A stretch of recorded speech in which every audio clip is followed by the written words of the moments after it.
Greetings! I am Gator. I told you I'd use that intro at least one more time. I love it. It's good. I love the Space Ghost intro. I mean, maybe I'll keep it and just replace the song, but I love that intro so much. It's good. It looks good. It's one of the good uses of AI. So hey everybody, like I said, I'm Gator, host of the Anime Boomers podcast, and I of course have my co-host Cody with me today as always. Hi everybody.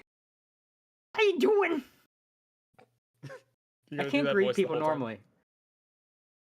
I have a problem. It cracks every time you try it. Oh my god.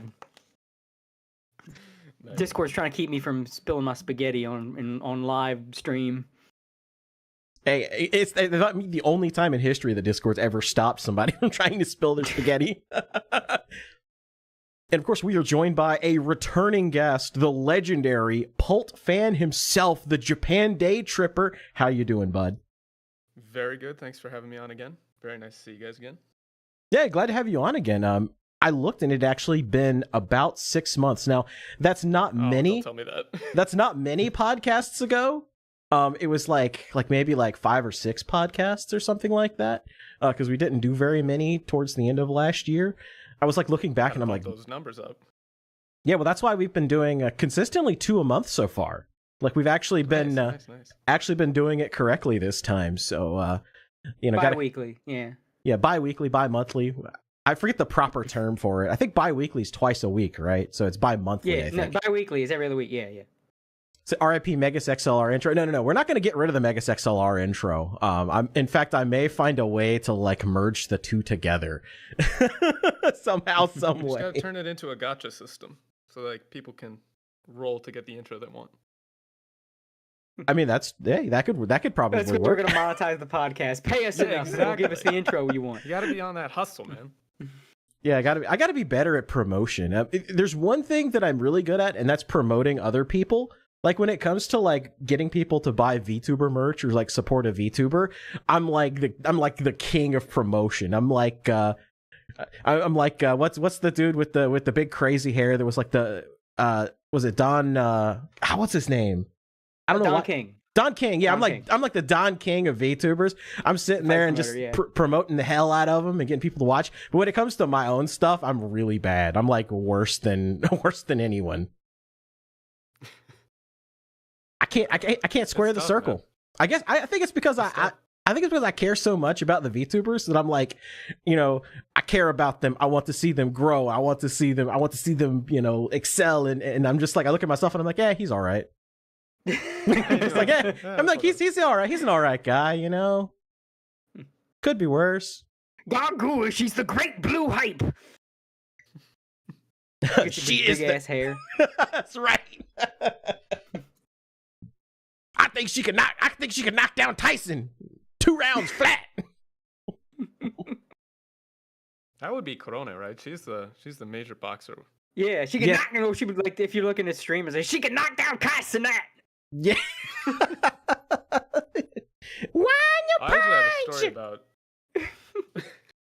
actually have a story about random influencer type stuff happening to me, but I guess you can get into like the whole Starlink stuff if you want to talk about that.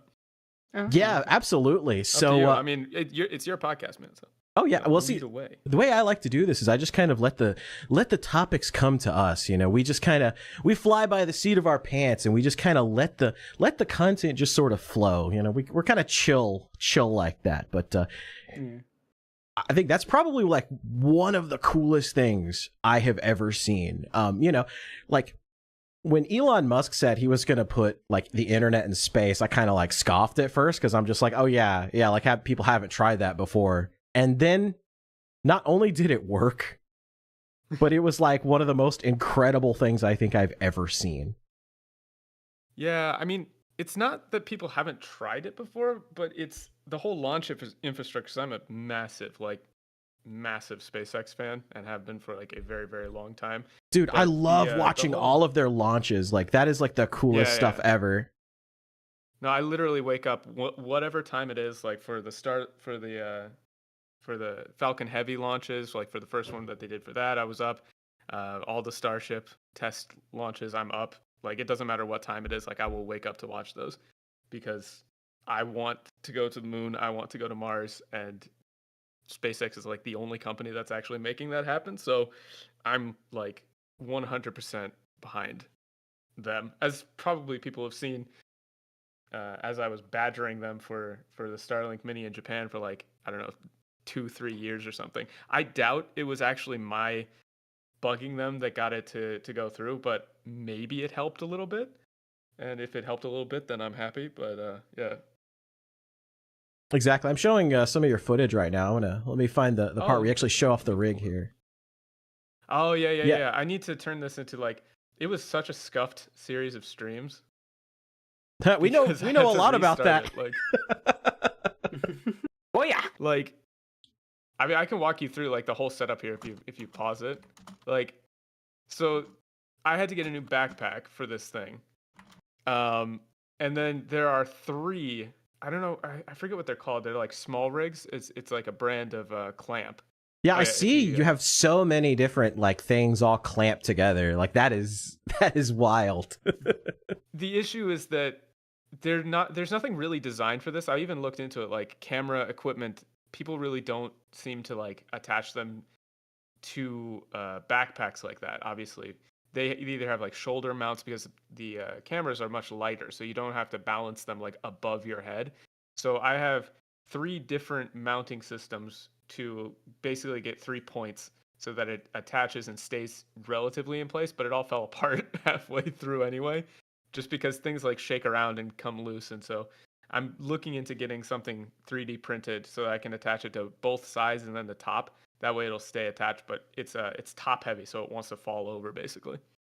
Yeah, I mean that dish looks pretty heavy. I mean it's pretty much like the size of a dinner plate, but it's above your head. Yeah, it's not heavy so much as like the weight is awkward. It really wants to like shake around, and you want it to be pretty stable for it to get a good connection. Yeah, I see. I think especially because it's got that one little point of articulation there. I think that's probably so. It's like it doesn't have like the stability on the other, like a dual stability system set up. So it's like that one thing there. So it's just going to kind of wobble around and start to pull apart. Yeah, it's not intended to be set up like this at all. So the actual Starlink Mini base itself, like you're supposed to, put it on a boat or take it like to a campsite or and just it's keep got, it like, in its one own little place. kickstand. Yeah, you can use it while moving. Like they have it's made to be used while moving for like boats and RVs and stuff. But the actual base itself, I had to buy a separate I don't think I showed the underside, but you clip it in and then it's got like the 3.5 millimeter camera mounting system on it so that you can like kind of twist that into it, but none of that is intended. And then I'm carrying a 4800 milliwatt or megawatt hour, I forget however you describe it. It's 4800. It's like 3 times the size of a typical laptop. Or like a what is it, MAH, I believe? Yeah, MAH 48,000 in the backpack. It weighs like 5 pounds.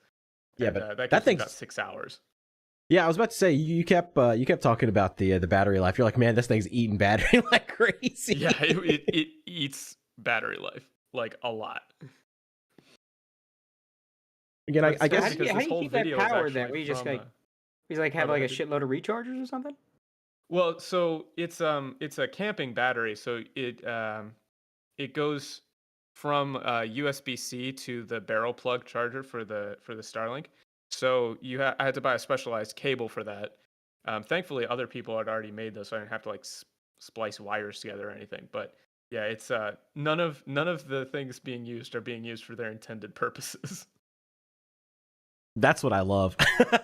I love engineering and like building crazy stuff. I mean, that's why I watched that one crazy mad science VTuber, Owo to Uwu or whatever. Yeah, he's great. Is he really a VTuber? I mean, he's kind of adjacent, but I don't know if I call him a VTuber. Well, he's a PNG tuber. He's a PNG tuber. He doesn't really have a live 2D model, but I think he's just adjacent, but I don't think he's full on. That's close. Like he's not like face cam stream or whatever. He's just like a guy. Crazy ex NASA scientist that likes to do crazy labs in his basement.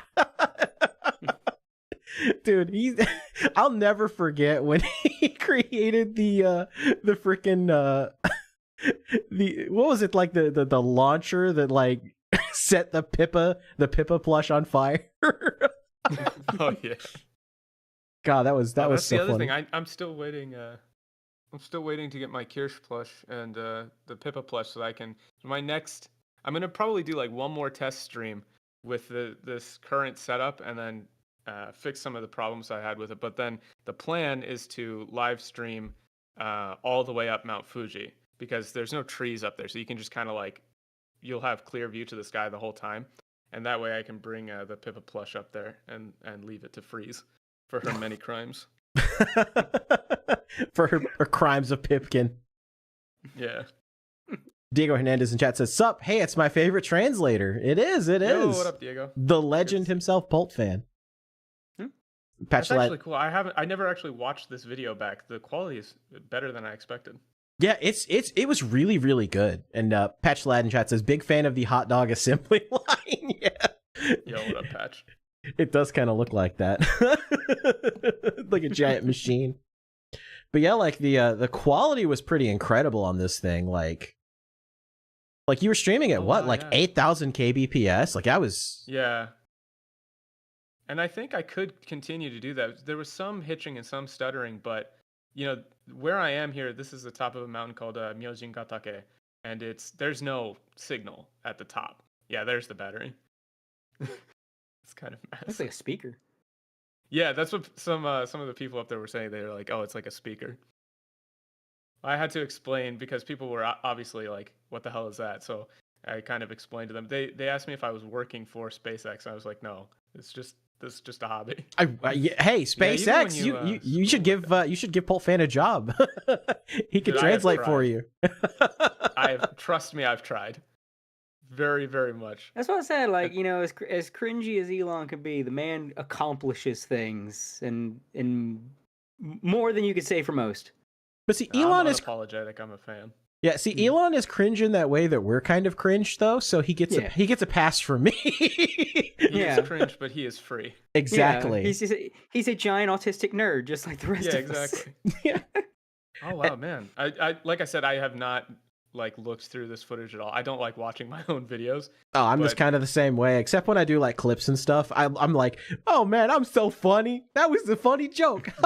and then I'm like, oh man, I'm gonna cut that part of me out. I'm just gonna cut that out. Yeah, so I'm gonna take this footage. There's like 3 streams, and yeah, as you can see, it's like not always the most stable. Oh yeah, that was when the like the gimbal kind of like ungimbaled itself.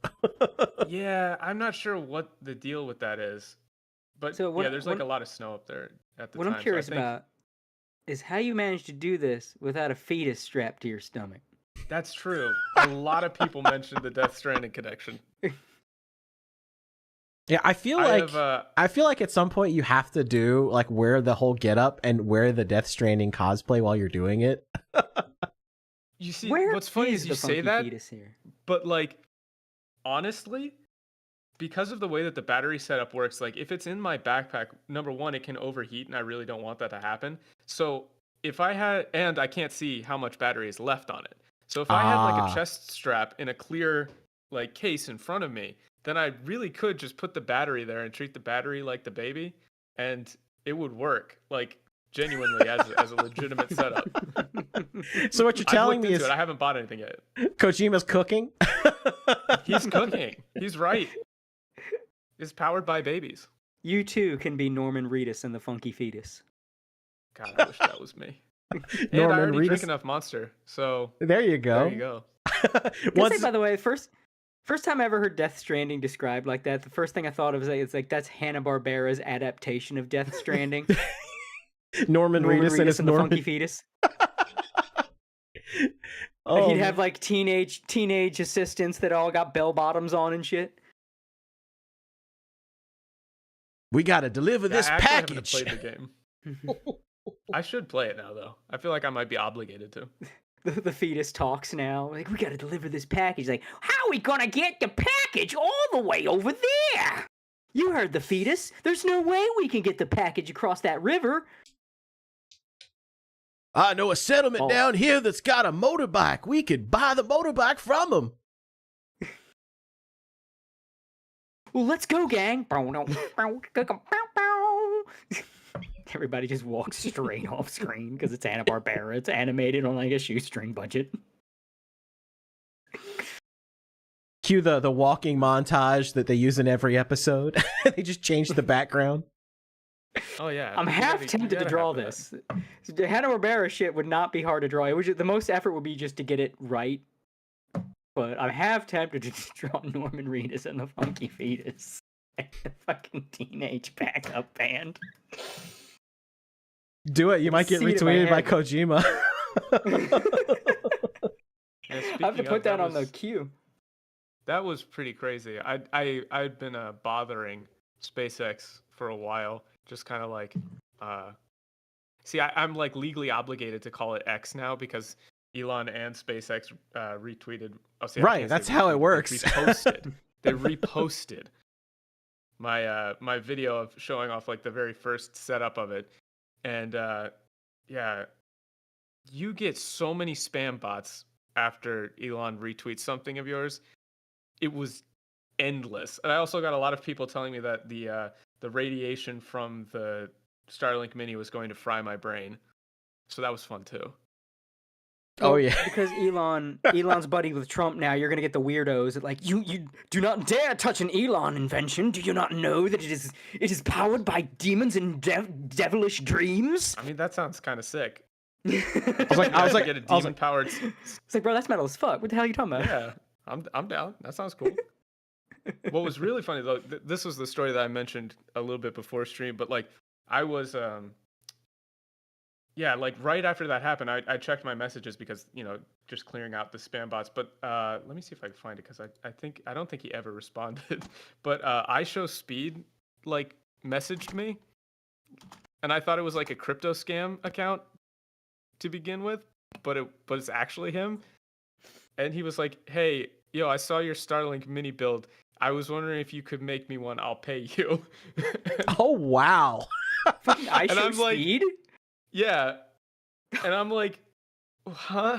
Dude, it's just like I wrote like a very like polite comment that was just like, hey man, thanks for like reaching out and everything. But like this is just like all off the shelf stuff. Like you could just kind of slap it together. It's real easy. And then I don't know, he just like said, okay, let's set up a call because I don't understand what you're talking about. And then I was like, okay, sure, anytime. And then he never messaged me again. So He I don't know probably what just happened with forgot that. about it, actually, because he's like, they do so much stuff that it's like, in one ear, out the other. Ironically, I show speed is not showing a lot of speed. He's taking a long time to get back to you. So that was a little weird because I legit thought it was a like there's always people doing like impersonation spam accounts and like scams and stuff. Right. But no, it was actually a thing. Well, people keep doing it But- to Nyana Banyana. Like this is like the third fake Nyana account that's been going around Discord. Oh jeez, dude. That's the thing is like I don't check if people send me stuff on Discord, it goes straight into the bin. I don't check friend requests on Discord. I don't do any of that. So if somebody has sent me one, I apologize, but I probably have not looked at it. In fact, Yeah. let me look. Oh, nothing pending now. Okay, that's good. Yeah, I'm pretty bad about checking Discord, except for like the one or two things that I keep track of, and that's usually like the Phase Connect Discord, and then like True. and then like Doki Bird's Discord. That's like about it. I don't even check those because just the ancillary information I get from those discords, those places seem degenerate as fuck. Depends on the channel that you're in, actually. I'm too Yeah. look, I got one foot in the normie door. I got my tolerance for like psycho degenerate weeb behavior is very low. I can't I just see like and I'm just like, I'm not wanted here. I'm gonna leave. I'm gonna go back and to play some games. I don't need to be here. So like that's kind of where I'm feeling when I see a lot of those discords. Speaking of Everything- psycho-degenerate behavior. Yeah, it's just a lot of and it's just I can't no bye I can't. I love this shit, but I don't know if I love you people. Yeah, well, I've never been a fan of any sort of concept of fandom or whatever like that. Like, Yeah, I don't know. I don't define myself by the stuff that I like, and if you like the same thing as me, that's fine. But we don't share like a bond of brotherhood because you like the same show. Like, well, I think That's it used cool, to be man, that but- way when fandoms were more niche. So it was like you bond over that. But the internet, I think, has made fandom just turn to shit. On the one I hand, just it's spend great my that like time on anybody. JP Twitter, so Yeah, and on the one hand, it's great that anybody can enjoy stuff now and things have a larger reach. On the other hand, it's like some of this stuff just feels like now like it's just people that are like you said identifying themselves with media now and not like genuine bonds of like, hey, we like a mutual thing. Let us be a group of friends. Like it's like the good and the bad of the openness of the internet, because fandom meant something when it was like you how many people around you that like anime. Maybe 3 guys. Well, you make an anime club because it's like it's just us, we're the only guys we could talk to each other about this hobby. And now it's like you talk to fucking billions of people about anime. Who gives a shit? It's like now the fandom is just people that are just, my personality is anime. Who's your waifu? It's people forgot how to hide their power levels. That's the yeah. thing. There is no hiding the power level. They're full Broly out in here. They get no control. I mean, his power is maximum. You got to be careful with that. Well, I'm talking canon Broly. No control over that shit. Lets it out a little bit, and it just all comes dumping out, and it's just a rage, just a screaming, frothing rage. It's like, oh no, you got him started about Ray versus Asuka, and now we're gonna be here all night. It's like, oh, here we go. Yeah, here's the. I Bastard. finally It's been going found on the for like tweet. 20 years now. I was looking for this tweet. I was like, God, where is this freaking Starlink tweet? And I finally found it. Yeah, it was a while back actually. That's the thing. Yeah, here it is. That was a. Yeah. Oh yeah, That was really Senpai cool. noticed you. Yeah. I was very like I was very surprised that they did, but I'm happy like that. But the thing is like with um with the Starlink setup, it's interesting the way that it works because you know, up on the mountaintop there, when there's not a lot of cover, like there's no trees in the way, it works great. But if you try to like take it through the woods and stuff where there's a lot of tree cover, it starts to cut out pretty quickly. So you have to kind of balance like where you're going to take it. So I've been looking into doing some like point to point hikes. So rather than like streaming when I'm like walking up the trail, I'll get to the top and then go point to point on some ridge lines. And there's some really nice like they call it the Southern Alps. It's not really Alps uh, like height. I think it's like the Myoji-Gatake was like 1,300 meters. So whatever that is in burger units. I've institutionalized. I've lived in Japan too long, so I can't think in feet anymore. So 1,300 meters is like, what is that? That's like, how many feet is that? 1,300 meters in feet. About 4,000 feet, I think.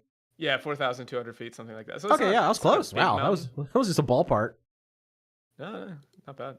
But there's a lot of really good spots to go. So that's kind of like my next plan. That and some of the southern islands. So there's this place called what is it? Ishigaki Iriomote, which is like it's kind of near Okinawa, but it's even more rural.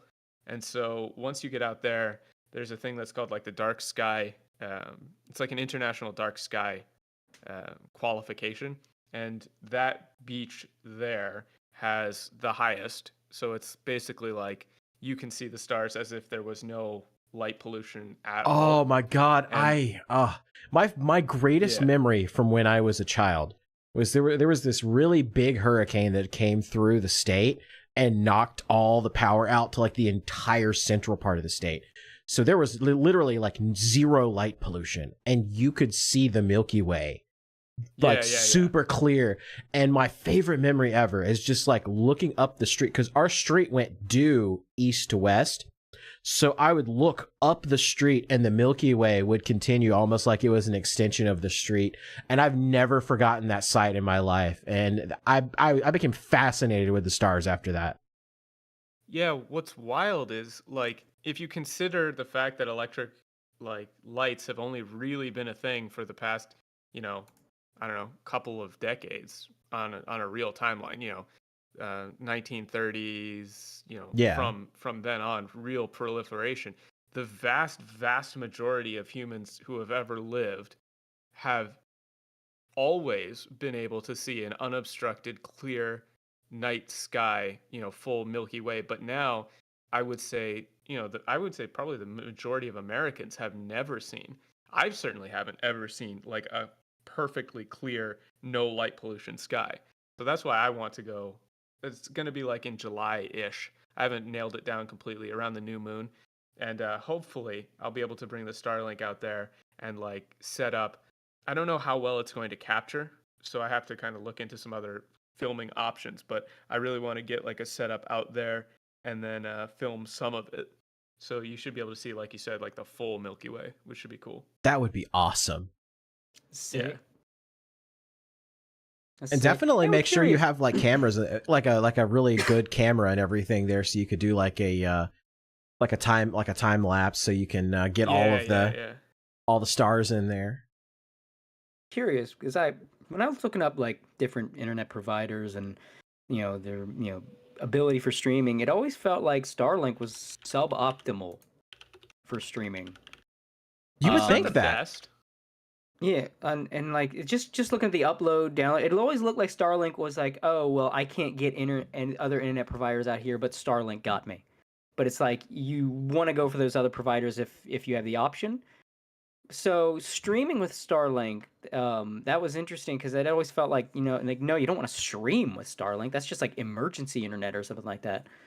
So like, is it different? Is it because of Japan's infrastructure, or is it like? Is there some other Starlink plan I'm unaware of? Like, how are you able to get this not just working, but like looking good? Because I would think a Starlink stream would look like 2000s YouTube, No. I mean, Starlink has, and SpaceX in general, have just improved to an insane degree. Like the total number of satellites in orbit goes up, and the more coverage you have, the less downtime there is, and the less time there is between the internet traveling from satellite to satellite and then finally reaching your receiver. So the actual latency goes down. There's like over 7,000 Starlink satellites in orbit right now. So the Starlink internet is really, really fast by normal standards. I think it's something like close to 200 megabits per second. Yeah, or something 200 like down and 200 MIPS down, and then you can get anywhere between. It really depends, but it's when I was testing it, I got between 11 to 30 up, which is plenty for streaming. Oh yeah, at for a 1080p, stream, yeah, 30 frames per second. It's plenty. So no, Starlink is high speed internet. It's not slow. It's not like emergency satellite internet. It's not like DSL, which maxes out at like 50 Mbps or something like that. Yeah, I mean, you can pull up just any picture of the coverage of Starlink satellites. It's they're worldwide now. Obviously, the sizes here, I'll post it in a stream chat, but like the sizes of these dots are very, very wrong. Like that's not actually how big those satellites are, because they would be like the size of a city. But coverage wise, it's the whole planet, and they're not done. So they're building multiple shells of satellites that will cover even more. And I think Starlink or SpaceX themselves launched like 90% of the mass that humanity sent into space last year just by themselves. Wow. So they're serious. Yeah. Well, and plus you want a total global coverage satellite network. Because eventually you're going to want to extend that to Mars, and you'll want to build one on Mars too. Oh yeah, that's the plan. Yeah, and then from the very, very start, that's what SpaceX has been all about. Was they are, Starlink itself is their product to fund expansion from Earth to Mars. So like they're making all this money not just to make money, but to fund the trips to Mars. And Starlink makes a lot of money. Yeah, and it's funny because when you break down like the price of Starlink overall, it actually ends up being a lot cheaper than some internet service providers for what it gives you. Because, I mean, for years, these companies were like ripping people off hardcore, especially cell phone companies. Cell phone companies are the worst for that. And now Starlink has essentially just like moved in and been like, yeah, so basically we just gave you total global cellular coverage. And it's basically like what you're paying now, except free internet. You don't have a limit. They're doing that, and they're also testing with KDDI in Japan and in some other places direct to cell internet. So you won't even need. For right now, the direct to cell stuff is just for emergencies like calls and things. You wouldn't be able to do like video streaming or anything like that. But you would need no extra equipment basically to connect. But I think somebody in chat, Diego, brought up like there's a danger of launching too much stuff because floating debris could trap us. That's Kessler syndrome, and that's mostly theoretic. But you can like deorbit stuff with lasers by just ablating some of the surface and then causing those satellites to deorbit. But at the same time, like I said with these dots, you have to understand that these dots are not representative of how the actual size. Yeah. Space is very, very, very big, and it's 3D. So these things are in absolutely no danger of running into themselves or anything else. Like there's no issues. It's the equivalent of the dot representing like a town on a map. Yeah, they're way too big. They're like several orders of magnitude too big, just so that you can see it. Yeah, exactly. But the real game-changing thing is the reusable launches. Like, if it wasn't for that, like for landing and catching rockets, that's huge. None of this would be popular. Yeah, that's huge. Like catching the rockets on the way back down. It's sick. It's so sick. It is. Fucking well, just think how much money it costs to like build a single rocket. And for forever, until SpaceX did it, we were just like, taking the rockets and just, either leaving them in space or just like, crashing them into the ocean. Well, yeah, that's like what they always said, if you, where would air travel be if every time you got into a Boeing 747, you had to blow it up when you landed? Like, Yeah. You can't do it. You have to reuse the Well, stuff. I don't know. Boeing sure seems to be trying that plan out all of a sudden. That's true. That's fucking true. God, I hate Boeing. I mean, we're going hard on SpaceX, but like, did you know about like the Starliner stuff, like the SpaceX and SpaceX versus Boeing? Yeah. I followed that saga. Thing? I followed that saga where the astronauts got stuck in space because Boeing's Starliner turned out to be a gigantic piece of crap and was completely unsafe. Yeah. They had to take out all of the wiring and all of the taping harnesses because it was flammable. Yeah, and like yeah, and I don't know how many people have seen the movie Apollo 13, but the movie opens up with a very particular incident that happened. I believe it was Apollo. What was it? Apollo 1, I believe. I think it was the first one where they had a pre-flight fire and it took the life of Gus Grissom and Ed White and Roger Chaffee. Yeah, it was Apollo 1. I was right. Yeah. That was Apollo 1.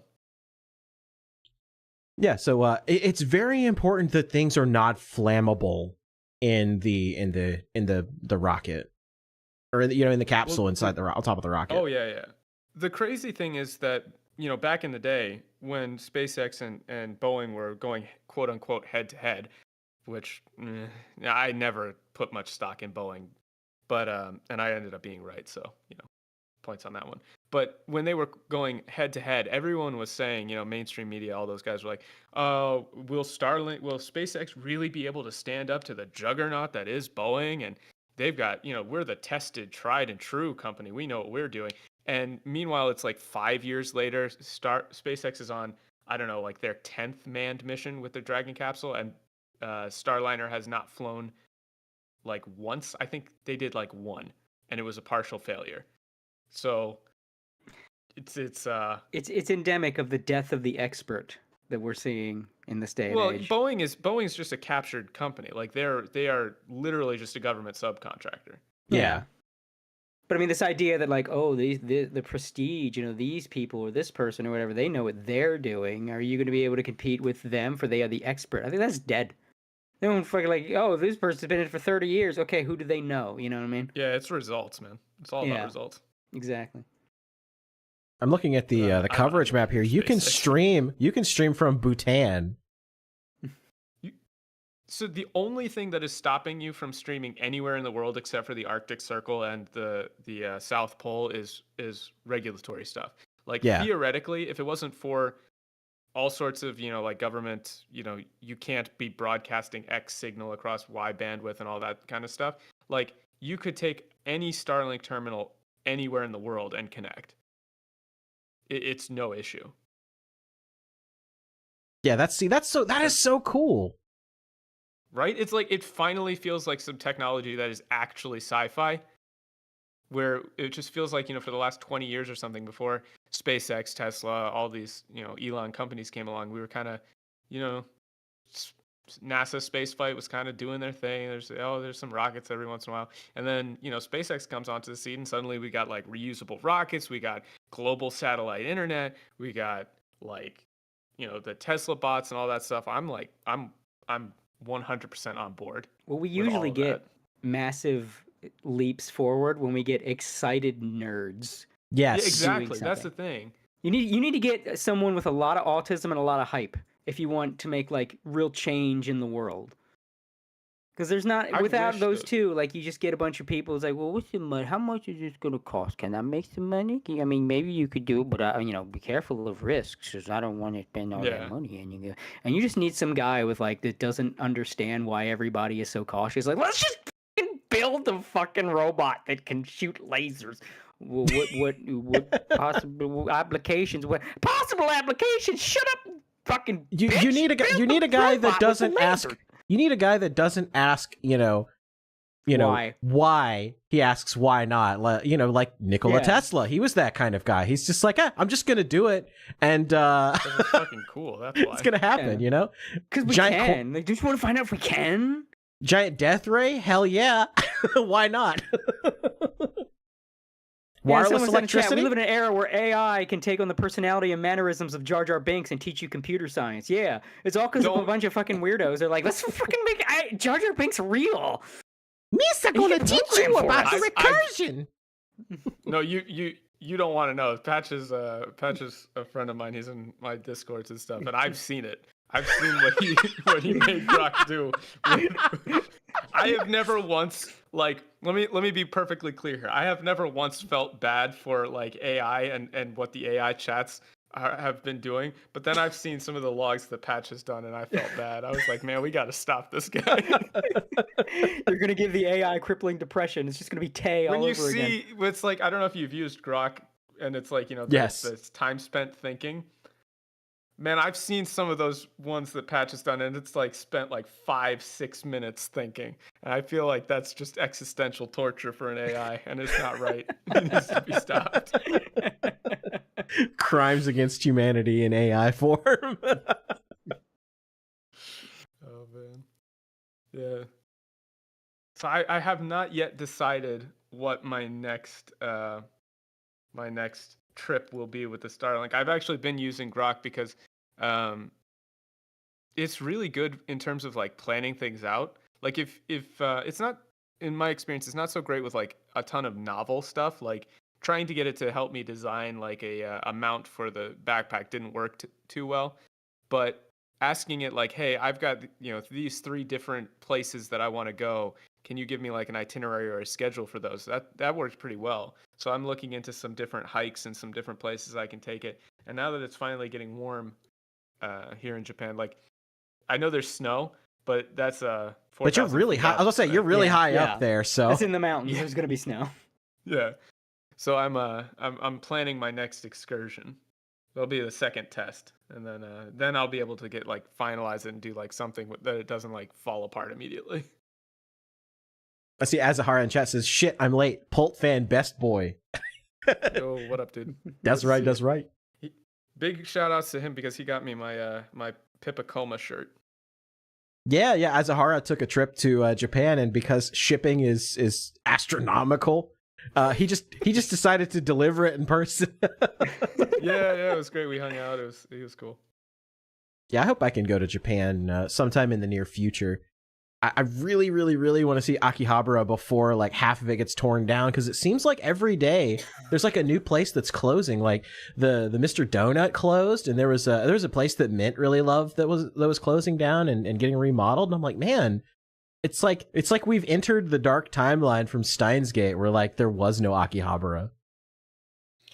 Yeah, it's interesting. I could talk about that from like the perspective of somebody who's been living here for 9 years. I think some of that is true, but also like tendencies change in Tokyo a lot. Like stuff swaps out really fast. It's pretty easy to like open up and close down, but it definitely does seem like a lot of some of the more famous spots in Akihabara have been changing, probably just due to like the tourism stuff, I think, and the weekend. Yeah, it's made it a whole lot easier, I think, for people to buy up and buy out, and it's made a lot of companies that have been there for a long time, think about like reinvesting their assets and stuff. Yeah, it's kind of unfortunate. I just think like Sega getting replaced by Gigo. That's kind of a big one. I mean, the arcades are still there, but it's not the same, I would say. But I haven't lived in Tokyo for a while now, so I'd like to visit, but that involves traveling, and I hate traveling. Traveling's great once you get there, I think. It's the hate getting there that kind of sucks. Yeah, I hate everything about I don't even like traveling out of state. It's a pain in the ass. Like, it's just, call me when teleportation's a thing. When we got wormholes. No, you don't want to do that. I won't do it. You won't get me in the teleporter. Those things kill you. You got to find out if it works first. Well, you might do it through wormholes. Okay, if it's a wormhole, I'm there. But the teleporter, if it's like a molecular transporter type thing, I'm not doing it. Yeah, I am not going to turn myself into a ship of Theseus. Okay, thank you very much. Yeah. I don't want to have an evil clone that's, just my name, my full name, but backwards, Getting in the Boeing plane. Rotag. Scary part. Yeah. Rotag. man. I watched that episode of Star Trek. He's calling up Ethan Ralph to see if he can make amends. the evil gator from the mirror dimension. Yeah.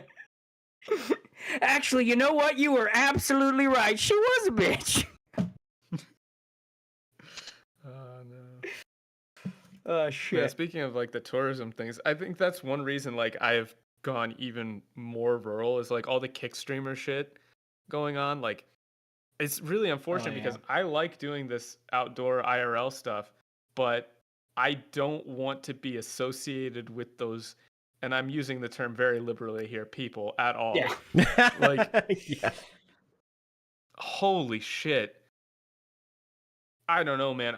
I just feel like Japan is a really safe place with a lot of really friendly people, and you have to be like the lowest fucking scum to take advantage of those people's goodwill for your own benefit, that I want to be like 10 times removed from anything even close to that. So like whenever I'm streaming up there, like even on the mountain, like before I set up, I talked to every single person who was up there. I let them know like, hey, I'm going to be taking some video.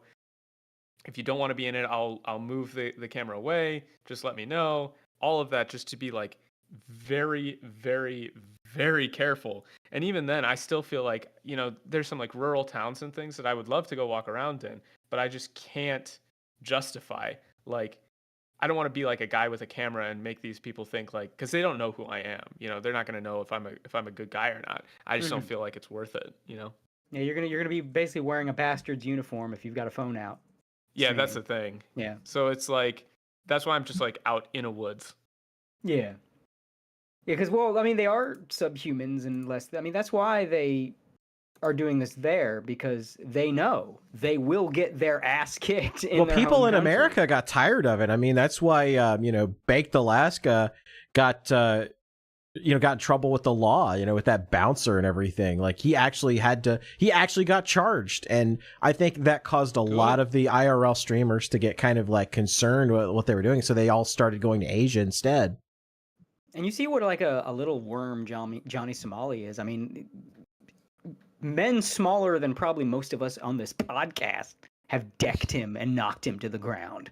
Like he knows he is a coward. He is basically, it's like the guy that he sucks at basketball, but he wants to feel good at himself, so he goes to play like with like grade schoolers to look like he's like really good at it. The big man in charge, you know, kicking a kickball and like, you know, punting a 5-year-old across the map. It's like, oh yeah, I bet you feel real tough because you kicked a kickball and like knocked over a kindergartner. Exactly. Yeah, it's pathetic. These are weak men who have fled their home they've fled a culture much more open to punishing strangers. I think the issue with Japan is a little bit, to their, you know, credit and detriment at the same time, they're a little too reticent to just kind of let things be.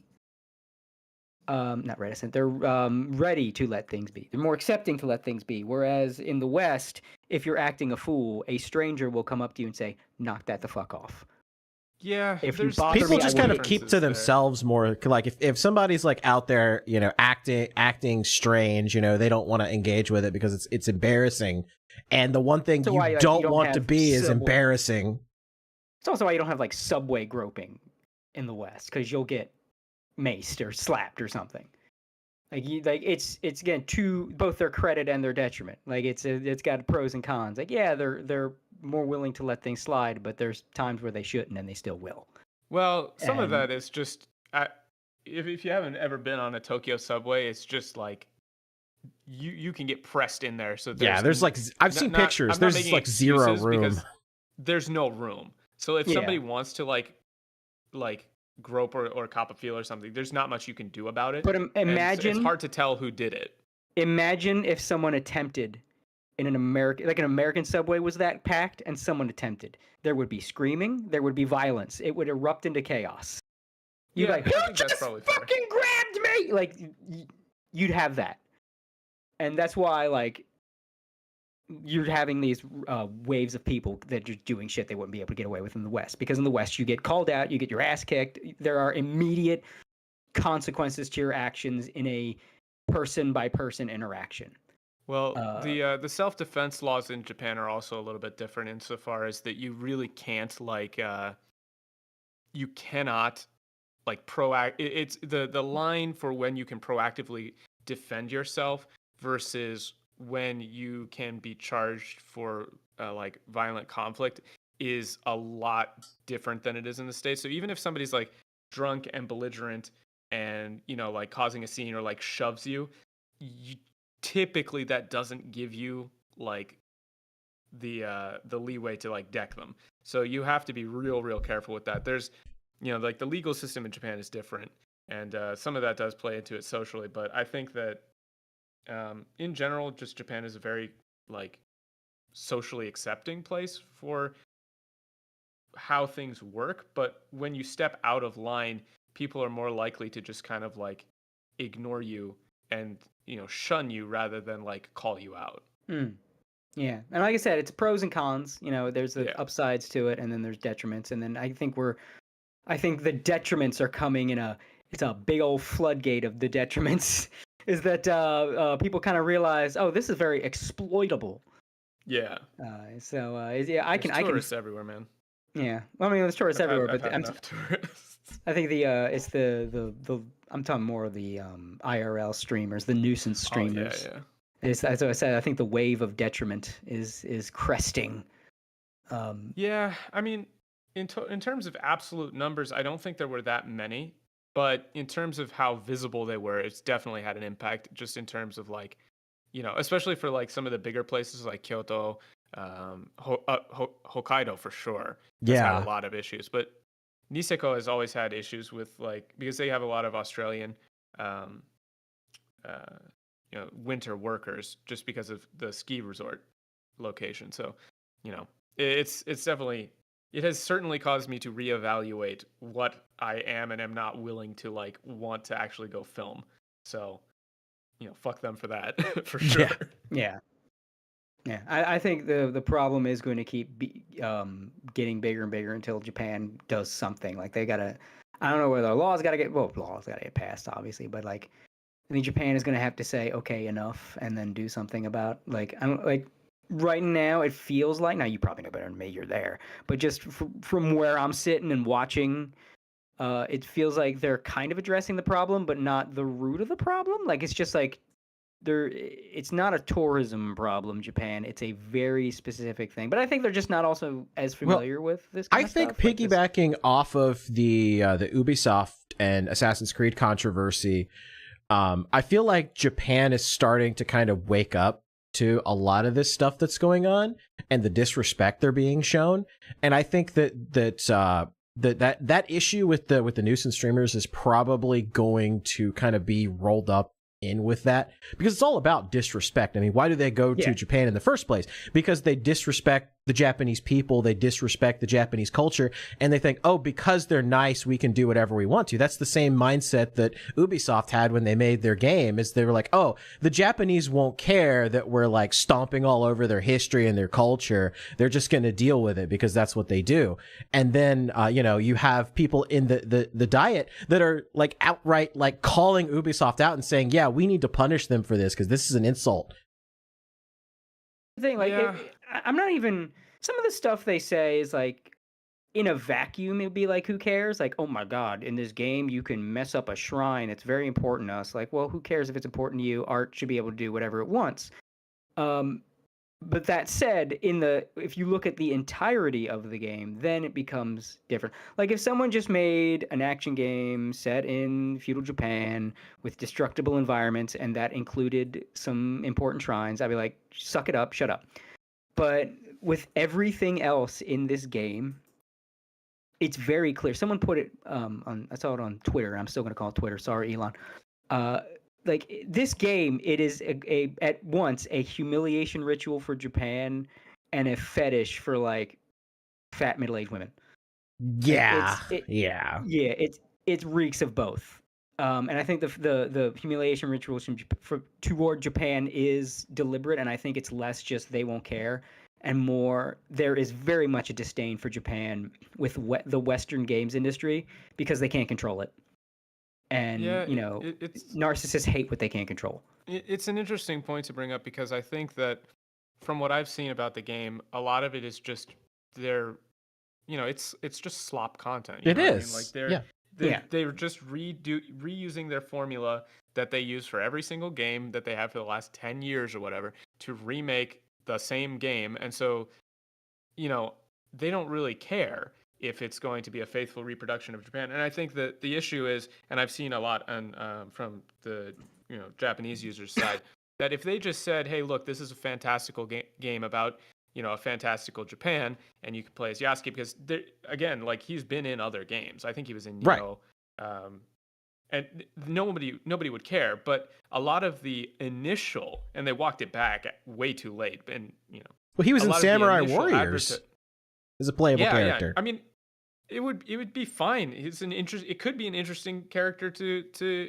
use, like, all things considered, especially for Assassin's Creed. Like, if he was a sword bearer for Nobunaga, and he was a man on the inside, he had assassin's connections, you got information from him. There you go. That could work. That would be interesting, right? Mm-hmm. Oh, it turns out like he was actually an assassin who was smuggled into the country, and then he's feeding you information. There you go. That works. Welcome into your fictionalization. Well, that's typically how they did it in Assassin's Creed. If they had like a historical character, it was always like a side character that would like either help you or work against you. That's how it was. You always played as a fictional character. Yeah. And so that would be totally fine. But they went out of their way to say, oh, like, we went through so much effort to like faithfully reproduce Japan. And it's like, well, no, you really didn't, because if you're going to say that Yasuke is like Nobunaga's, like a samurai, she wasn't, then you can't have him like destroying shrines and stuff. He wouldn't be doing that. It doesn't work. I get like it's an open world game, but the reactions from civilians and things they don't follow. It doesn't work. Right. Like, I feel like it would have been fine that you can smash a shrine if doing that just made everybody turn on you. Yeah, for sure. Like, then I feel like there'd be much less controversy if, like, yeah, you could go in there and do this very important You can do bad things, but there's a consequence to doing bad things. Right. If, like, doing that, like, aggroed every NPC in the general vicinity to come after you, then I think there'd be a lot less. Like, yeah, because, you could do it, but there's repercussions. They also did stuff where they were using, like, likenesses from photos. I think I'm not sure what it's called, like photo bashing or something, where they would take a real photo and use that as the basis to create something in the game that they had no permission to do. Right. So like the rifle core, a couple of other ones that, if you, the thing is, like, in absolute terms, right? Like, I tend to agree with you. Like, I don't care. It's a game, right? Art is art. You can create what you want to create. You don't have to ask, like, if you're going to recreate this place, that's fine. But at the same time, you should not be surprised when people say, hey, fuck you for doing that, right? Right. Like, if somebody's going to make like a faithful like reproduction of the South or something, and you like just do a whole bunch of like, white racist caricatures of everybody, sure, you could do that, but everybody else could just say, hey, fuck you. Right. Well, like imagine the rest of the context of the game. It's like motives. Yeah. It makes you wonder about motives, and yeah. And I think, well, when you look at like how this game like came to be, the we're so accurate, we're being so respectful. Like what you said of it just being slop, it's clear as fucking crystal that when they made this game, they just wanted to do, we want to do another Assassin's Creed, and we don't really want to like do a real new game. So where can we like put the assassin thing and just like copy paste this game where it'll feel new just because it looks new, right? It won't play new, but it'll like seem new because we put it in like space or something, but not space. Like, oh, well, Japan has ninjas. Let's do Japan. Yeah, and that's all they thought. And then, like, because they're so mired in this stupid culture war, politically correct BS, they had to be like, we are being very faithful and respectful. They wanted to play that game and also play that game of, like, the BlackRock money BS with, like, oh, we'll put Yasuke in it, and then it's minorities, and we'll get that free Larry Fink check. And hey, wait a minute. You can't wait. How is that anything like Japan? Like Yasuke, he fought in one battle and died. Like, how is he a samurai? That's when they started like, oh well, yeah, look, don't get mad at us. We're being very respectful. We went through a lot of care to faithfully recreate, and I think that's when they politically corrected themselves into a corner and created a lot of bullshit that they didn't need to if they weren't hung up on this goofy ideology shit and could just say, we want to do an assassin game, and Japan has ninjas, so we want to do Assassin's Creed ninjas, and then no one would fucking care. But they wanted to play stupid games, you win stupid prizes. Yeah, I think you gotta super chat. Yep, this is from Tomak for $20. Says the last time I remember that Yasuke was good in a game was in Neo 1. He was just a boss fight where he hit like a truck, and in Neo 2 where he acts like Nobunaga's bodyguard. Yeah, I pronounced that right? Is it Nio? Is it Nio or Neo? Neo. I would assume it's Neo. I assumed it was Neo. I actually haven't played that game. I haven't either. Yeah, Yasuke is the kind of thing like, look, clearly he wasn't that important. We know he existed, but like it's so bare bones what we know. But that's the crazy thing. Trying to elevate him just feels like you're trying too hard. If you want to do something like do what like the Samurai Showdown series does with historical figures and just balloons them into like exaggerated anime characters. Like, we all know Shiro Tokisada Amakusa was not a fucking cultist wizard. Like, it was not. Right. But they used what he was and then weaved it into their mythos, the SNK cinematic universe, and then they made a thing. You could do that with Yasuke. If Yasuke was in Sam Show, that would be cool. I don't think anybody would bitch about Yasuke being in Sam Show, because that would fit. Like, they just took Yasuke and then made him whatever the fuck they wanted to make him. That's fine. Trying to be like, no, see, we're actually being very accurate to Japanese history. Like, well, ain't nothing said Yasuke was a samurai. Yeah, Wikipedia said the Wikipedia page was written by a fraud. Yeah, I like how that entire thing happened, where it turns out that the guy that wrote the book just made shit up. I made it the fuck up. I made it the fuck up. If you had to back that up with a source, my source is I made it the fuck up. You know, literally. And that wouldn't have happened. That wouldn't have happened had Ubisoft not tried to go out there and be like, no, this is totally historical, and you haters can go fuck yourselves. Yeah. But that's the crazy thing about that is, like, even from the perspective of historical accuracy, and even from their own, like, you know, intersectional or whatever perspective, they've unintentionally done something like crazy, because you have to imagine, right? Like, imagine you're Yasuke. This guy was a slave. He was taken from his home country. We don't know anything about his life before that. We don't know what happened to him. So, like, he was with the Jesuits and then basically given to Nobunaga as like a sideshow. So you've taken this guy, and instead of having him like try to escape or go back to his home country, like get his life back, you've essentially turned him into a cheerleader for the country and the culture that is enslaving him. So it's nuts. It's like, can you imagine, like, if you had like a runaway slave in the South and you made a game about that and you were like, I'm gonna fight for the Confederacy now. No, you know what they did? They made him into Samuel L. Jackson's character from Django Unchained. Yes, oh my god! It's from that perspective, like why is he like 100%? Oh, I love Japan. I love Dude, we have no idea what he would have wanted in his life. He probably wanted to go home. Right? That's fucking true. Holy shit. Like, he's a tragic character in history. The man was not in control of his own life. He got sent to 2 foreign countries, Portugal and then Japan. We have no idea if he spoke any Japanese, maybe some, like, enough to get by. And then he was like, oh, this guy's, look at him. He's like a big guy and he's black, and that's interesting to us. He was pretty much seen as like a novelty in every historical record that talks about it. And you're going to turn him into a positive example in a game of Japanese culture is like, It's nuts.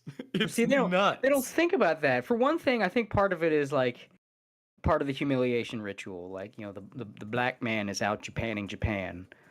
Yes. And part of it is, see, the politically correct people are usually super racist, which is why they feel the need to be so performative.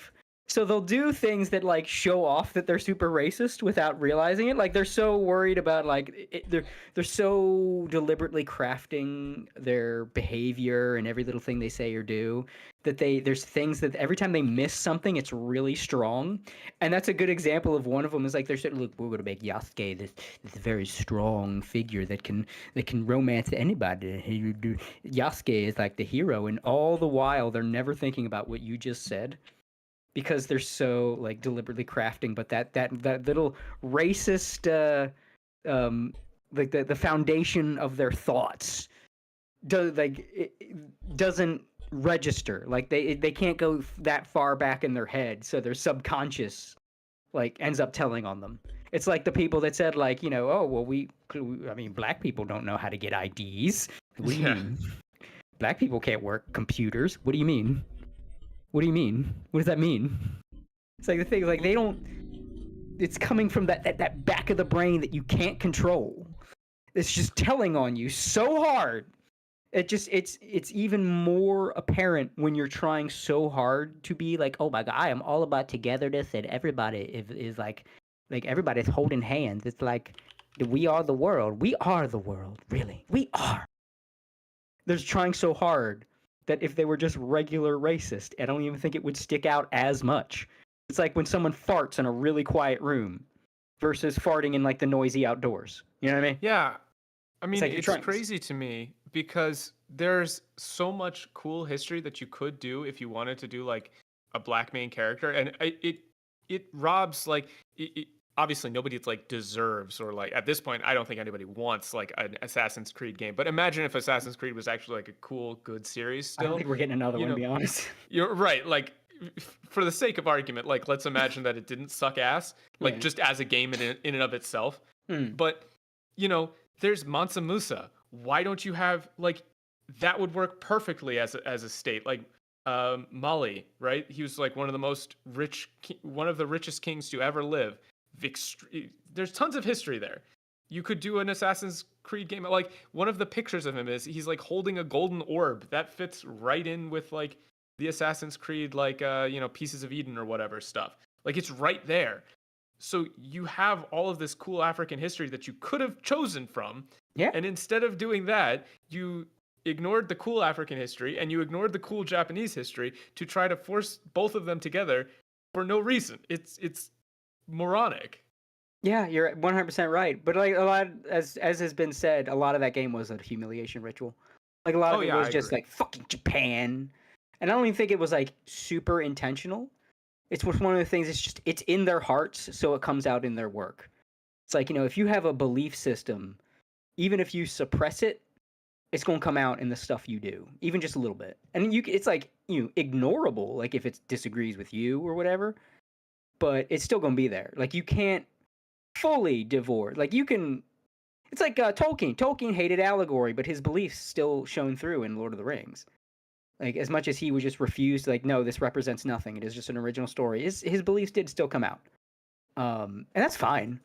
But that's what's going to happen, and I think that's kind of what happened with the new Assassin's Creed, where it was like, you know, you just that bitterness toward Japan just came out in your depiction of it, where you just really wanted to have like a black man come in and just like teabag this country and its culture, and just like take the cool parts, like the cool armor and swords, and he's like better at it than all the people that came up with it, you know, and that kind of thing, where it's just that vitriol, because a lot of Western slop AAA developers just have a real vitriol for Japan. Because like I said, they can't control them. And it made worse. Not only can they not control them, the audience prefers them.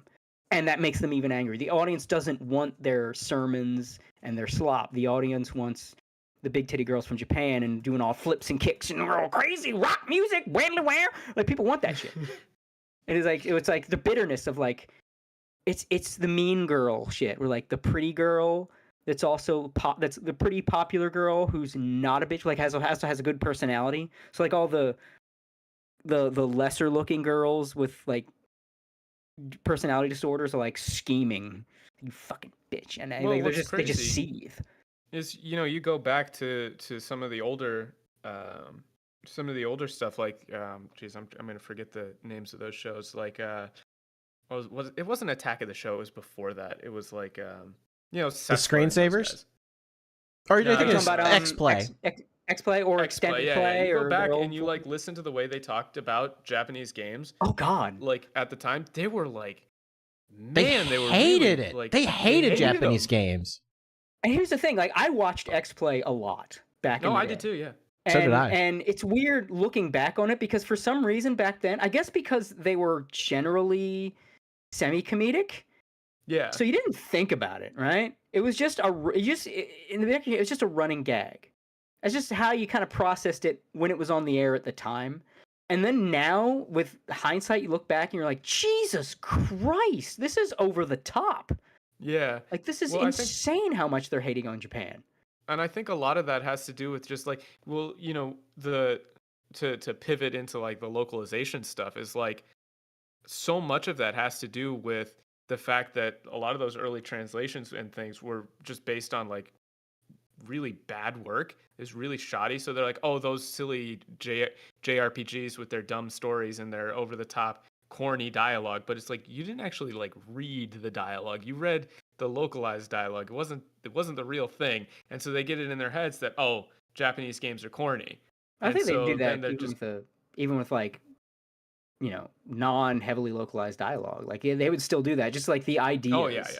The ideas they hated because like I think it was the insecurity coming off of like, Japanese stuff is just starting to get popular, so you still have a lot of that like that old mentality of American media where there's a especially in the 2000s you saw this really cresting, and then now it's just kind of it's fading out. There's like new forms of it, but it's fading out of like this media equals me, and so I have to pick the right media to look cool.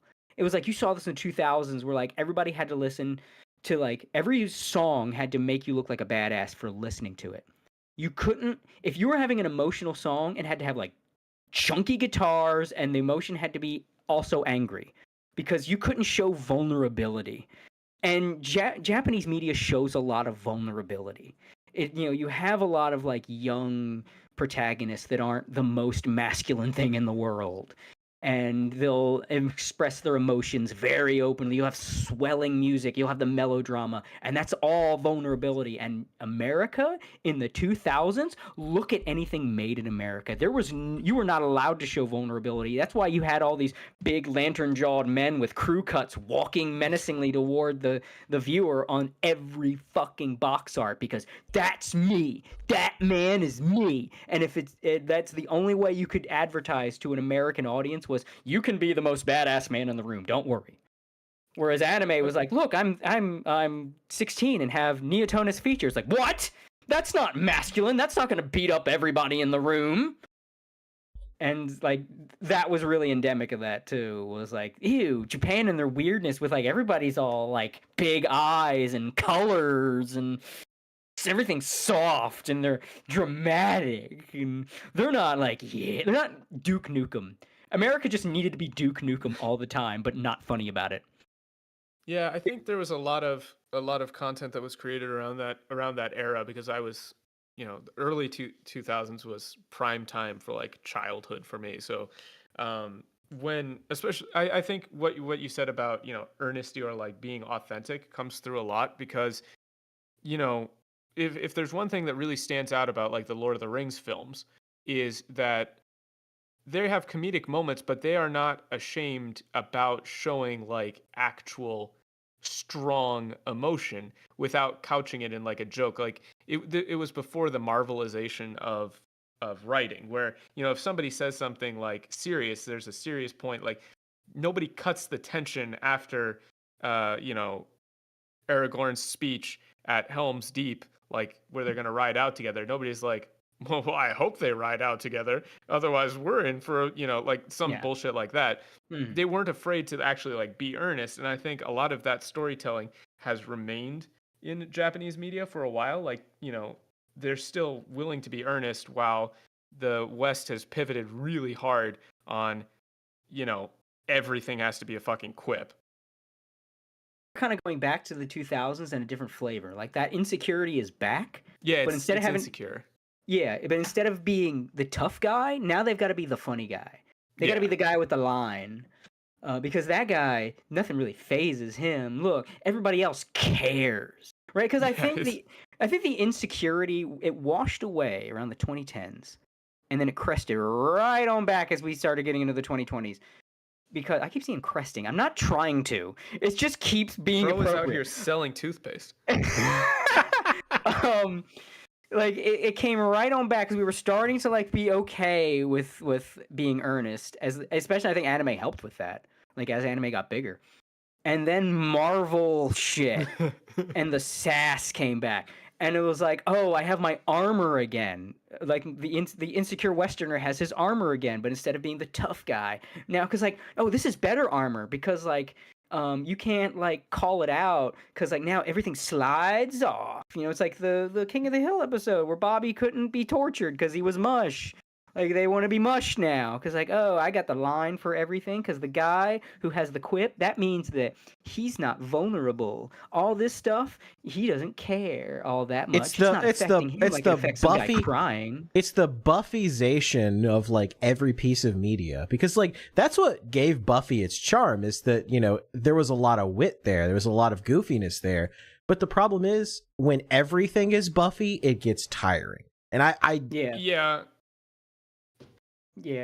Buffy like, was something when it stood out, but now Buffy is just everything. But when everything becomes like Joss Whedon, Whedonization. Whedonization of everything, But I think Whedon gets like a bad rap because, like, to be honest, you know, he wrote Buffy, he did Firefly, like that. Firefly is fantastic. I love the writing. Both of them are awesome. Firefly's great. Angel's fantastic. It's people who are doing what he did well, way worse. Yes. You know what it's like? It's like, because you're right. It's similar. It's when someone succeeds at something and then you have copycats that miss the point and they create shells of what it is. It's like after Sephiroth happened in Final Fantasy VII, and then we got waves of just these boring silver-haired JRPG villains. Like after Sephiroth, everybody lost their hair color and everybody got real soft features if they were doing evil, and nobody was memorable like he was. Because they missed why he was memorable, and they started creating just surface-level Sephiroths. And it'd be the same thing with Joss Whedon, where everybody just tried to replicate his dialogue. And Japan is going through that with the Isekai effect. Oh, God, yeah. Yeah, everything is Isekai. Cody's number one Isekai hater.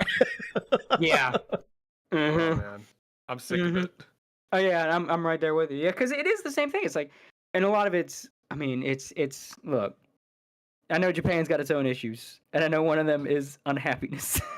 And I know a lot of this stuff is like, that's why there's a lot of anime these days I don't watch, because I recognize this isn't meant to entertain me. This is meant for a sad guy to feel like he can get away for a half hour. This is like a playhouse. It's a truck. You know. Yeah, this is an entertaining narrative. This is a playhouse for a depressed man to pretend. Look, I'm all for escapism. I like escapism. I have no issues with the idea. I think that Isekai is just a bad story writing. I think I think there's types of escapism. There's types of escapism, right? There's like regular escapism, but there's a certain type of escapism that I fucking hate, and it's like endemic in Japan right now. And it's the like, I'm sad and I just want to create a happy place via media type of escapism. And that's where a lot of this isekai is coming from, because it's not just I'm in another world. It's I'm in another world and I'm the best thing ever and I'm handsome and there's like 20 beautiful girls and it's like video games, because I play video games. I understand video games. It's never like a Tolkien-esque or a realized world. It's a fucking video gamey world. Well, and part of that is because the competition is so high for like light novels and for manga that a very, very small fraction of that ever actually sees like gets translated and gets to the West. So you're seeing like the peak of like the most wide appeal version of that content. So in some sense, I do agree with you. Like I really detest isekai, as like a world building concept, and I hate RPG world even more. Mhm. Like even if it's not an isekai, if your Yeah. if your world The runs on game gamification of mechanics, I'm fantasy. out of here. Yeah. Like, but the reason that they do that is, and the reason that the titles are so long, is because people want to read what they know they're going to like, and there's so much content out there that if your title is not, this is who I am, this is what I get, this is where I'm going here, this is what's happening, right? Like, Well, actually, you will that's get not lost in the sea. that's not where it really started. It was like, I don't remember the name of it, but there's like this site. It's like a novel writing site on Japan. It's kind of like Japan's Yeah. AO3, but Yeah, it's less they fan have fiction, that. more. Yeah. It's less fan fiction, more like original content. And a lot of these light novel are coming from there. And Yes. that's what they do, because like I think it's something about the system on that site where it doesn't have like AO3's tags and summaries It's or a whatever. ranking system basically. Yeah, so it's just like all you have is the title, and I mean, that's what births Konosuba a lot came of from those. that site. Yeah, that's what births a lot of those sentence titles, is because that's all they have to sell it is the Yeah. title. They don't have a short summary and tags or anything like that. It's just here's a, like, I mean maybe like on the other, when you're really browsing it does, but where the pages where most people are getting the stories from, there's nothing but the Yeah, title. you see a ranking. There are tags on it, but you see a ranking of just like, here's the most popular stories from this week, and then you can click through and then see which ones are interesting to you. The issue, of course, then is that, you know, you have to hook people in, and it's the same thing with like serialized manga. Like, why the one shot chapter 0, typically, like the events of that, if it gets picked up for serialization, tend to happen like chapter 10, chapter 15 rather than chapter 1, because you have to have the hook to actually like get people invested. So like if you go back, to bring up a terrible series that I don't like, Nisekoi, right? The I don't even remember what that one was. oh, The title's familiar. yeah. The one shot for that I remember Nisekoi. had like the ending of the series basically in it, and they have to hook you, and so you run into a lot of stuff like that, and it's just Yeah, like like the amount of content is so Oh yeah, much. like the Deaf Girl manga was the same thing, where like it had the one shot, and then when the manga actually happened, that was like the one shot. The events of the one shot were like near the end. Yeah, it happens all the time. Yeah, yeah, I For get me, that. It's just like the issue though with the get back to the meat of it. It's just there's a lot of, like, Japan just has an epidemic right now of like that kind of escapist media, where this isn't made to entertain you. This is made to make a depressed man feel better for a half hour. And a lot of I don't fucking isn't I that want the a gripping definition of narrative. entertainment? No, because like I'm talking about like, no, you know what it is? It's like it's playing dolls. It's like playing like this isn't made to be a good story. This is made so a depressed man can insert himself as the main character and just be like, "You're so great. Look at all these girls that actually talk to you and love you. Yay, you're the best." And that's it. That's the whole purpose of it. It's just meant to project into this guy and feel good. It's not meant to be gripping. It's not meant to be funny. It's not meant to be memorable and emotionally stirring or any of that shit. It's just so depressed men can play dolls. I think there's some level of subjective evaluation that's involved in that sort of thing, because it's easy to paint content with a wide brush. And it's not that I disagree, because I do think that there's a lot of content that is just like essentially, women's romance novels, right? Like, wow, there's two hot rich guys who both want my attention, but I'm so plain, that kind of content. But I don't know. I wouldn't call it an epidemic. I think it's always that kind of stuff has always been around. It's always been around, but the reason I say it's an epidemic, because it is the same as, I think, to talk about on the show, it's the same as women's romance novels. It's the male equivalent. Because as different as men and women are, fundamentally we are the same. But I think Japan is just producing so much of it compared to like the past. It's like it feels like there used to be a show like that, and then you get a show like that, and then a couple action, and then a couple of this, and a couple of that, and now it's like for every quote unquote regular anime show that like anybody else could watch, you're getting like 5 wish fulfillment isekais. or something like that. Like 5 wish fulfillment shows for every one regular ass show. Like for every Sakamoto Days, there's like 20. How I got reincarnated with a MILF and some shit like that. Like it's just it's so much more skewed than it used to be. It's kind of like what the West went through when Twilight blew up, and there were just young teenage girl wish fulfillment young adult novels just getting barfed out like crazy. And it feels like Japan's doing the male equivalent now.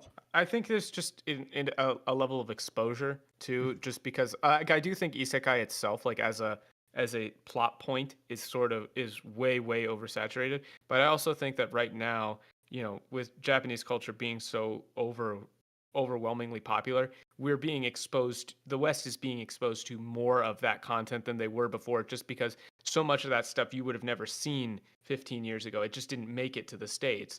It didn't make it into English to begin with. So from my perspective, at least, having been here for like 9 years, that stuff has mostly still just always kind of been here, but it's getting more popular because there's more of a demand for people to see it. Like the budgets for anime and like, what is getting turned into a show, what is getting out there is just more broad now.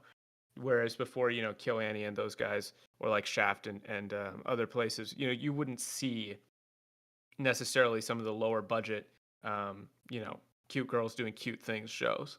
But now you see everything. Like, a lot of the audience for today's isekai would have been watching like cute girls doing cute things shows. But that's still fun. I think fundamentally different than what's being produced now. Because while it was a similar audience for a similar reason, there was still enough, I guess you could say, plausible deniability as a piece of entertainment, right? Like, even if it was cute girls doing cute things, you could think like, oh, it's like cutesy Seinfeld or something like that.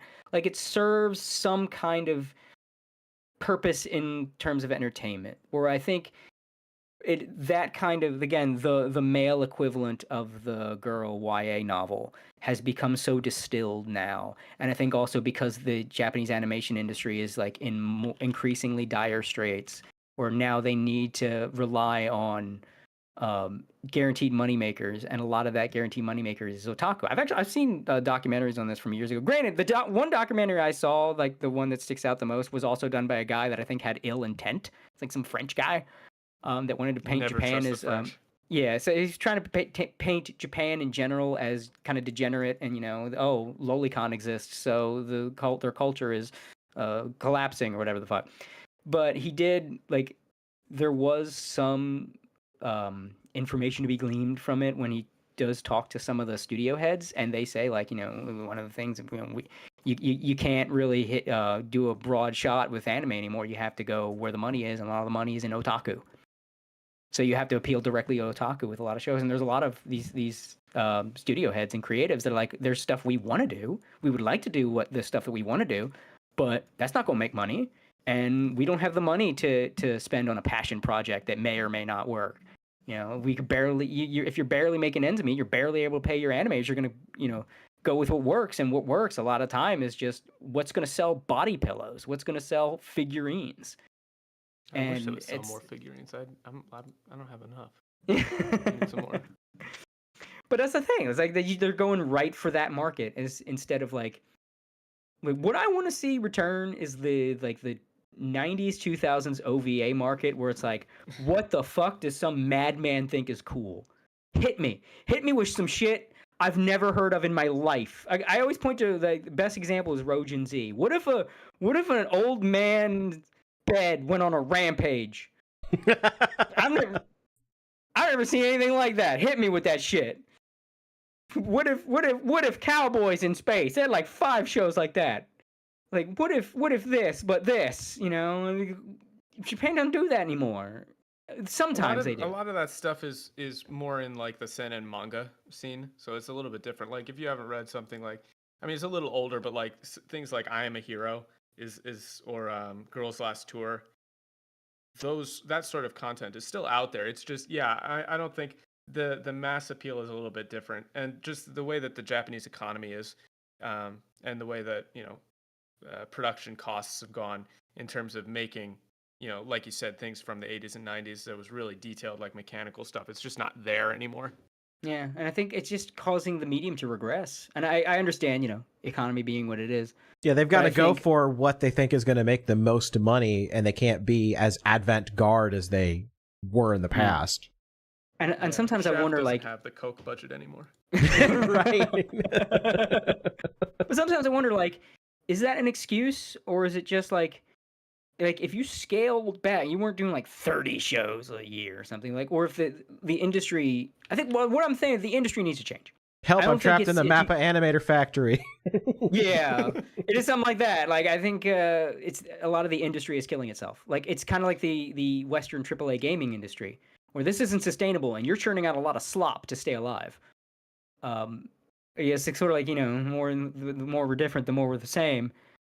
Where it's like, your business model is currently unsustainable, and you're churning out a lot of slop to survive. Like, you could just pay your animators more, scale back on how much you do, and create higher quality products that will make you individually more money, instead of trying to just churn out slop after slop after slop that'll make guaranteed money, but not as much money as like a massive hit that's like this project, like your anime equivalent of an Elden Ring, Well, like this typically, massive effort project. the money making thing on that side of it is like anime itself really doesn't like make money. Typically, it's normally used to put, like, that's why it's very It's a rare for promotion. something Like, you make money on the merch and shit. on the manga. Well, on the Yeah. merch sales and the manga Manga sales. sales. Well, I'm still in the mindset of like the 90s OVA scene. So, the I anime totally first get created it. thing. Yeah. It's just like even if, for example, if they went back and they like scaled back production, they would be very hard pressed to make like profit off of, like, I don't know if you've ever seen like Blu-ray prices in Japan, because they're insane. Like, Yeah. the entire industry, in terms of like the way the market is priced and the way that merch deals are handled, or like the interior works between like Kadokawa and everything that happened with Kimono Friends, and like why that turned out the way that it did is not something that really gets seen a lot outside of like the actual inner workings of the business side of things. Like, it's been I've tried a couple of times to reach out to creators and say like, hey, if you used a Kickstarter or like a crowdfunding system to create this thing, like Spice and Wolf did a really great job with that, with like the VR games. They did an insanely, had really, really good returns, and it kind of saved the series and got them a whole bunch of more merch and all sorts of stuff, just from being more open to trying different ways of funding.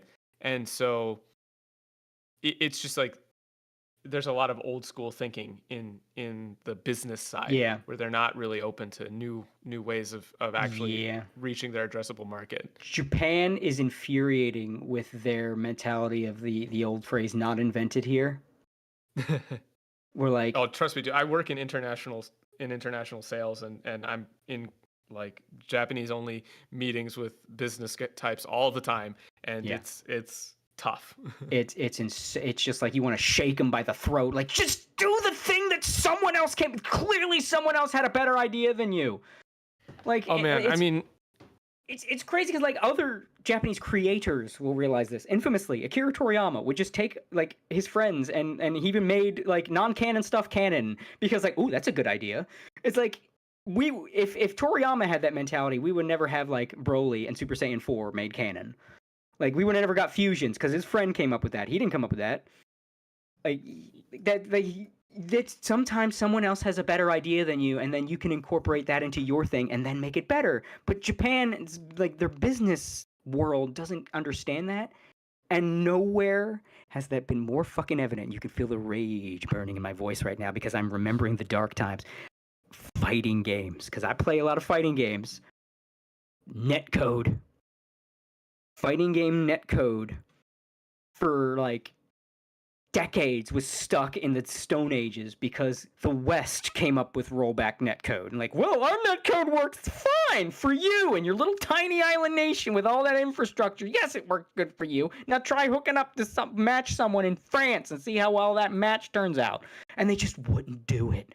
It was right there. It's like, yeah, well, it's not our proprietary code. We don't want to. We would have to call. We just want to just make your own rollback. Just do something.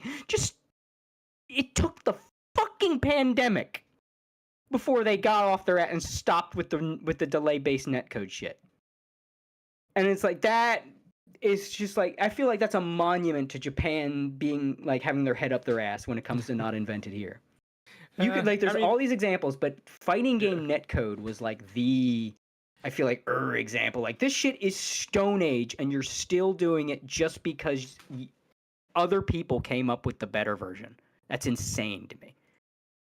Oh yeah, I mean I've said it before, but like Japan could seriously any company in Japan that wanted to make like a shit ton of money with that had distribution rights could just partner with Steam to sell individual episodes of anime for like $5 or however like $2 a pop and or buy a season for like a 10% discount, host it through Steam and just let people buy files ad hoc and they would recoup so much money. Like if you could buy Lucky Star high quality through Steam, I know tons of people would do that. If you had like little badges and you had like icons that came with it, little extra bits and stuff. Oh, dude, that was oh my god, they would make so much money. Just think about all the profiles that have Lucky Star stuff on them, like 10 years later.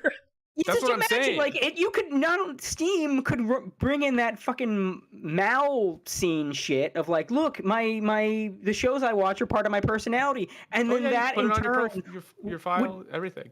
Would make so much money for these shows because like, oh, if you watch all of you get a badge for watching every episode of this series. Well, now we can put that badge on my profile and I can say, hey, I watched this. Even better, like you watch the entire series and then you get like a special wallpaper and an avatar and like a badge on your profile.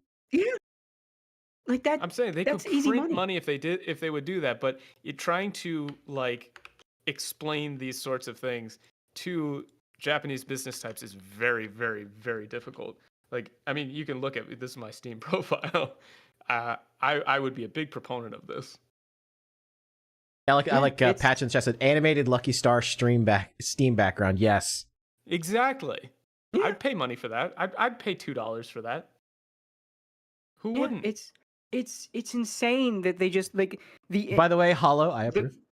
I actually did a little bit of work with the I'm mutuals with the author of Spice and Wolf. I did a little bit of work on the VR the second VR game. I translated some stuff for the website for them. Oh hell yeah. I met a couple of times. He's a cool guy. Yeah, I fucking love Spice and Wolf. Have you been watching the remake? Yes. I have not. I keep meaning to. It is peak. It's peak. That's good to hear. That is good to hear. They included even stuff that was like cut in the original series, which I really appreciate. Yeah, because I know they compressed the first couple books, if I remember correctly, and then it's a compression, and it's just the way that the rights worked out with Kadokawa that some things had to be changed, but they did a really good job of like actually following the story of the novels, and they're doing another season. So we may of all new stuff. So there won't be any retread in this. So then we'll get we may yet get like an actual season 3. But the story framing of it's fantastic. I'm a big fan. Yeah, unfortunately, the only downside I would say is the music's not quite as good as the first season. That does suck because the first season, the first series. It's hard to get as good as that music from the first season. Just the atmosphere of that original series. Yeah. I mean, it's not like I don't think this is going to be a Full Metal Alchemist Brotherhood type situation where it just completely negates the existence of the first anime.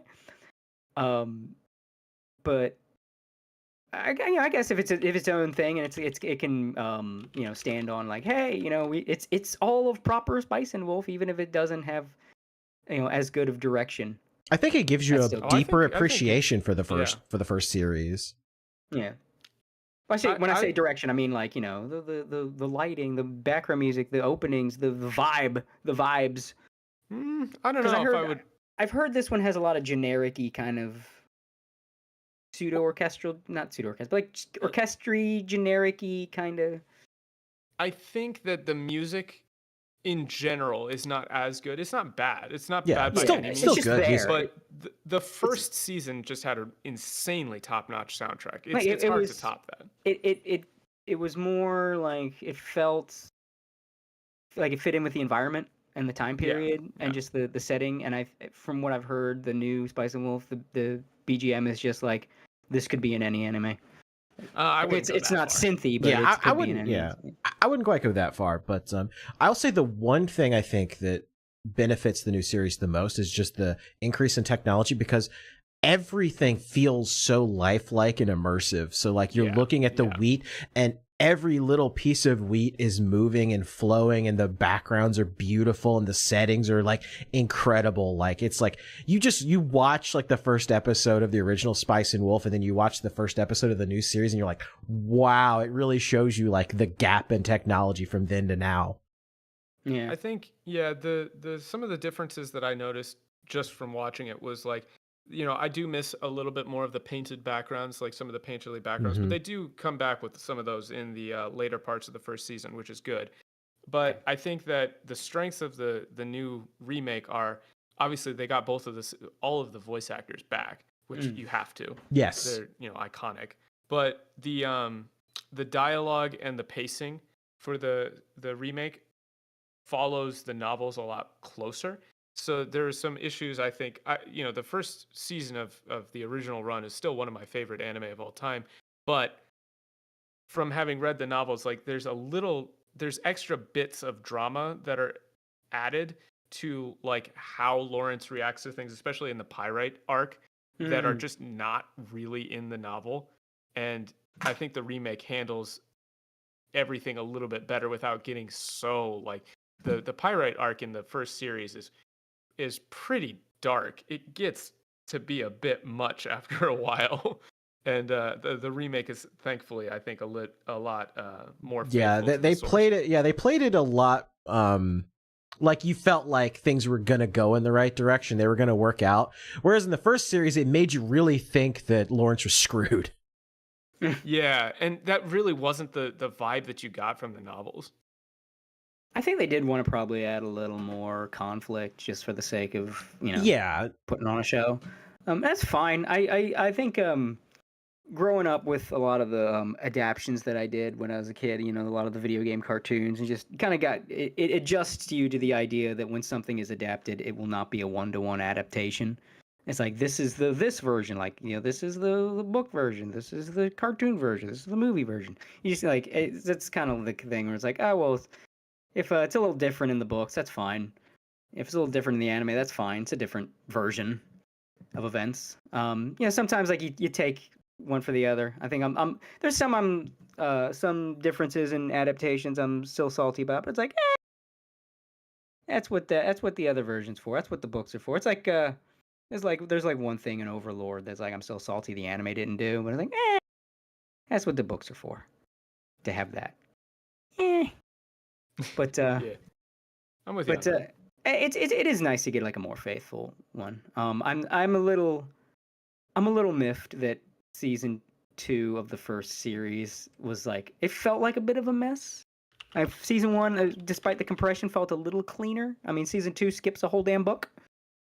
Yeah, I and mean, like the leaves thing one is, unfinished. like, some of the novel stuff, I do think that the remake, I really don't want to spoil the way that it's framed, even though it's like it's literally episode 1. Like if you just watch episode 1, you'll get the framing, and I don't want to spoil it, but specifically the way that it's really clever. The way that they framed the setup of the story itself, it fixes a lot of the issues, and even like kind of brings the first series still into like maintaining some semblance of being canon, just because of the way that the story is being told, and I appreciate that. I think my biggest issue with the first run of the anime is just because of the way that Kadokawa works. Like Chloe had to be added basically as to swap out a character, because wasn't she a you have to combination of have- 2 characters? Yeah, she's a combination of 2 characters. One, and she replaces a male friend of Lawrence's. That they fixed that, or they changed it back to the original. And so, I think that it's just Hasekura has been able to basically take the reins back on the series, and he sold so much merch that, like, I don't know if you noticed, but the 10-year anniversary came around, and there was like no real figures or no real merch for Spice and Wolf for a very long time, and then suddenly just boom, there's millions, there's tons and tons of stuff. So they were able to make so much money from that he's really got like really strong control. And so that's why I think that even though the pacing of the second season 2 of the original run of Spice and Wolf was a little shaky, especially at the end, I think you don't have to be as worried about the remake just because he's got so much creative control and so much money being put behind the project. Everybody remembers their first waifu, and for a lot of guys our age, it was Hollow. I do have a super chat I do want to read though. This is from Red Part 115. He said, "I just want to say, I want more heroic protagonists that look and act like villains, like the Shadow. Like I want more protagonists that look like Darth Vader or Cobra Commander." That was for $15 Canadian. Yeah, I think we that took a hit when people got self-conscious about the edge of the 2000s. Because I think that edginess like got so oversaturated that people got embarrassed about it, and it became like it showed the insecurity, and then people ran away from it. And I think today now people are reevaluating 2000s edge now that's sort of farther away.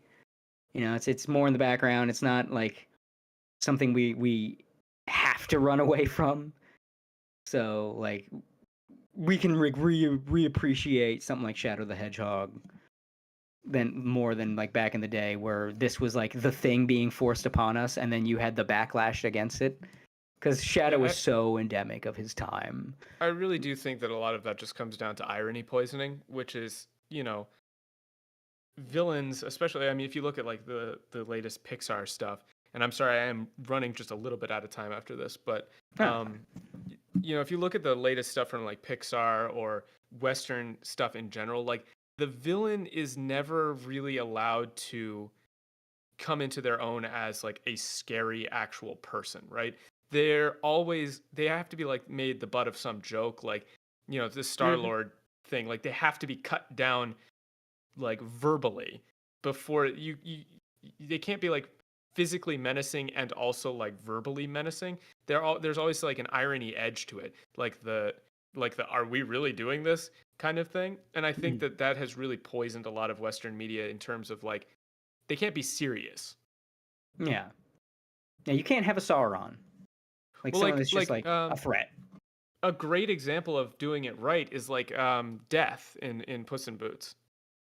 He's just 100%, and it's like it's a quasi comedy show movie, but the film's great. But he's Death. He's literally the bad guy. He's straightforward. He is not.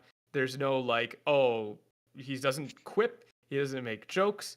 He's going to kill you, and that's what he's here to do. And they play it straight, and he's serious, and he's scary, and I think that's what works. And I wish we would get like more of that, so that you can have like if your villains aren't actually scary, if they're a joke, then the hero can't be heroic. Yeah, I think the irony poisoning is kind of like I said, it's very much a lot of the 2000s insecurity coming back, because it's like it was edge poisoning back in the 2000s. Yeah. Like it one of those things you can look back on it now and say that's cool. Let's bring that back. But like it was so annoying back then. It really was as annoying as irony and Marvel shit is now. Edge and like badass and new metal, that was just as annoying back then. It's kind of like I mentioned before, like how sex sells was so prevalent, and like there was such an over sexualization that kind of led to the Puritan shit I can't talk we have now. It's just kind of like the pendulum swung the other way because the sex got so annoying. Like every other commercial had tits, every other show. Baywatch was the #1 show on TV for years, and it was just let's watch women run in slow motion while their breasts bounce. What's the fucking story of Baywatch besides lifeguards? You don't fucking know. Like it was just so ubiquitous. Sex was so ubiquitous, and people was like, "Yeah, that was a great time." No, it wasn't, because it's how we got this today. Because it got so annoying that people ran to Puritanism to just get these horny motherfuckers to shut the hell up. And Edge was kind of the same thing, and just ran the other way, and they're like, "Oh, now nothing serious." Well, I think that's why we got so incredibly lucky with, which I will always bring up, the Lord of the Rings being made when they were. It was like the absolute perfect time for that to happen. 100%. Where we did not know how good we had it when those films were made. Literally, there was We got so fucking lucky. Oh, but, like it would be unwatchable today. I mean, we know what we look like today. Rings of Power. They made Rings of Power. It'd be Rings of Power. I don't want to talk about Rings of Power. Man. Oh I can't Lord, do it. them rings! I can't do it. I can't fucking do it. My only joy in life is I don't know if you I don't know, like I'm not into like the podcasting scene as much, but I always watch whenever this guy Little Platoon, he's kind of Mauler and those guys adjacent.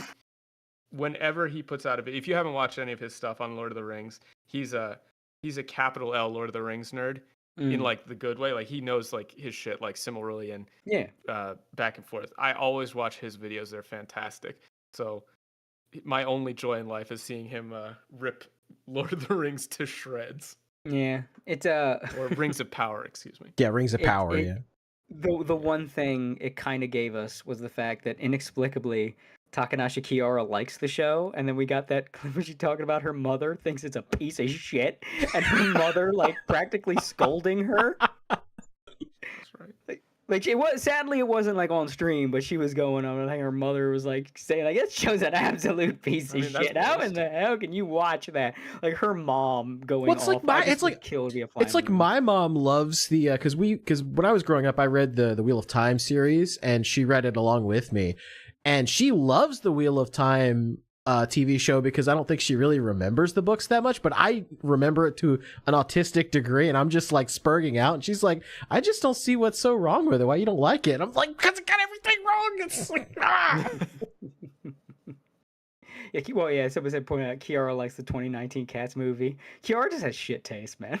She like is I think she's worse than Pippa in that regard. Like, you know, Pippa, you say what we want about Pippa's taste. Pippa didn't think Cats and Rings of Power were good.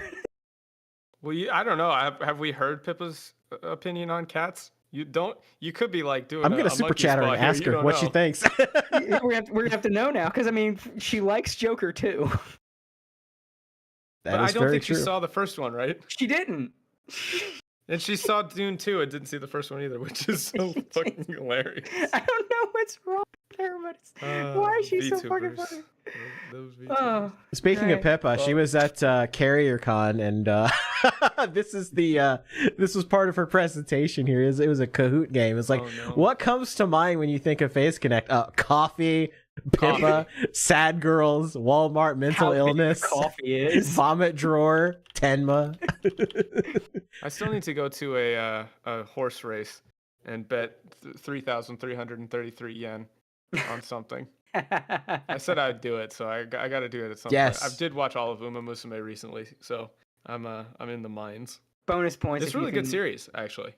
Bonus points if they have one of the horses, one of the horse girls are based on, and I don't think any of them are really active anymore, but because it was like Gold Ship is still there. Yeah, because this was Uma Musume was done like a long time ago, so a lot of those horses aren't active anymore. Yeah, unfortunately. That's amazing. What comes to mind? They are a coffee company. What's the name of that one racehorse? This is like the really famous racehorse for a while, like 20. Special Week? No. Go Man Go? No. Was it Seabiscuit? Yeah, Seabiscuit would be. That's the Triple Crown. Yeah. Has Seabiscuit ever appeared in Uma Musume? I don't like Uma I don't Musume, think so. I want to check. But I doubt it. Would she even get like mentioned, like, you know, over the Great American Horse Girl, Seabiscuit or something? Like Seabiscuit was just so ubiquitous. The fact that I even know Seabiscuit, right? So I'm wondering, like, would that make it into Uma Musume? I feel like it should. I think they're mostly focused on like Japanese horse races. But at least even like a mention, you know what I mean? Like I'm gonna be like the Japanese Seabiscuit or something. Not to my knowledge, and a quick Google search is inconclusive. Okay, that's. I would 0 rank out of 10 trash. Like a Seabiscuit loyalist. Season 2 is the best season. Season 1 is really good, and then season 3 is kind of okay, in my opinion. Yeah, it's just one of those things. It's got a big wall that's keeping me out. It's good. It's like actually really good. I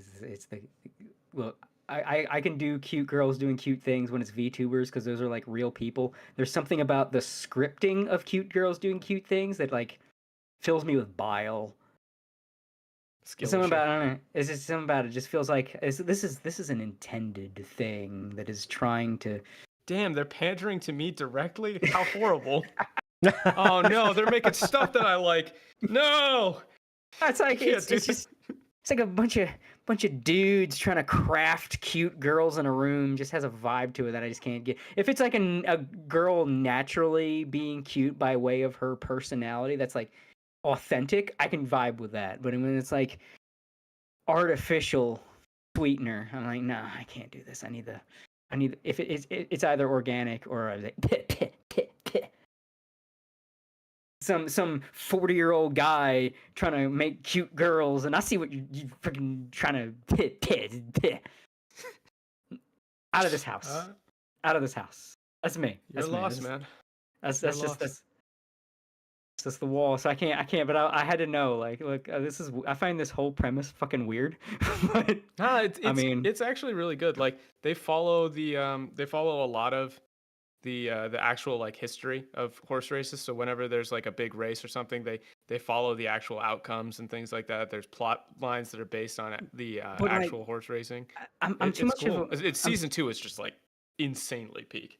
I'm too much of like a fucking one of those, like, I don't know what you call those kind of nerds that like have to question everything. Like, I'm too world buildy. Like, how horse girls, what makes them different? How did this happen? I think the word They actually autistic is go into typically that. used for this. Yeah, They go into that though. Like that's a whole Sectional thing. There's autism.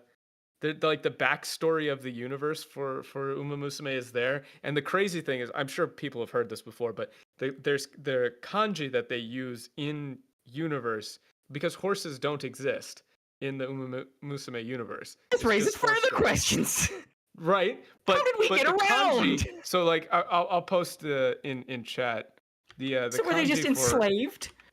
No. The kanji for horse, right, has, I don't know if you could see it, but it's got like 4 little dots at the bottom, which is like legs, like 4 legs. But in the Uma Musume universe, that kanji still exists in Uma Musume Japan, but it only has 2 dots underneath it because horse girls only have 2 legs. And they're my God. insanely like every word that includes that kanji, because it's not just horse, right? Always uses 2 dots, and it's like a thing. Oh my God. It's great. I love it. How did people traverse before there were automobiles? Don't worry about it. No, I am worrying about it. This is why I can't vibe with this shit. Like, so were there like cowboys in the old west just on the shoulders of these frail little girls? No. Like, what the- They would have had like a horse girl companion who like. But how did he get conquered the West around? with them? But how did he get around? Like, I don't the know, whole man. reason we had horses was because they were fast. They were a means of travel. So how did Don't he think about it. travel? Like, how were these horse girls corralled? How did you get them into service? No, they're Did you just like they're park like them? people. They're just people, but So horse they're girls. slaves. They were slaves. No, they're not. They're not slaves. Like, They're like way stronger than regular people as well too. So you were just riding on their. So then, how would you even indenture them into becoming methods of travel? No, they like running. But did they like? Did So they it's like the being lone, parked like the outside lone ranger saloon? in the Uma Musume universe. You just have the Lone Ranger, and he's running alongside Silver, which is just this girl with the horse ears. Yeah, Is he it's keeping based. up the entire time? Yes. He had silver was as a method of travel. Do Nah, you see don't the worry about it. problem? He's running. think He's just about it running too much. alongside. So we all run as fast as horses. No, What's the you point know of the like those horse girls? like those human drawn like rickshaw things. They just had those. But Yeah, So they there were you go. enslaved. They were No, enslaved. No, they feed like 'em. doing. They like doing it. Yeah. They like running really fast because they're So still they- horses. They like being indentured. Well, no, they do it for their. I They don't know do why it. you're getting hung up on that. Yeah. They Maybe do it just because paid they love them. Like, people. you can Yeah. avoid that. Greater implications. It's like how your wife. It's like how your wife will make food for you. It's like, you know, that's not because she's She your. doesn't enjoy that. Again, skill issue. She does it because I refuse. It's just there's too many questions and it just gets darker the more. That's why the whole premise is just I can't, man. See, I could just say, Missing out don't on worry Kino. about. It's too stupid. This is the I whole hope we reason get I couldn't get VTuber into races Chainsaw one Man. day. Yes, VTuber races, yes. They should be forced to race for our amusement. It's the whole reason I couldn't do It's the whole reason I couldn't do Chainsaw Man. There were too many questions about the lore that were just too stupid, and this is like I can't. Well, just I mean, can't. to be fair to you, there's a lot of stupid lore questions in Chainsaw Man that don't make sense, and the author's just kind of like, yeah, don't worry about it. Yeah, World War II just didn't happen. Has it gotten worse? Got interested in that show. It's like Yes, it's it actually has gotten show. worse. It has gotten worse because It's anytime funny, I lost friends over this because there were people that were like a little bit too into Chainsaw Man, and I made fun of it, and they got like really personally insulted about it, and that's really funny. That's really funny that like you just don't understand, and it just gets worse. It's like it's sad that I can't, now that contact has been cut off, I can't smugly smile in your direction. But no, in case this ever reaches these people, I'm smugly smiling in your direction that I fucking told you this shit was stupid, but you got too attached to the girl with horns on her head. You were blinded by anime girl pussy. I mean, she was peak Many though. such cases. It's like why? So like, okay, so Polt, you'll see what I'm talking about here. That's how stupid the lore is here. So like, the whole thing with devils, right, is like whenever there's a fear of something, it creates a devil, and the stronger the fear of that thing, the stronger the devil. But also, there's like a cop out, like the stronger the fear of the devil, that way he can make devils of things that no one's really fucking afraid of. Like, why did the chainsaw devil become the strongest thing ever? Like, how? Like, okay, there's like one devil, like it's like the darkness devil. Okay, that makes sense. It was eldritch. That's how it should be. People are afraid of the dark. Why is like the chainsaw devil stronger than like, I don't know, the knife devil? The hell devil? Didn't that fear of hell create like entire religions? It's because it's a shonen manga. Yeah, but like, here's your premise. Like, you're the one who's supposed to have thought of this premise. Like, why can the chainsaw devil just eat devils and erase that concept from reality? The whole series starts like, I've never seen a series manga start so incredibly abruptly. Like, I'm not a fan of the series. I don't think much about it at all. But I read like the first couple of chapters. Like, Jesus Christ, that went really fucking fast. Like, the whole premise gets set up like really, really quick because it's a shonen manga and they want it. It's for kids. But like, you have something like One Piece is pretty well thought out. Like, I mean, JoJo was shonen, and my God, that was super well thought out. One Piece also starts out like insanely quick. Yeah, like, but I'm talking about like, hey, check it out on Luffy. Hey, I'm talking about don't eat that, Luffy. Oh, and then he ate it. Okay, I got my powers. Okay. Oh no, cool, I'm not talking about like story progression. I'm talking about concepts, right? Like, the concepts make sense. Like, they're thought out. Yeah, okay. Because the lore of this shit is usually like half the fucking shonen. Let's be real. Half this shit is world building lore, and here's my systems. And well, like, they have that because of the way the publishing schedules work, right? So like they have to be ready to either end the series in like 4 volumes or keep the series going for another 20. But, so there better be some mysteries that you keep hidden away. Yeah, but the thing, like, just the lore itself is really stupid in Chainsaw Man and not well thought out. Like, especially like you compare it to others. Even something like Dragon Ball that is obviously made up as it goes along. Toriyama's at least able to bullshit really well. That it feels like, yeah, okay, that fits, that tracks. Okay, I'll give it to you.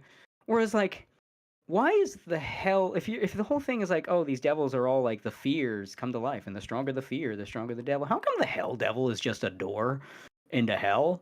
Wouldn't the hell devil be like immensely powerful because of like religion? Why didn't the chainsaw devil be a bitch because like Korone and 13-year-old boys exist that love chainsaw? Why is the gun devil an eldritch like world-ending threat? Wouldn't America just be nerfing Japanese it? Perspective, right? Yeah, but like the America itself should just like double the gun devil over and kill it. Every time an American goes yeehaw, the gun devil shrinks and just becomes like a little man, a cute little man on your desktop. Like, how did the chainsaw devil become more powerful than the other power tool devils? Like, wouldn't the power drill and 'Cause it's buzzsaw called devil? Chainsaw Man, not like Yeah, I But, think like, that's circle pretty much cut it. Saw Man. But like, why? Wouldn't you have to come up with a good excuse for that?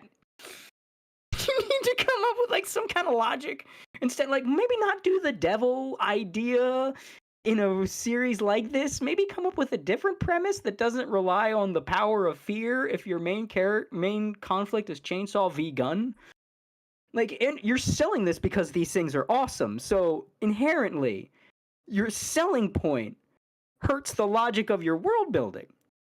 Because your world building says these are the terrifyingest, scariest things to ever scare. But you're doing it because these things are awesome. So inherently, they're not the terrifyingest things to ever scare because they're cool. Well, I'm sure and you'd be cool more is not afraid scary. of like a gun in your face and a chainsaw in your face than just reading about it. You know. I mean, I don't think anybody with like anybody who owns a gun who's gone to a shooting range is. I mean, obviously guns are dangerous and you should respect them. But I mean, anybody who saw the Old West, you know, I mean, obviously you didn't see the Old West, but you know what I mean. Like, clearly there was not much fear there. You know, it's and again, I think every time Corone goes wow wow wow, the chainsaw man should get a little bit smaller. Whoa, whoa, whoa. Yeah.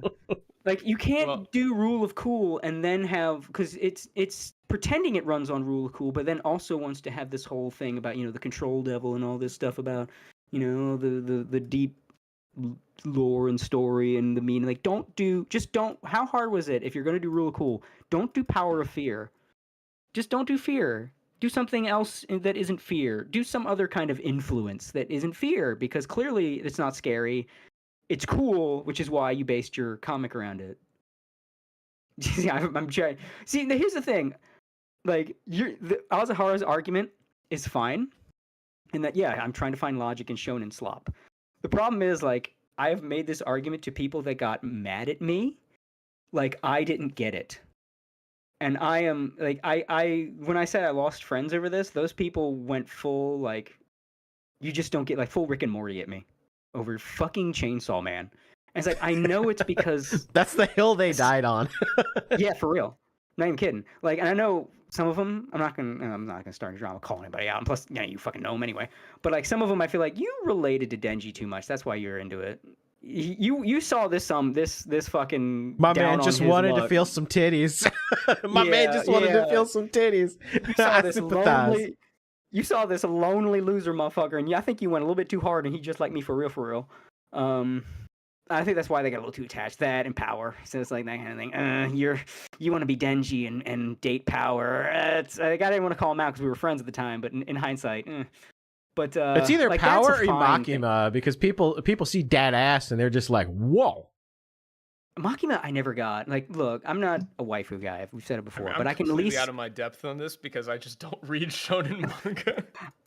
I- So I'm like, this has just been for me. I'm just sitting here going, Living yeah. vicariously Well, you've through my probably seen them. unfortunate knowledge of. I mean, I've You've probably seen them terms at of- least. I mean, I've seen them, but I'm Yeah. like, oh, like Makima, like that's that monkey meme that I remember Like watching. the office lady looking bitch, right? And I know Yeah. the DDR being forced to play DDR thing. I thought that was funny. like, But other than that, I'm just sitting here like, like, look, what you know is usually mhm. all it takes for somebody to be like, wife. Like, that's usually all it takes. Well, it's the step saw on the me red-haired mommy girl. energy stuff with her. I Yeah, never liked that. yeah, that's all it is. You don't need to know the nuances of the series with people like this. But like, I'm not a waifu guy, but I can usually see, okay, I get it to a degree. Oh, she's hot. Oh, she has this appeal. Okay, whatever. I never got the shit with Chainsaw Man because, like, I don't know, his designs are so rooted in reality, they're actually kind of boring.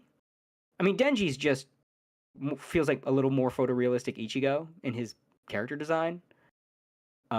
He's really derivative of Ichigo, actually. And then, like, Makima Well, is both this is just Jujutsu red-haired Kaisen office and lady. Chainsaw Man are like they're like Tite Kubo's children, basically. Yeah, pretty much. It's like, bruh. Like, at least when Oda copied Oda copied Goku to make Luffy, he changed the design up a little bit. But like, when I look at like Makima, it's just like, this is just office lady, man. This is just redhead office lady. This is like, this is the most like, oh my god, anime has just gotten so boring. Like I remember when designs used to like stick out, man. You like You're see a living character up to design. the anime boomers Yeah. title here. You're going full boomer now. For real though. Like I mean, there's some anime that's still like got that sauce. One Piece got that sauce. You know, JoJo got that sauce. Sakamoto Days is fantastic. I'll say that. Yeah, but I mean, even there's character designs in that. Aside from Sakamoto himself, the character designs are still kind of. I mean, I love Sakamoto Days, but it's still got that modern anime character designs are just kind of boring. I think nothing shows that more. As much as I would love to continue boomering out, I do have to kind of get going. Oh, okay, yeah. It's a different time over there. Yeah, it's a different time zone. But thank you again for having me on, guys. If there's any like final shout outs, or I don't know how you play the guest off, if you want to like pull me off the couch and take me out back and shoot me for disagreeing about. No. So, thank you for coming on, Poltfan, aka Japan Day Tripper. You can find him on YouTube. That is youtube.com/Japan Day Tripper.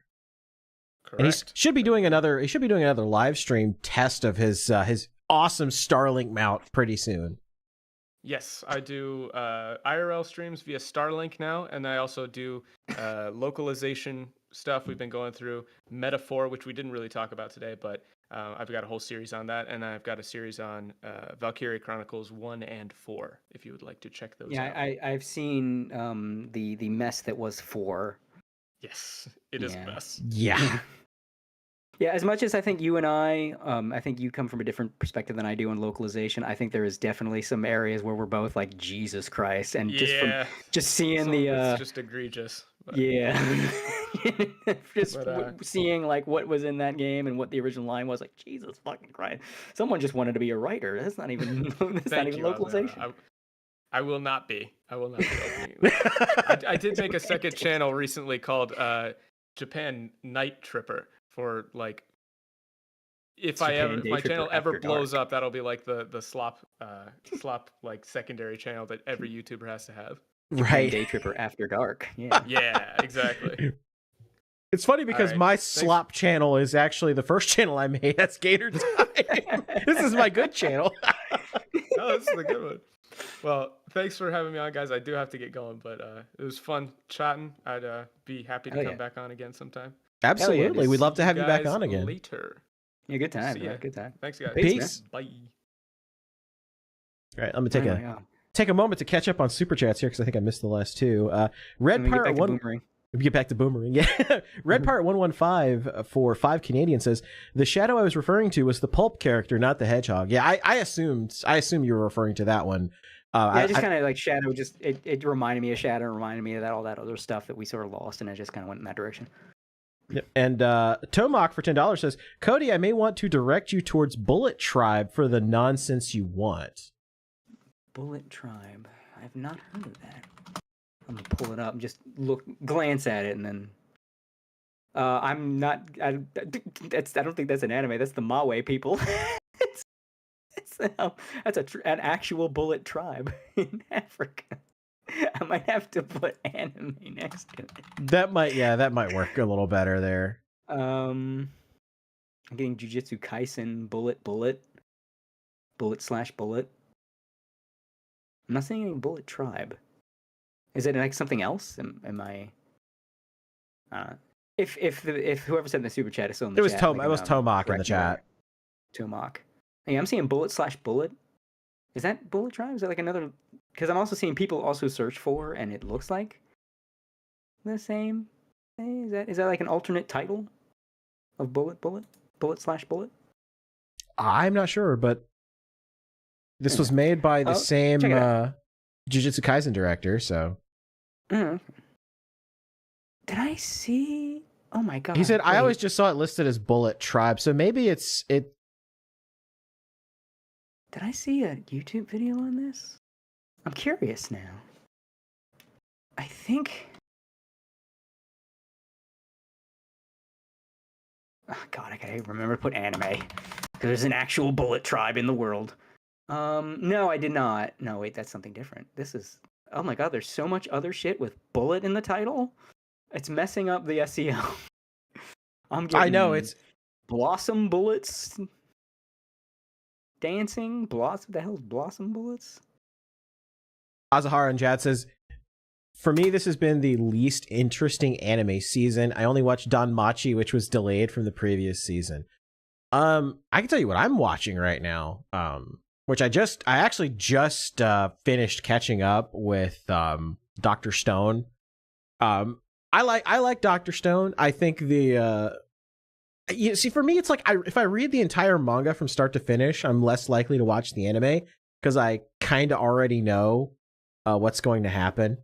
He said I dropped Stone. Yeah. See, I don't know. I like it. I still like it, but it's not as, like I said, I had to catch back up with it because I just wasn't watching it weekly. Whereas, like I watched, Solo Leveling weekly. I watched ReZero weekly. But I'm still like super behind on like just about everything else. Well, there were some gems. There were some gems. Like I think the Red Ranger, the Red Ranger Isekai actually ended up being pretty funny. Like granted, it's Isekai. It's Isekai slop, but it has a really neat premise, and it's funny how they play up like the like how the powers translate, from the Sentai to the world. And it's really, really funny. And they play it. It's so hammy. It's great. I want to check it out, but I feel like the Isekai stuff will like, yeah, like when he's doing Red Ranger stuff, I'll like, it's funny to see in this environment, and then like it'll be like straight Isekai, and I'll be like, I don't want to be here anymore. I want to leave. It'll just be regular Isekai, like parts of it. And I'll be like when Uncle from Another World was regular Isekai, it was still part of the satire, so I could jam with it. Well, it's like it's like the Bureaucrat to Villainous show. Like I feel like that's another show that like gets the Isekai to like the goofy stuff, like it gets the balance right. So it's not like, oh, this is a stupid Isekai slop. No, it's like, haha, this is actually really funny. I guess I've become Isekai allergic to the point where even something playing up Isekai, like if it's too much like other Isekai, I just break out in hives. Like that's how I could get through like Overlord, and it's why it's one of my favorite franchises of all time. Like it's technically Isekai, but it's really not. As Hard in Chat says, I want Bookworm to continue. Yeah, that's one I haven't seen, but I've been meaning to watch. Ascendance of a Bookworm. I've been told by literally everybody that it's really good and I should watch it. I think like I remember Pippa said it was trash, and as bad as her taste can be when she ended the book club because of it. Yeah, when it has that much of an effect, and usually like I feel like the one place you can trust Pippa's taste is if it's that strong in the negatives. Like if it just makes her flip the table, it's like, okay, yeah, that's probably bad. Yeah, Azahara says it starts like generic Isekai slop, but the world building is nice. See, like that's how it was with Slime for me, is that like Slime started out as just like generic Isekai slop, and I was like, well, I'm too deep in now, I'm going to keep watching. I actually really liked Slime as far as Isekais go. I'm known once in a while to watch some like absolute garbage slop just because I like the premise or whatever. But like, I think out of the Isekai genre, I think Slime is one of the better ones. Of course, I mean, Overlord's without question. I mean, it's just so damn good that. I mean, that's another league. It's one of the things you forget is Isekai. You really do. Yeah. It's doing so much with its premise. But like, yeah, technically it's Isekai. But like, to me, Slime, I tried watching like 3 episodes and I fucking bailed. It felt like for the people that were too filtered by Overlord, too soft for it, and wanted the wish fulfillment Isekai, this was like Overlord for the people filtered by Overlord. Like there was, I don't remember what, because it's been like years since I've seen it, so I don't remember the examples. I'm just remembering like the impression I got, that it was like had a lot of eerie similarities to Overlord, at least how it starts. It has a very similar premise to Overlord. Yeah, and it's like, this feels like the people that got filtered by the Adventurers arc, because that, man, did people get filtered by that shit. That's why I love Overlord, man. But that shit, I remember I watched it with a buddy of mine, and we went through the whole series because I was like, hey, rewatch, yeah, let's watch Overlord, I'm gonna show you this kick-ass show. And he started getting into it, and when he saw like the end of that arc, when it cuts back to Arche's sisters talking about running away with her after she's been fucking massacred and everything, and he was like, Jesus Christ. I was like, yeah, Overlord gets so dark. It does, man. I love it. I fucking love it. because it gets dark in like a good way, where it's like it gets dark in a way that challenges you, and I love that because it uses the overpoweredness of the protagonist in a brilliant way, because the protagonists are like morally different. Like they're technically evil, but they're just morally removed. And like there's all kinds of situations where they can be on the side. It'll then establish other characters aside from a protagonist. And sometimes they're on the side of a protagonist, and you get to see some like catharsis. Or sometimes it'll build up likable characters and then pit you against the protagonist and really fucking give you an emotional gut punch. And I love that shit. It's so good.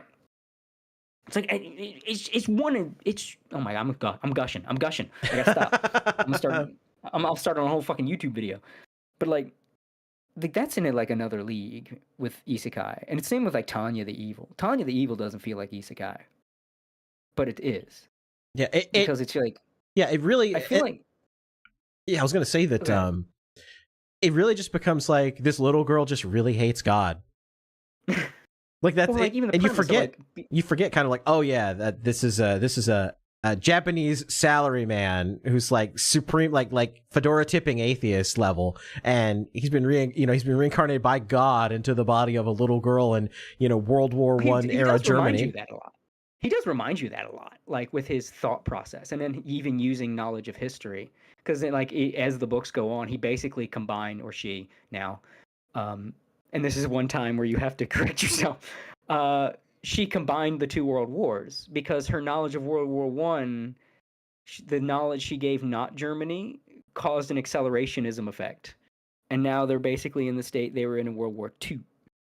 Right, because everybody hates them because they went and kicked everybody's ass, and so it's like, oh yeah, by the way, the rest of the world's basically allied against you. It's like, so we just kind of skipped the middle. Yeah, she's without even needing the Nazi Party to do the Nazi Party things. She just turned World War I Germany into World War II Germany. Yeah, pretty much. We didn't need a whole new fascist regime to be the enemy. We just started fucking shit up, and that caused the same effect. But Tanya is brilliant, and it doesn't. I think when it stops feeling like Isekai, when it's actually doing something with the premise of reincarnation into another world. Because like there's the joke of things like Narnia and Mario Brothers Super Show technically being Isekai. Yeah, I've seen that reference before. Yeah, and technically it's true. It's just I think the thing with Isekai, it's like if it feels like Isekai, it's bad. Right? Like it shouldn't. The fact that there are so many recurring tropes and so many recurring plot points, and it's just checking off all these boxes is the problem. It's not the inherently getting reincarnated in another world. I mean, we see something like with Overlord, like that can be done brilliantly. Even Overlord does so many things that are terrible in other series, and it combines them into absolute kino. Isekai, reincarnate in another world. Main character was a loser. Video gamification. All these things that should be the worst. And it is fucking brilliant. And it really is just all about execution. This is why I like the Faraway Paladin, because at its face value, Faraway Paladin is an isekai, but after like the first couple, 2 episodes, you just kind of forget that it's an isekai, and it's just kind of like, what if this kid was found by these former heroes that became monsters, and they raised him to go out into the world, and he ended up contracting with a demigoddess and becoming her paladin, and he's like, and it's really neat. I like Faraway Paladin. To Megatherian, technically, yeah, the rule for the guild was you had to be a functioning member of society. But he like had no friends, no real family. His whole life was just get up, go to work, come home, play the video game. And even and I think that was less done in Overlord, because usually that's done is like, hey, he's a loser just like you. Let's be real. That's why a lot of isekai does it. For Overlord, it was more to give a plausible reason why he's not going to miss his old life and will focus more on this new life. Whereas if he had connections and a family and friends back home, there would be a reason to try to get back home. And that's not what this needs to be about. So it gave a reasonable like premise for him to have a free break, like a clean break from the old life. So Yeah, like, and it's when that you kind of find thing. out like the state of the world that he comes from, you're just like, oh yeah, I Yeah, and understand. also, that was another way it broke convention too. He didn't come from our world. He came from a cyberpunk dystopia.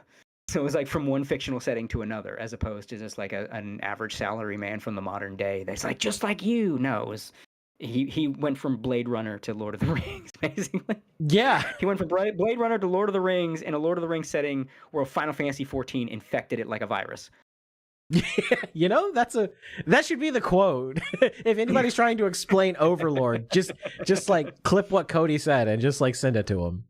If you've never seen it, it is absolutely brilliant. It's generally a very smart series. Like, it does a lot of subtle things, foreshadowing and like world building without explaining it to you. Like a lot of things that reward or rewatch. Like you catch things on a rewatch that you wouldn't have known initially, and every arc uses the premise of like these overpowered evil main characters in different ways.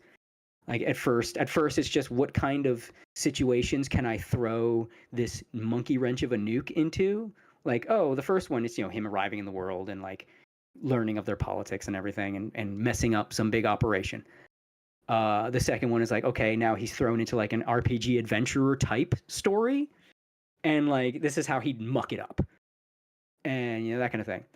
And then when obviously you can't carry that anymore, it becomes a greater premise of him building a nation, and like the moral question of what atrocities justify a perfect utopia, because the nation he's building is a perfect utopia. Everybody living in the country he established is happy, and it's like low crime, and it's just the best it could ever be. But then the things he and the other Nazari people, the NPCs, the things that he and they do are horrific. So then there's the moral question that challenges the fucking reader. It's like, is it worth it to do what he did? Like the Holy Kingdom arc, he did some good, but he did some horrible shit to do some good, and then he did some good, but then like the bad that was being done to this kingdom was also his people's doing. So like he's playing both sides. So like, but hey, the Holy Kingdom's technically better off afterward. So you got to ask yourself, like, is it? I don't know. That's why I fucking love the series. It really is. It's hard to think that a modern anime. Yeah, exactly. How the writer could have screwed up with Demiurge, but they didn't. Like, he's a fantastic character. Like, it's weird to think a modern anime is as smart as Overlord is. Like, because we're just so used to shonen slop or isekai slop, or like generally simpler stories. And then if it is a smart story, it's something more grounded and low key. You know what I mean? Like, if it is going to be that smart and subtle, then it's going to be like, I don't know, an emotional lower stakes story. Like, really, if you think about it, the only high fantasy, big bombastic story that's that level of like not talking down to the audience is Berserk. And it's funny to think that you have something like Overlord that has these premises that are the same as slop, like with the video game shit and the isekai shit and all that. And it's actually at that level of writing and like that's being that smart about it and like put that much thought into the world and its politics, and even stuff like how the video game influences the native people of the world that they don't know it's from a video game, and how they then interpret things like experience points that are now real, but they see it as a life force because that's what makes sense. I've lost this force that has made me weaker. They went down in levels, lost EXP, but to them they've lost life force. You're getting the life force from what you kill that's making you stronger. And like just the way that the fact that their gods were gamers, but they didn't know it. Right. So like the way it shaped their society, so they have like questing and adventurers, and they kind of don't know what these things really mean. It's just systems put into their world by like that first set of Yggdrasil players that came and were like level 100, so they were gods to them. And so they just kind of went with what, and like even more in the book, stuff like one of the players was one of these legendary heroes, and they called him like the mad sage because he would speak of things that he then couldn't explain. Like he would tell them of things like a barbaric form of healing called surgery, and because they just use healing magic. And things like a television. Like, he didn't know how these things worked. He just knew that they were things in his life. So he would tell people about them. They called him the Mad Sage because he spoke of televisions. Well, how does a television work? I don't know. He's a box and it shows the picture and people move. And it's like you're watching something. Like, how would that even function? I don't know. Stuff like that. You can explain. Well, there's this thing called a cathode ray tube. And like that kind of stuff. That was it, and just the way the stories play out, and like basically, I'm selling you on Overlord. I'm saying why y'all need to watch it because the anime is mostly caught up to the books. There's like 2 books that it hasn't caught up to, the Elf Kingdom stuff, and I cannot fucking wait for the anime to tackle that shit because there's a lot of pedophilia and rape in those books. Oh Jesus! The Elf King is a eugenicist rapist whose whole fucking obsession is because he's really strong. He's like, I'm going to rape my way into having the ultimate progeny, and I will birth the ultimate weapon.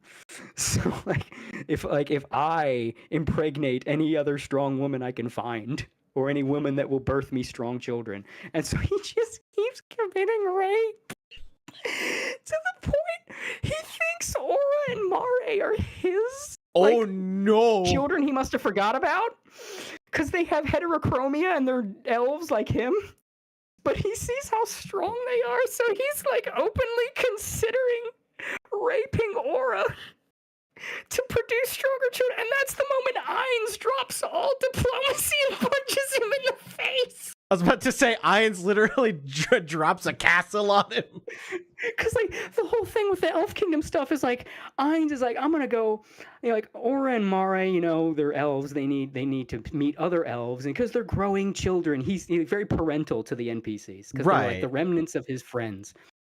And he's like, I'm gonna go to the Elf Kingdom with Aura and Mare. They can meet other elves, and they can learn how elves live, and exactly, and just make friends, But the Elf Kingdom is fucked up. It's so fucked up, and he's just he's got a disguise on, and he's just trying to, just get through this little vacation with the elf kids.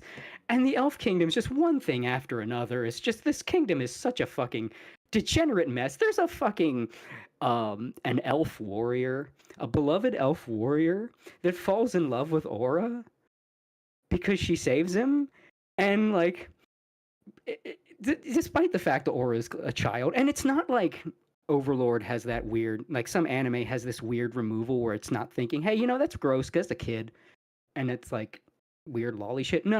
Overlord acknowledges that's fucking gross to the point where this guy goes to Ainz in disguise, because Ainz is saying that he's her uncle, and is like, is basically trying to dance around asking for Aura's hand in marriage. But Ainz immediately assumes, being a normal person, not immediately suiting this guy must be a degenerate pedophile. I was like, oh, he must be asking to set up an arranged marriage for his son. No, the elves in Overlord are so fucked up. Dude, this is gonna create some shit when that gets animated. This is gonna create some shit. That's gonna be a doozy. Because the elves. Dude, like, I can see it now. This is going to create like one of the greatest internet shitstorms of our time. Like, if you thought Chibi Reviews was like a big shitstorm, just wait for his fucking Overlord post. People are going to lose their fucking minds. Jesus. It's like in one arc we get pedophiles and rape. Oh god, there's so much, like, the rape. It's not on screen, right? But it's such a huge plot point because of the fucking Elf King just keeps raping. He just keeps fucking raping. He won't stop. It brings about his doom. He couldn't stop with the raping when fucking the Aura and Mare were present. And it got him killed. Oh my god. It's so good. I love Overlord so much. It's so good. It's so good. Yeah, the Overlord Yeah, the fucking Demiurge's farm. Oh my god. Yeah. The anime skips right over that. It hints at it. So it's like sort of if you know in the anime, which makes the rewatches even better. But in the books, it's like it's telling you flat out what he's doing in that fucking form. That shit is like, I love the idea that he was just some edgelord gamer's creation, and he gave him negative 500 karma so he can use all the cool devil abilities. But now he's real, including that negative 500 karma. And negative 500 karma is now fucking literal and real, and he is a monster. You've literally made the devil real. He's so evil. Ainz doesn't even get it half the time because he doesn't comprehend. Like the fucking farm. This the sheep that you're making parchment from. Yes, my lord. We'll call them sheep.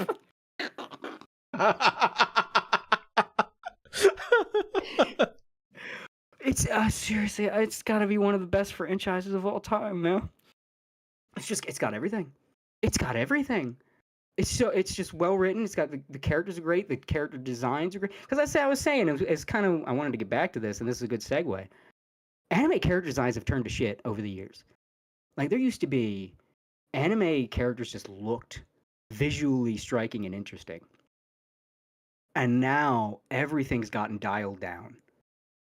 You can't have crazy hairstyles anymore unless it's like really stupid, like Yu-Gi-Oh shit. You can't have like nothing can be memorable anymore. Everything has to be practical. Everything has to be cosplay friendly. Everything has to like look like no one can have a wild hairdo anymore. I think nothing exemplifies that, and that's what I was going to bring up when Pulp was about to leave.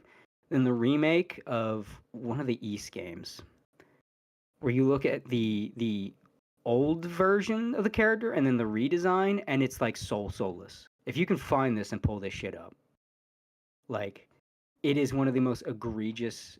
It really is an absolute visual thesis statement of how anime has gone downhill, just visually over the years. Yeah, and it's like, yeah, I was saying in chat, the just like me for real shit. It may sell, but it's killing this fucking genre. It really is, because like I talked before, like, I see, again, I'm not a waifu guy, and I have to keep prefacing that because this fucking fandom. You say you like a girl, I'm so fucking nervous every time I say I like a girl character, because people are gonna immediately like, oh, so you want to fuck her, and you wish you were in the show so you could date her. Like, no, I just think she's cool. That's it. Same as a guy. But that's like not in this fucking fandom, man. Like, you can't just like girl characters. But like, I really dug like some of the girls back in some of these old 90s shows because they looked fucking cool, and they were, of course, were cool characters, but they also like were visually interesting. Like Ryoko is like one of the coolest looking female characters I can think of. Like, there is no other anime chick that looks like that. That's like so visually striking and interesting without being like stupid looking. Like, Aisha from Outlaw Star, visually interesting, striking. Like, that is a 10 out of 10 character. Alzahara points out. Lodos War, man. Those those didn't need like crazy hairdos, but those were still like Deedlit, man. Just Deedlit, like young me, a beautiful blonde elf woman that also has like that pauldrons and cape with the top armor, but also like the simpler. It's simple but effective. There's just little things there to be memorable. Dude, and young me like saw Lodos War, and it just like changed the fucking course of my life. Like I love elves because I met Deedlit, and I'm like, oh my god, Mr. Elf slut over here. Yeah, that's right. That's me. That's me. That's my name. That's Mr. Elf slut. You're gonna love the Overlord elf arc. Oh yeah, see that? Might not. It might undo it. It might undo years of Lodos conditioning when you see the Elf Kingdom in Overlord. It's gonna be trauma. That's for damn sure. I just love the idea that on the surface in Overlord, the Elf Kingdom is like, it's Tolkien, Elf Kingdom. It's like, oh, they live in beautiful tree forest land, whatever. And then you actually get in there like, this is a dysfunctional fucking society. These people are fucked up. This country is fucked right up. This is not. Oh, the wise elves. There's nothing wise about these elves. Their king is a rapist. King is a serial rapist. It's all he thinks about is rape and eugenics. That's all there is to him as a person. It's great. It's great. Not rape isn't great, but you know what I mean. But like, it used to be like you had these striking, interesting character designs, and like the men too, right? You look at Parn, like from Lotus, like he's simple. But there's just enough about him that like you could recognize Parn easy, just from little things. If I changed character designs, if I changed art styles, his character design would still be recognizable instantly. Not even just, oh, that's so and so's version of Parn. Like that's it. Yes, Parn. There he is, right there. And you like technically that still exists, but not as much. Like you need more things to make a character identifiable.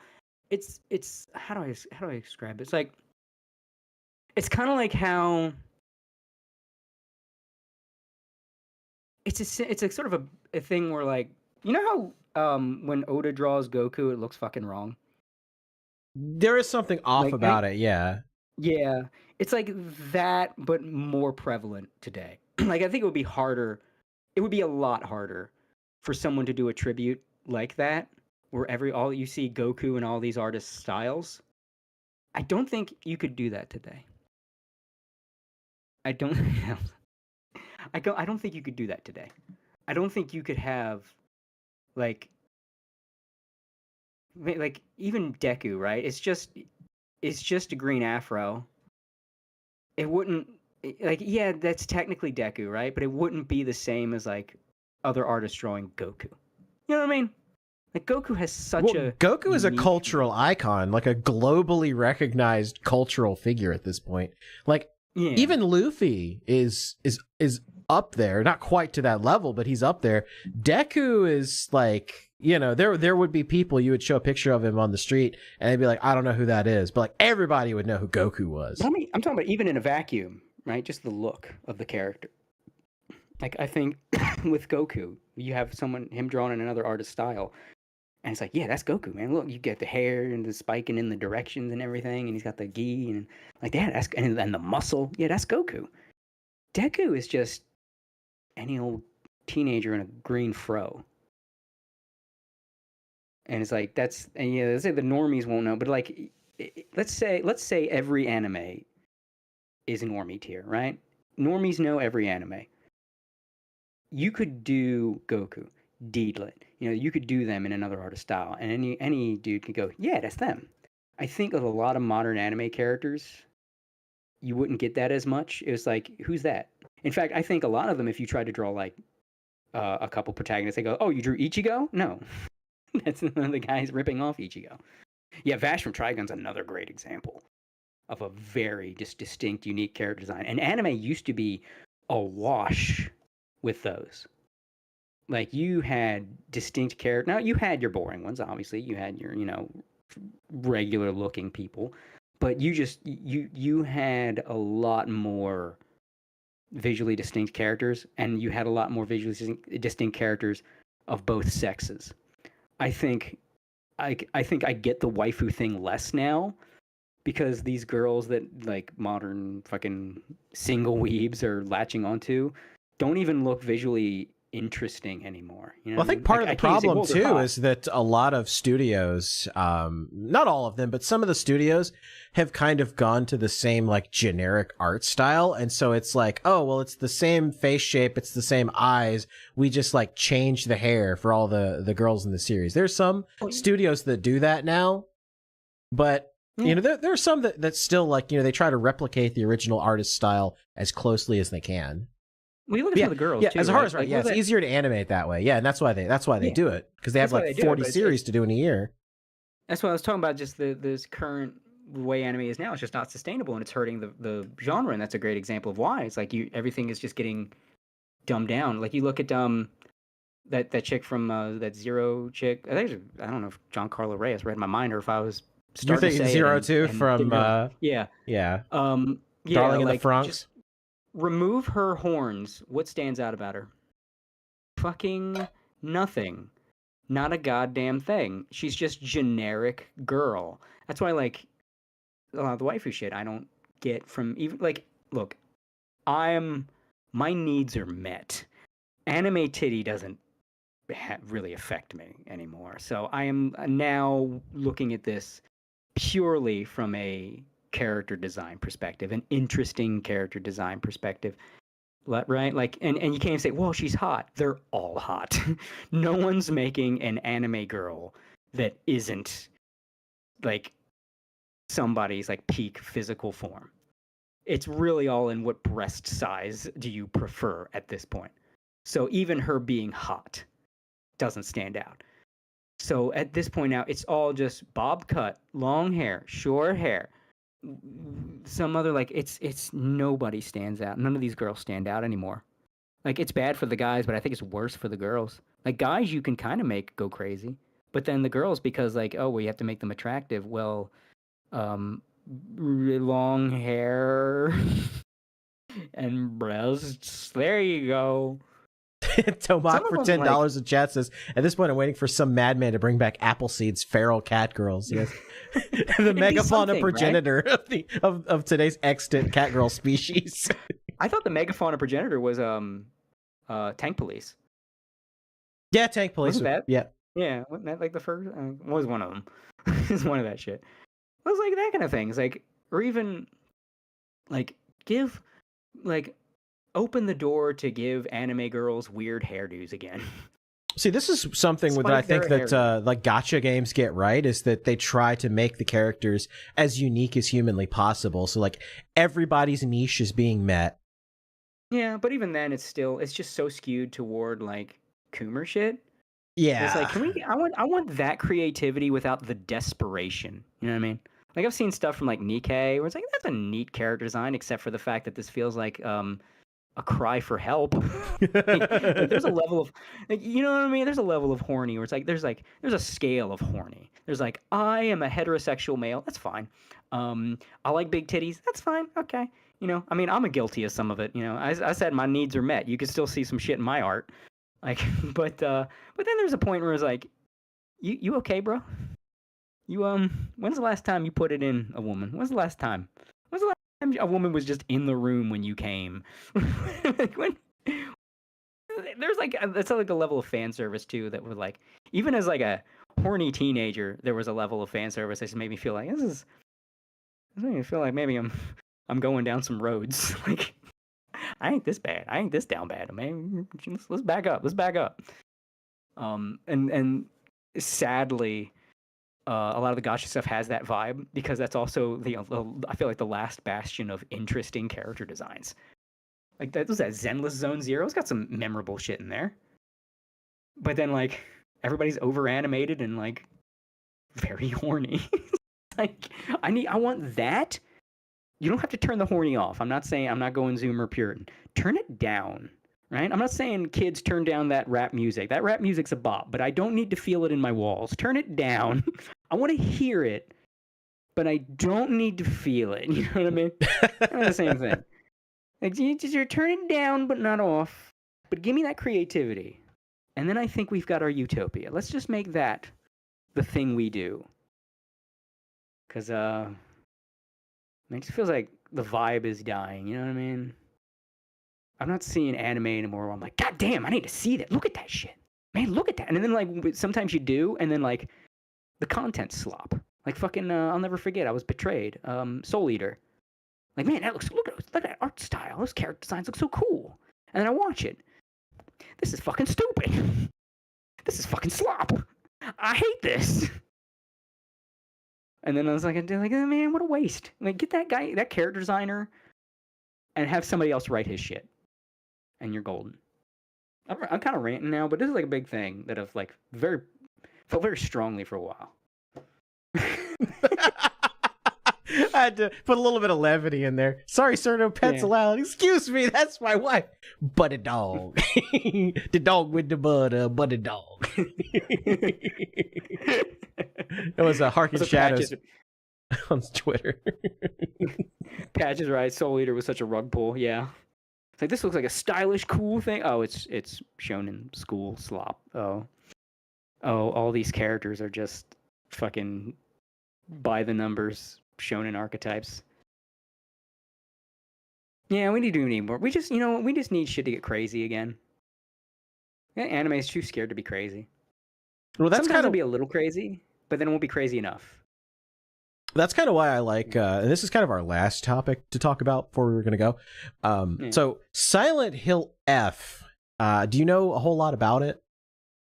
I know it's the new Silent Hill made by different people. I think they're treating it like a side thing, not a true Silent Hill sequel. This seems like they're dipping their feet in the water to see if they can make Silent Hill again. So they tapped the creator of the When They Cry series, Higurashi Umineko, and all that, to write the story for this game. And let me tell you how hard this guy cooked.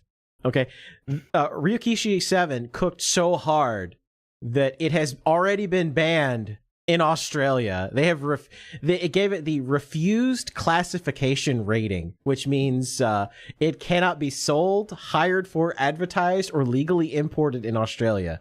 Material classified as refused classification contains content that is outside generally accepted community standards and exceeds what can be included in the R18+ and X18+ ratings. Yeah, Patch to Lad in chat says, getting banned in Australia is a very good sign. Based. Classic especially Australia. I think like with the Konami and Capcom and all that are kind of like then taking the modern audience pill, so people are a little hesitant. I think this was a sign, like a positive sign. Also, real quick, Spencer394 got it with a previous topic. I think the biggest problem with modern anime is marketing rather than a passion project. Exactly. But the direction these companies are going in, I think people are hesitant anytime they bring back an old series. Like Capcom, Capcom hasn't fully fucked up, but they've kind of fucked up. Well, handing Addy Shanker Devil May Cry was like the worst thing they've ever done, and they've done a lot of stupid stuff lately. But I'm talking about even just the games, right? Like Devil May Cry 5, great. It was great, but it did have that modern Capcom hyper realism thing. But I think they made it work. Resident Evil remake. Res 2 remake, that's good. The new Resident Evil, and then the Resident Evil 3 remake, wasn't that good? It's actually kind of a step down. And then this is Monster Hunter. This is, okay, and Street Fighter 6 is, it's good. It's got, if Street Fighter 6 is like, if you're a casual fighting game player, I'm sure it seems really good. If you're, normie, but when you're high level or trying to play this shit serious, you realize it's kind of a fucking mess. But it's just a little modern audience smell. I smell it. It's like I don't see the turd, but it smells like someone shat in here. Maybe they There's just turd in the punch bowl. Maybe it was just a fart. Maybe I'm overreacting and it's just a fart, right? But it smells like there's an actual turd in here. It smells like actual shit. Maybe it's in somebody's pants. I don't know. So that's that kind of thing. Like I could be. Like I think some people have like really come down on Capcom for being woke, and I don't know if they're fully there yet, but I see, and we've seen the internal documents come out where they were like, we're very committed to diversity, which is always a fucking red flag. But the game so far, it's like they've got another woman's lipstick on the collar. But it could be. No, it's a smudge. It might not be lipstick. It might be something else. I don't know, but I'm suspicious. It's that kind of thing. Konami? When was the last time Konami really did something nice? When was the last time Konami came out with something like, ooh, thank you? Y'all drove Kojima away. And then you stopped making games. And you drove Iga away. And then he had to make not Castlevania in order to keep that shit alive. Which, he much better than Mighty Number 9. Bloodstain's actually pretty good. But, Konami. It's like Capcom's already iffy, and then you come out here and say you're gonna bring back Silent Hill. Are you in the 2020s Silent Hill? You think that well, I don't see, think you'll do it. The good news is that like it getting banned in Australia tells me that they let Ryukishi cook, because I think about like watching Higurashi for the first time, and then when you get that twist, you're like, oh shit, like he does not, hold back. He's just like, yeah, that's right. She just started stabbing him. It's like, oh, damn, this is gonna be one of those series. Yeah, it's like I'm not a big fan of a lot of those kind of series. It just I don't really dig Japanese psychological stuff. Like I like Silent Hill and that kind of thing, but I respect Silent Hill. I never played it, but like a lot of those like shocking VNs, I ain't about it. But it is a good sign because Silent Hill is that kind of series where it's like you can't make it today because of like how offended people get and the direction Silent Hill would go in and how it would depict things, and it was very unflinching. That's why it's not my jam, but I respect it a lot.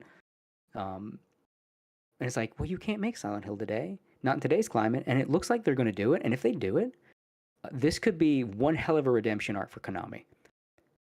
Like I don't even know if they do pull it off. I don't know if we will have seen a redemption arc like that since, like, I mean, literally it would have been the same thing SNK did.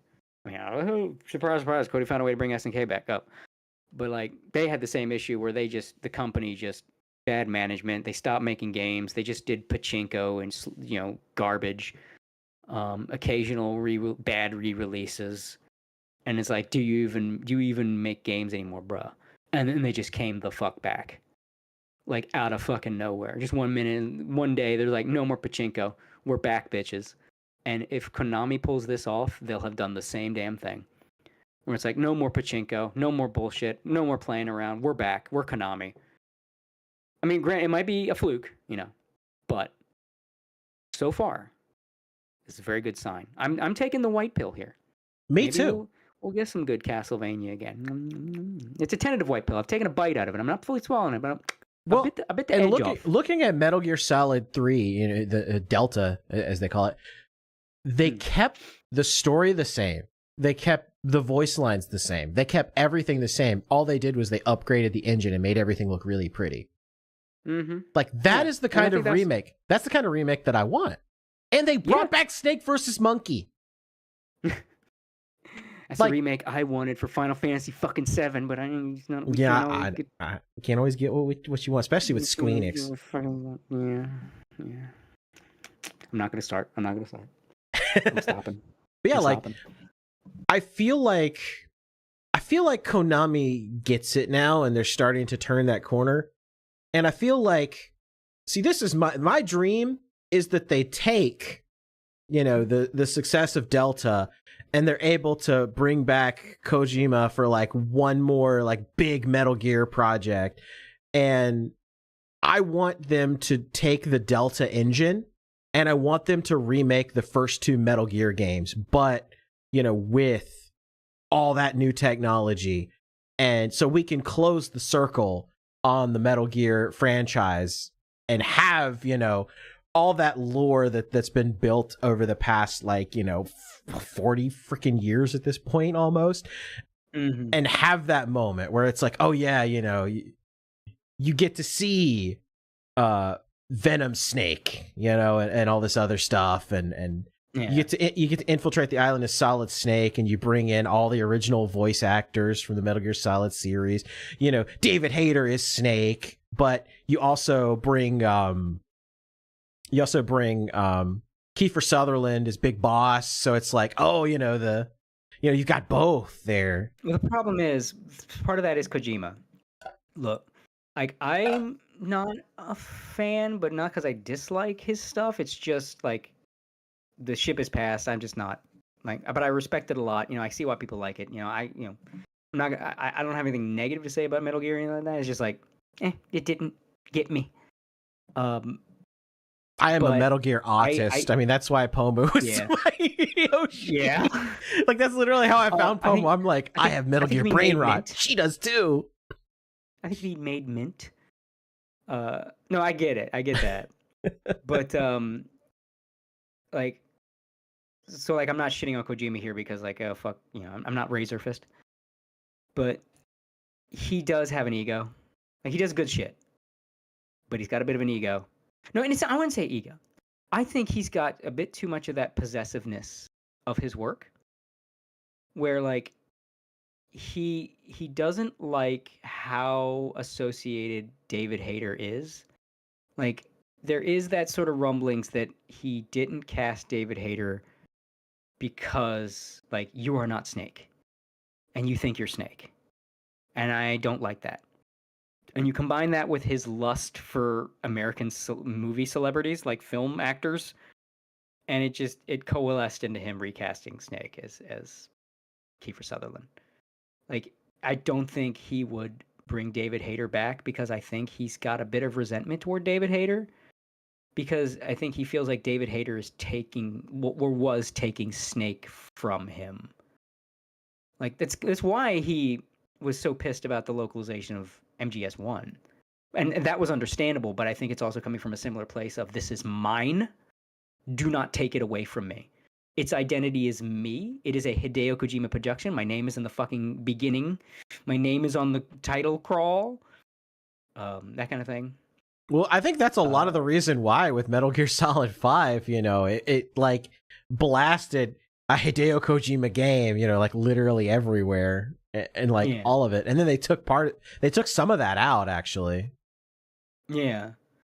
Well, and even the plot of Death Stranding also kind of contains some nods to, you know, this is Kojima's baby, and they want to take my baby away from me. You know, it's like, yeah.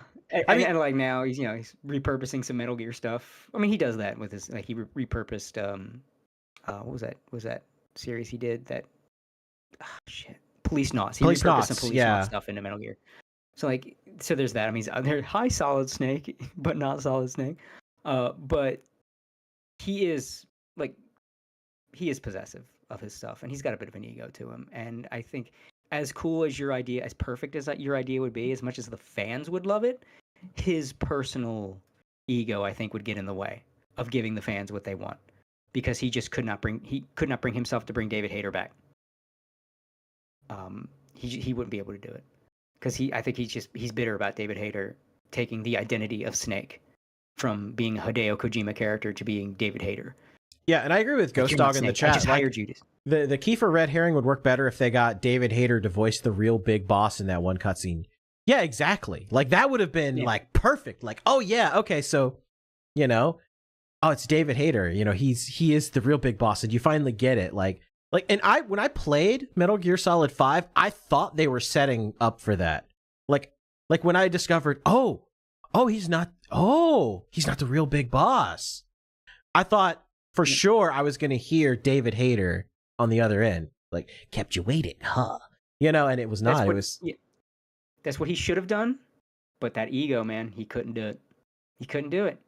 He just doesn't like even you see the way when he keeps casting Hollywood actors and then like casting them physically in his games, and I think part of it is he wants, you know, that vibe of a movie, but part of it is also like, it's like you can't adopt the character if I'm in control and I've decided that you're the character. You know what I mean?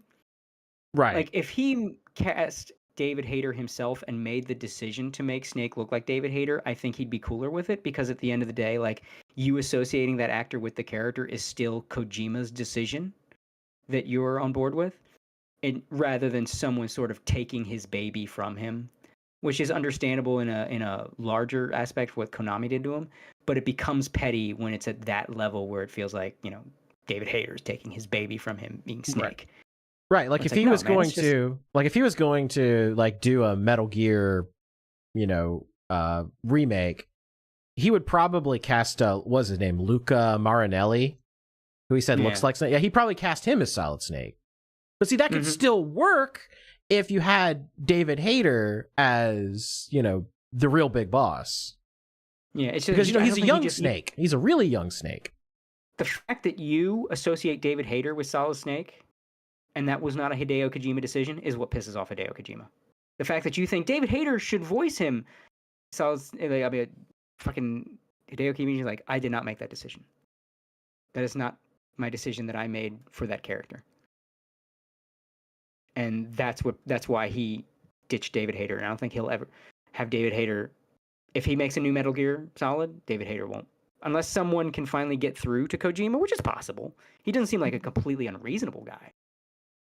He's just, very... Well, that's why I feel like they could dangle the carrot of have, Solid Snake, because he's, again, this is like one of Solid Snake's like first big missions is, Operation Intrude N313, going into outer heaven. I feel like you could get away with having Luca Marinelli voice Snake as long as and have Kiefer Sutherland voice Big Boss, quote unquote, as long as you had David Hayter voice like the real Big Boss. Yeah. You could get away with it that way. That need for David Hayter is what bothers Kojima. Yeah. I mean, and to some level, I get that. I understand like not having 100% creative control, but from the side of the fans and in defense of the fans, it's really just like, yeah, it's your work, but also stop being a baby. Yeah. I think Kojima has a little bit of that George Lucas syndrome, where like he makes good things when he has someone to tell him no. That's why Death Stranding is kind of like, what the fuck is this? What in the fuck is this? It's got that Kojima thing that people love. I don't think it's as bad as like the Star Wars prequels, but it is a little bit of that. Kojima needs a guy next to him to just like put his hand on his chest to stop Kojima from going forward and just silently shake his head occasionally. Just don't do that. Just don't. Just let. No, don't. Well, it's like we've said on this podcast in the past. Kojima needs a turd wrangler. Yeah. Because he's a very creative guy, but there has to be somebody over his shoulder that just goes, yeah, no.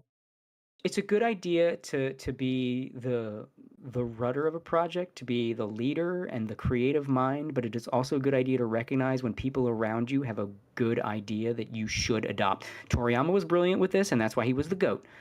But like, we talked about like old anime and everything, and bringing up Ryoko again. That's what killed Tenchi, because the creator didn't like that now there was a director and a script writer on the OVA series that were adding their own ideas into things.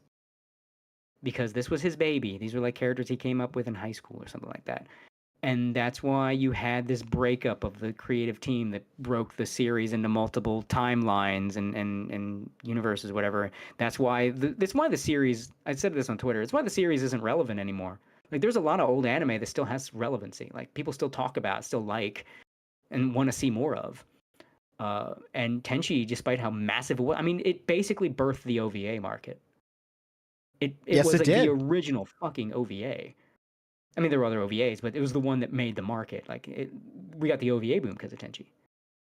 And it would have been a much different story and would have been much more relevant. It wasn't the fact this series is fucking impenetrable. Like, which one do I watch? Which is the real canon? None of them are. This one ignores this one, and this show's part of this canon. This movie's this canon. This is like how do you? There has to be people made charts telling you what the timeline canons are, and that's fucking annoying. Like, I just want to watch a fucking show.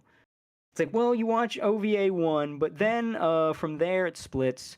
Except for the TV series, that's its own thing. But then, like, the OVA, after OVA 1, it's done solely by the main creator, so the other people left, so it's a different vibe, and it gets really weird, and he marries them all, including the cat and the child. It just weird. And then this one, this is the good one. Everybody says this is the good one, but it's not the famous one, you know what I mean? OVA 1 was the one, like, people think Tenchi, people think that one. But the one that was like, this was satisfying and ended in satisfying conclusion, just overall good, was the TV series and the 2 movies. That's a whole nother fucking timeline. It has like 2 movies, but not the second movie, because there's 3 movies, but only one movie. Do you see how fucking annoying this is? Like that you can't have a creator that gets petulant about their baby. You have to let other people come in and add their experience to your idea. If you're going to bring them in, like if you're going to have a concept and then it's like a TV show and you have writers and you have a director that isn't you, they're going to say, you have a really good thing, but if we do this, as long as it's not like, oh, I'm trying to make a war drama and you want us to be a slice of life fantasy about magical girl. Like, this is not something that drastic. You need to be open to taking in other people's ideas. Like with Kojima, like, yes, David Hayter did kind of take Snake away from you, and it's because of the fans. Instead of being bitter at David Hayter, accept this love the fans have and give the fans things instead of just feeling like you need to be the puppet master for everything the fans are going through. Let the fans have things they want. You're making your audience happy. There is literally no downside to making your audience happy, as long as you're not pandering and losing your identity. As long as you're making your audience happy, there's nothing wrong about that. You can sometimes let go, especially when you have a piece of media that's now in the public, that is consumed by millions. You will lose 100% control, and you need to accept that. Just kind of have majority control. You know, like when a company goes public, but it doesn't have the going public curse. It's when the CEO still maintains majority control, like majority shareholder. It's like, yeah, we have investors, but I still outrank all of you. That kind of thing. And he needs to do that. And I think, I think until he does that, I think he's going to get nicher and nicher. Because Death Stranding, it was successful, but it was kind of like that weird Kojima game. And, Norman Reedus and the Funky Fetus shows. Yeah. But, dude, if that... now he wants to try making Death Stranding his new Metal Gear, Hideo, that ain't gonna work, man. This is too weird. It's too much of your shit in here. Including the shit people make fun of you for, your fetish for, American movies. And, oh, how many American actors can I put in here and cast as themselves? Ha ha ha ha. Look, it's them. It's like a movie. Okay, Hideo. This is not going to be your Metal Gear. It's too out there. Metal Gear worked because it had some grounding in understandability. Even as wacky as the plot could get, a story that is essentially about the military-industrial complex, people get that. You can get that. As you can get into whole things about AIs controlling America and Los Enfants Terribles and all that, and you do all that crazy shit, but it still has a grounding in reality that people can attach themselves to. What the fuck are they going to get attached to with Norman Reedus and the Funky Fetus? Delivery? Being a mailman? That's not going to have the same impact. No. Death Stranding is fine. It's that's going to be oh, this is my arty project game I want to do now that I'm free. But no, don't make this your new franchise. You're going to get more and more obscure. You're a big name now, but when you're gonna be basically in the same boat Suda51 is, but at least Suda51 enjoys his boat because he's kind of punk rock. Where he's got his dedicated niche fan base because he's very specific. I love Suda51, by the way. I'm one of them. He's got his specific weird niche style, and he's okay with that. And he just makes these crazy ass niche games that are the best shit you've ever seen. But they're not for general audiences. No More Heroes is not playing to the same audience as normie ass fucking general, major appeal type shit. No, he's going for weird and punk rock. But I don't think Kojima wants to be punk rock. I don't think he wants to be niche and weird. No, he wants to be a Hollywood director. That's the vibe he's going for. But he wants to be a Hollywood director in video games. I don't think... Some people say he doesn't want to make games, he wants to make movies. I disagree. He likes to do things in the interactive medium too much. I think he wants to make movie games. He still wants to make games. He just wants them to be movies at the same time. Which is, crazy.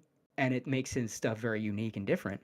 But if he keeps going down this road so hard, he's going to be as niche as Suda. And, It's Suda, I think, enjoys his spot. Like I said, I think he enjoys his spot. But I don't think... I think being in Suda's spot would, kill Hideo Kojima inside. And that's kind of the road he's heading down if he's going to keep going all in on Death Stranding. Anyway, that's my little assertion of this Hideo Kojima shit. I got way off the whole Silent Hill thing, but kind of. But yeah, I mean, it's kind of the same sort of related. Yeah, tangentially related, because it's like, you know, it is nice to see that Konami seems to be letting somebody very talented cook with Ryukishi 7. Yeah.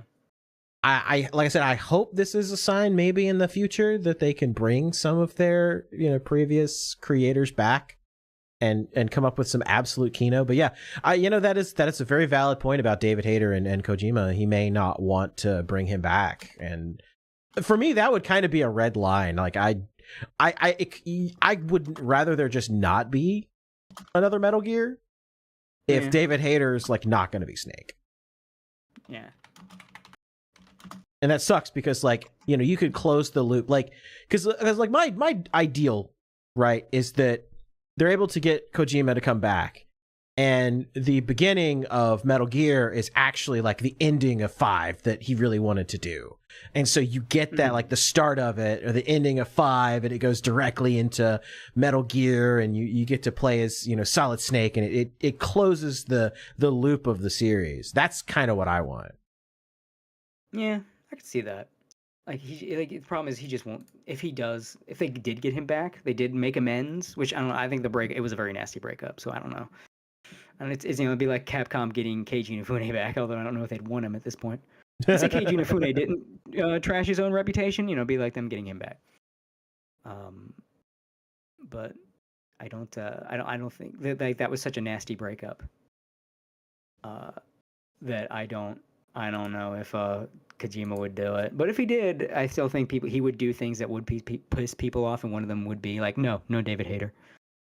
Like he would just do his modern Kojima thing. Like Solid Snake would be another, like Venom Snake and Solid Snake, they'd be 2 more Hollywood actors, and everybody else is a Hollywood actor. Gray Fox is a Hollywood actor, and all this other fucking shit.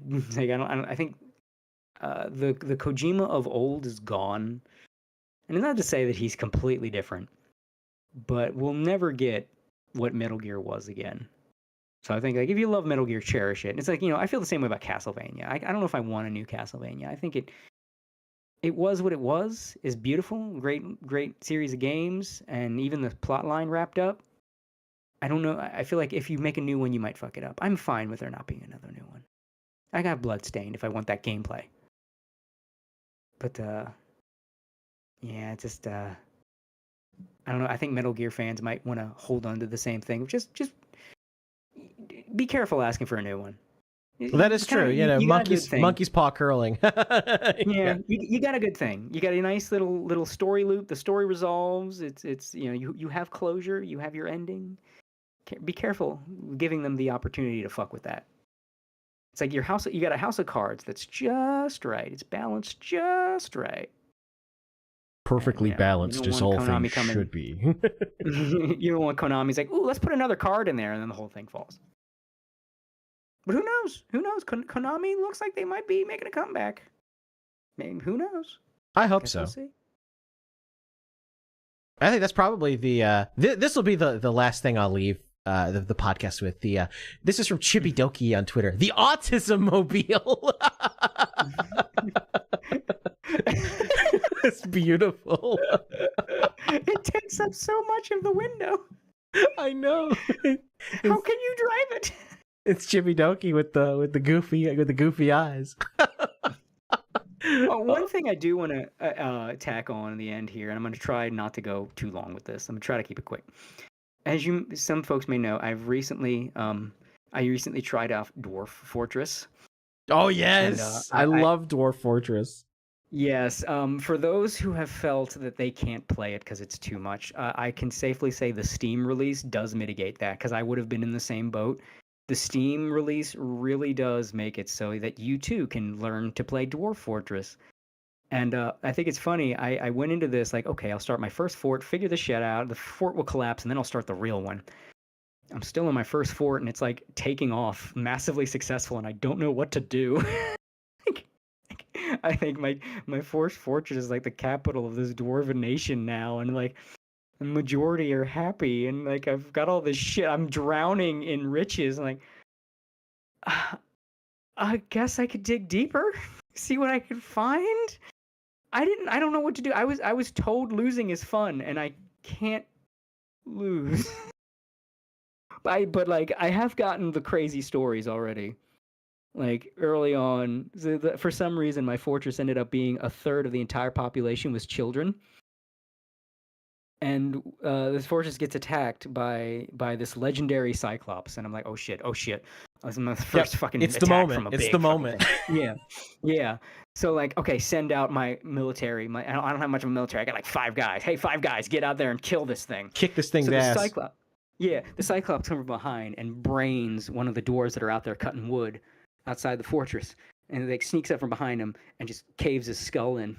And before the military can even arrive, a horde of angry children beset upon this legendary Cyclops, and trailing along with them are a bunch of angry kittens.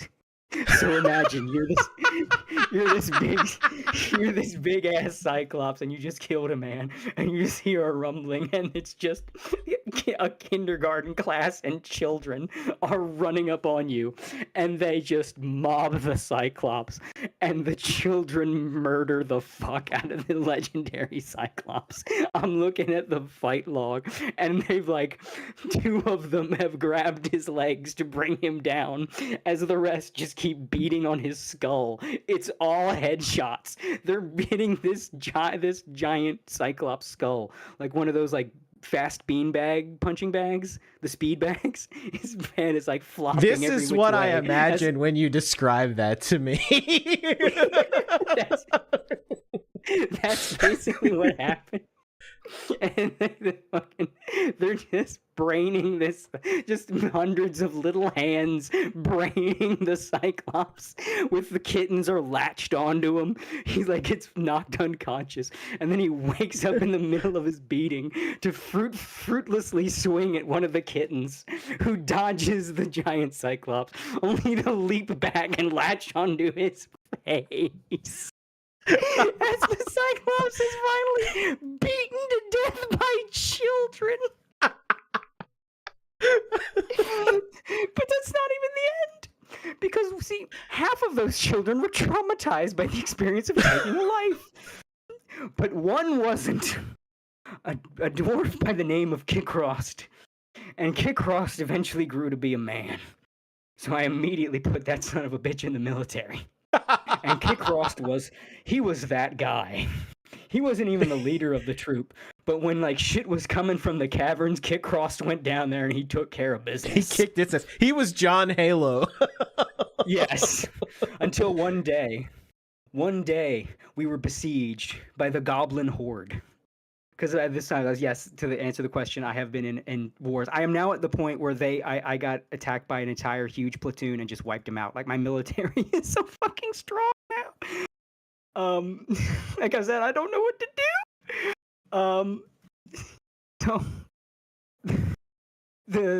So Kickross. So we're getting besieged by the Goblin Army.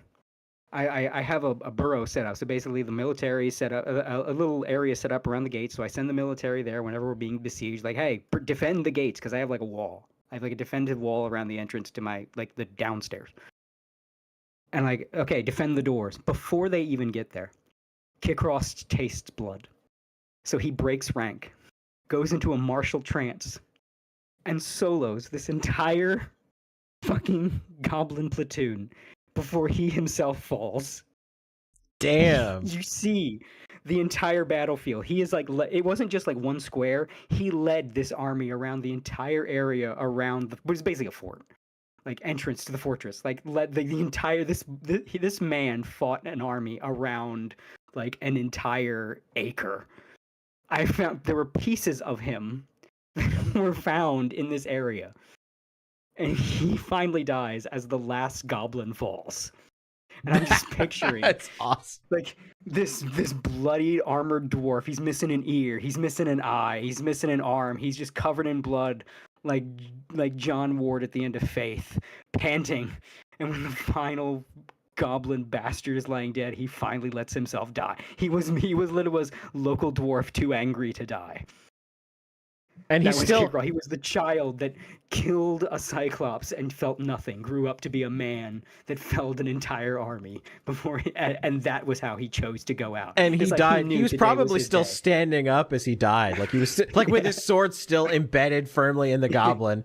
And it's like, Yeah. people go up to like, try to take the sword and they can't pull it out of his hands because he's got such a grip on it. Yeah, exactly. He had to be buried with his sword. Because they couldn't take it like, off his hand. He knew it was his time and he was going to go out like he lived. That's why he broke rank, went into a martial trance, and just went let I me have solo them. I have a great story about that too, where we were doing one of those. So Boat Murdered is probably the most famous story of like a shared game where people like hand it off to somebody. But we were doing a shared game, me and some of my friends, and there was a situation that happened in one of the other players' games where a dwarf had been taken by a fey mood and made a bunch of like retarded artifacts, and there was a rock slide that happened in the fort because the dwarves in this cave were retarded for some reason and were digging in the wrong places. So there was a landslide that like accidentally destroyed some of those artifacts, and he went ballistic. I mean, he just went totally nuts, went on a rampage, and they were finally able to corral him and lock him up and put him behind like, steel reinforced cage, a steel reinforced door, and there was like, like 10 guards there just to in case he tried to break out or something. So, but then what happened is like some idiot went in there and like accidentally broke another one of the artifacts. And I shit you not, he got so pissed that he ripped the steel apart with his bare hands, punched and broke the door, literally like killed a guard by like ripping him in half, took his weapon and broke it on the other guard's face. Like it was all that my friend could do to like so eventually they like he just went on this like whole rampage and basically like wiped out most of the fortress. So eventually like it took a couple tries because like when you die in Dwarf Fortress you can send like a reclaiming force or whatever to take the fort back over. So they eventually like and this is great, they lure him like down into like the deepest depths of the fort and they just leave him down there forever. Well, eventually in another part of the cave that they're digging, they accidentally dig into like a lava pit where there's like a fucking like dreadlord demon down there, and he's like unstoppable. So he gets this great idea. I'm going to lure the rage dwarf down into the pit to fight the demon lord. Yes. And he does this. And the craziest thing, so there's this pissed off dwarf that's literally too angry to die, fighting this like demon lord in the lava, and he's not taking any damage because he's too pissed. And I'm sitting there like hearing him recount this story, and I'm like, what? And then he showed me the screenshots, and I'm just like, oh my god. Satan himself has emerged from hell. Quick, send the angry artist. Right? And he's just punching the shit out of this demon. And I'm hearing this story and I'm just laughing my ass off. I now that I understand, now that I've played the game, I get it. This may be one of the greatest games that have ever been made. It really is. And the best part is like a lot of this stuff that we're talking about were like bugs in the original game, and they were so funny that they just left them in. They became features, like the 400,000 gorillion cats. That was kind of a bug. Now it's a feature. I mean, you need them to take care of the vermin. Yeah. And apparently Cyclopses. With these kittens latched to him like they're leeches.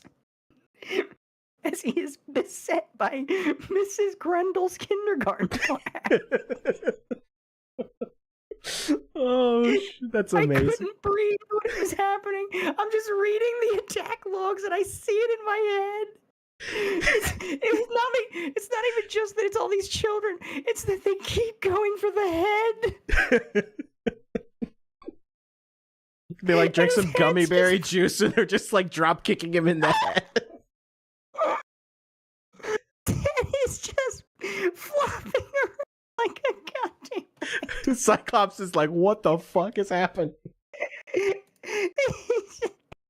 And the fact that like he regained consciousness to get one last hit on a little kitten, and the kitten dodged him like he's a bitch. And the kitten went back for seconds. God, that's funny. See, this game is so good. Like every story about Dwarf Fortress is just so good. Like the simple fact is, if you don't have a funny Dwarf Fortress story, then you've never played Dwarf Fortress. Yeah, for real. Like, and now that the Steam version is so much more user friendly, I feel like everybody listening now, like, you gotta go get the fucking game. It's not even that much, man. It's not even full price. And hell, it helps the Adams brothers get some money for all their hard work. Like, the only thing I'll say about the Steam release, the adventure mode isn't as robust as the free version, which is a little disappointing. Like, the free version has like all these different kinds of characters you can play as, where right now in the Steam version it's just human, goblin, dwarf, which is a little but I mean they're getting there. They're funneling all the stuff that's in the free version into the Steam version with all the, you know, fancy graphics and shit, so you don't have to interpret the ASCII art. You can see everything has graphics, so it's like it's so much more like just playable for everybody, that like there's just nothing really stopping you. Like I guarantee you it's worth every penny, just for like, because at first when I'm starting, right, I'm just like doing the management stuff, and like, you know, I haven't gotten any funny stories yet, but I'm learning, you know, I'm getting these dwarves to do what they need to do and all this stuff, and then like little things start to happen, and then you get a moment like a Cyclops getting taken down by kids and kittens. Just a horde of pissed off children and kittens. Like, and like the emergent storytelling, it's not going to happen the first 5 minutes you play, but it will. Like, as you're learning, and it's got a really good tutorial that teaches you the basics, and it starts you off in a successful area, and then once you're like far enough, like it starts you in like an area that's got stuff, right? So you don't have to guess. Like, this area's got stuff, and it doesn't have like, you know, shit like elephants. Like, you're not gonna get started in boat murdered. Like, and then once it gets you through the tutorial, it's like, okay, if you need anything else, there's a help menu, and then it takes the gloves off, and that's when shit starts attacking you, and that's when the wacky shit starts happening. The wacky memes begin. Yeah. So I say, get the game, play the tutorial. It'll get you started, and don't like feel like, oh well, I don't want them to hold my hand and give me easy mode. It's gonna feel like easy mode at first, because like it gives you a place that has plentiful stuff without a lot of environmental problems. But it warns you when you want to put a fortress in your own place. It'll say, hey, there's this around. Hey, you're gonna have to deal with this if you do it here. So it still helps. But like, it just gives you an easy to start off place, but it will take the gloves off. So you don't have to feel like you're not getting the same experience as all the people that say losing is fun. So just do it, play the tutorial, learn the game. It's very good at teaching you. It's very good at also having like help windows. Like, what the fuck is it? And you can just search stuff up, like Dwarf Fortress, how do I deal with this? And then you find it. It's like not that hard. Seth was right when he was like, you know, it's not as hard as people say if you just look up wikis. And I guarantee you, every single one of you listening right now, if you do what I say, you will have those stories. You will have that moment where you are playing a video game that has you choking laughing, and then you'll be hopelessly addicted, and then like having to set a regimen for yourself so that you can still get work done while playing Dwarf Fortress. So yes, highly, highly recommended. I see what all the hype and fuss is about. Oh my god, 10 out of 10. Play it. That's it. I think that's a good place to wrap things up with. Yes. We are now going into the shilling segment here. So earlier we had Poltfan on. He is Japan Day Tripper. on YouTube. Definitely check out his content. He just recently streamed about, well, that's not the recent one. The recent one's here.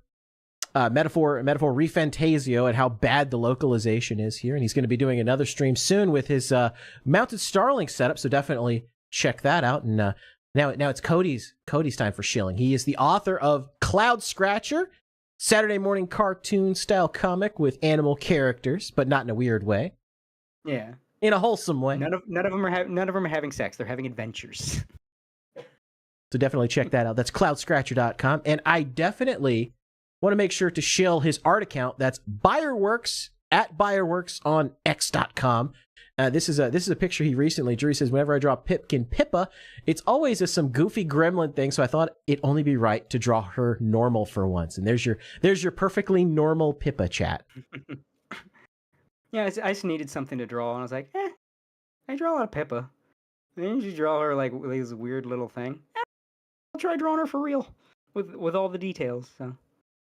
And he also does commissions. I draw all manner of things. Yeah, yes, I draw for money. Yes, so if you were interested in getting some artwork done by Cody, he's got some great stuff there. Especially his Mega Man stuff was Kino.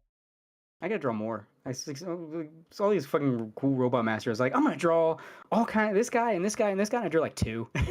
I got sidetracked. I'm gonna draw more. Yeah, and last but not least, I'm gonna shill myself because I don't do this nearly enough. I'm Gator. I stream over on youtube.com/thegatorgamer. Yes, right. That's right. I'm that gamer. That Gator Gamer. The one and only. I've been streaming Final Fantasy VII Rebirth, which, in my personal opinion, the story is better than Remake. It's actually a lot more faithful to the actual story. I think you would enjoy Rebirth, Cody, a lot more than Remake. It still gives me hives. I still like this little things they fuck with. If they hadn't messed up the first game, you would have been fine with this one, I think. Well, I also know where it goes. So and of course the whole like they fucked up. They fucked up the flashback. They fucked it up. They made the Shinra Mansion is too fancy looking, and they fucked up Sephiroth snapping. It just did not. They didn't. I'm gonna stop. I'm gonna launch another YouTube essay. I'm gonna stop. But they fucked it up. As Ahara says, 1 out of 10, not enough mold on the Pippa. I did that. I did a Pippa in trash. Yeah, and he even had the mother mold, the mother mold in there. In the background, yeah. All right, well, that's everything for us. Want to thank Poltfan for coming on the show. Definitely hope to have him back on again sometime in the near future. And definitely thank you to Cody as well, who, has been here pretty much every single episode. Maybe, hopefully one day we will have Spooky back on, but she's kind of like detoxed from the internet, so it might take a lot to bring her back. I feel like Spooky ain't coming back on the long term. She might be back like, hey, as a guest. Remember, you used to be on the show, But I think her days of like long term internet activity like that and like doing a podcast and stuff, I think those days are done. I think so too. She has moved on. She's taken the real world pill. She's taken the grass pill. Well, just like you, she like moved and like has her own place now, and like like that's a different style. That's a different style of living. She still posts all the time on like Instagram, but like she really hates like what Twitter's become. So she's like, I just don't care to use that platform anymore. And I'm like, I feel you. It's kind of a cesspool. See, I'm the opposite. I like what it's become. I like the cesspool. That means that there is like a lot more freedoms. Freedom is messy. It's noisy. Well, like you and I were like Twitter Fight Club. Like we would always get in like stupid fights and then like get suspended for like 6 hours. Like, damn. Yeah. But like even not being in Twitter Fight Club, I could still watch Twitter Fight Club. I could still get out my big chop of popcorn. It's like, ooh, look at that. It's fun. Again, Jimmy Reviews posted about Dan to Dan again. Oh, here we go. Like the match. Let's go. Here we go. all hell's gonna break loose.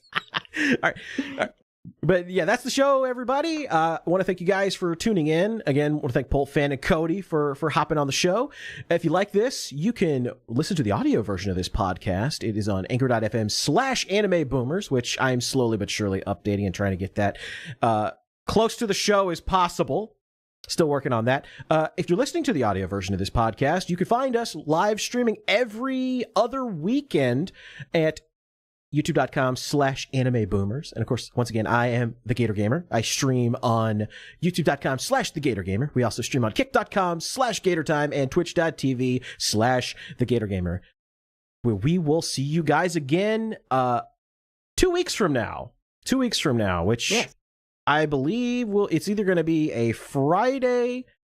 It's either going to be a Friday or Saturday. It's either going to be the 4th or the 5th, depending on who the guest is. Yes. But we will see you guys then. Same bat time, same bat channel. And let me actually make sure I queue up the music so I don't so I don't have nothing to play and it's just silence. There we go. All right.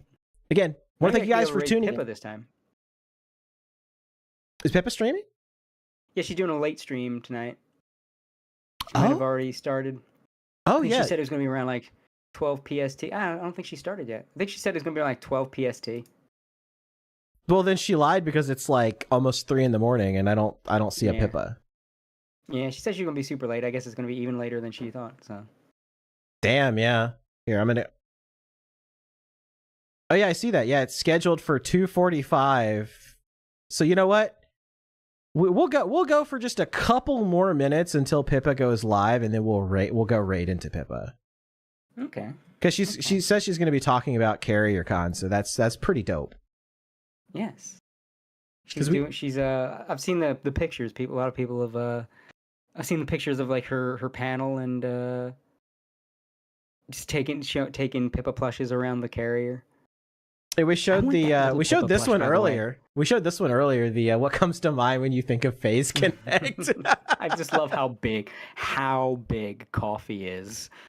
Like, yes, it's not even a little larger than the other words. It's just dwarfing everything. it's bigger than literally everything. And the next largest is Sad Girls. It's just coffee. Sad Girls and coffee. Cringe and autism are right there. Yeah. And Walmart, mental illness, vomit drawer. Mental illness. And I'm also glad that Tenma is up there too. Yeah. Well, a lot of it is like the other girls too, like wireless internet. Sheena. And Ponko. Monko. Yeah. Yeah. But like even the stuff that's like not their days, like Sad Girls. If anything, Dizzy has overtaken that moniker. Yeah, she is the sad girl. Yeah, for real. I see Pippa feet in there. Girl fail. Yabbit. Brain rot. Wi-Fi cables. Wireless internet. Feet connect. I do appreciate that 3-phase electric is in there too. coming from the job that I do, that's strangely irrelevant. One of them is just yeah, Vaporeon. Brain rot, of course. Yeah, I do appreciate that like the greater company is getting more popular than just Pippa. I like Azahar. It's like Pippa should start sometime soon and before she overslept. Yeah. We'll give her a couple more minutes. Yeah, we'll just kind of stall. We'll stall for a couple more minutes to see if she actually starts going here. Yeah, and then we'll bail. Yeah, that reminds me. You mentioned Sheena. I need to go and go ahead and pre-order the Sheena, the Crab Sheena plush on U2's. Oh yes, I saw that and I'm like, I need it because see, I bought the Pippa one, I have the Tenmo one. It just hasn't shipped yet, so I have to have the Sheena one. Yeah, I relate to her on a deep spiritual level. I too fucking love crabs, and think that they're like unbelievably adorable. Like I hate games with enemy crabs unless I can tame them. If you've got an enemy crab in your game, I better be able to have one. And if I can't, I'm mad at you. You failed as a developer. As a in chat says, I got a ton of the round 1 HoloLive ones and I want more. See, I wish I had a round 1 over here because I really wanted to get the Fuwamoko, giant Fuwamoko plushes, but the closest round 1 is like on the other side of the state, and I'm just like, damn. Yeah, see, like, I'm in a state now where I own my own home. I can get tons of VTuber merch and just put it in all the. Well, I mean, as a heart says, I don't have one here. I traveled to Japan and got those. Yeah. Like I mentioned before, my house is incomplete, so right now I can't. But when it's finished, I could put like whatever VTuber bullshit in any room of the house I want. But now I have less disposable income because not only did I buy a house, I'm in the process of finishing it. So it's like now I do have the freedom to just buy whatever VTuber merch, and I fucking can. This is like that Twilight Zone sketch where the guy breaks his glasses when he's the last man on Earth. Like, there was time now. There was space now. I could read. Big fan of that recent Mokoko Phasmophobia stream where she stood outside the house for 2 hours. Bows nervously. I didn't see that, but then I know what VOD I'm watching. God, that reminds me of I keep missing them because they keep streaming when I'm not, like, either not up or someone else is streaming. It's like they keep streaming the worst times for me. I want to pop in on Fuwamoko stream, and I haven't been able to in a while. They were like, I missed a lot of their Donkey Kong Country stuff. That shit was great. Yeah, my favorite Phasmophobia memory was this was a while back, but like we were like doing the investigation and everything, and literally like I take like I'm outside because I'm like doing the video work. I take 2 steps inside the house and like literally the hunt just like immediately starts, but for some reason the door glitched on my ass, so it's like the door's still like half open and I see the damn thing coming at me, and I just like take 2 steps back and I'm outside, and it just kind of sits there staring at me, and I'm just like sitting there like shitting my pants in terror. Because here's the thing, like when the door closed on my ass, I didn't realize it was open, and when I saw the thing coming at me, I like instinctively backed up and just like passed right through the door, and I was still backing up because I didn't know if that thing could like come at me, but it like literally like stops and just stares at me outside the door, and I'm like shitting my pants, just losing my spaghetti. I'm like fucking like screaming because it scared the absolute shit out of me. That's how you knew you were built to be a VTuber, when you could exaggeratedly freak out at a horror game. No, I do. Like that's like that's the funny thing. Like the one time I've ever streamed, because I played Amnesia, and there's like one great moment where like the thing comes at me, and I don't even think the archive of this even exists anymore, where I like literally flip backwards over in my chair because the damn thing, like, there was a jump scare that I didn't expect. And like I had been doing so good like the entire game, like nothing had really like phased me at all, like nothing scary happened, and I was like, man, I don't understand what PewDiePie was talking about, this game is scary at all. And it's like that one moment where I like do a backflip off my chair. it's hilarious.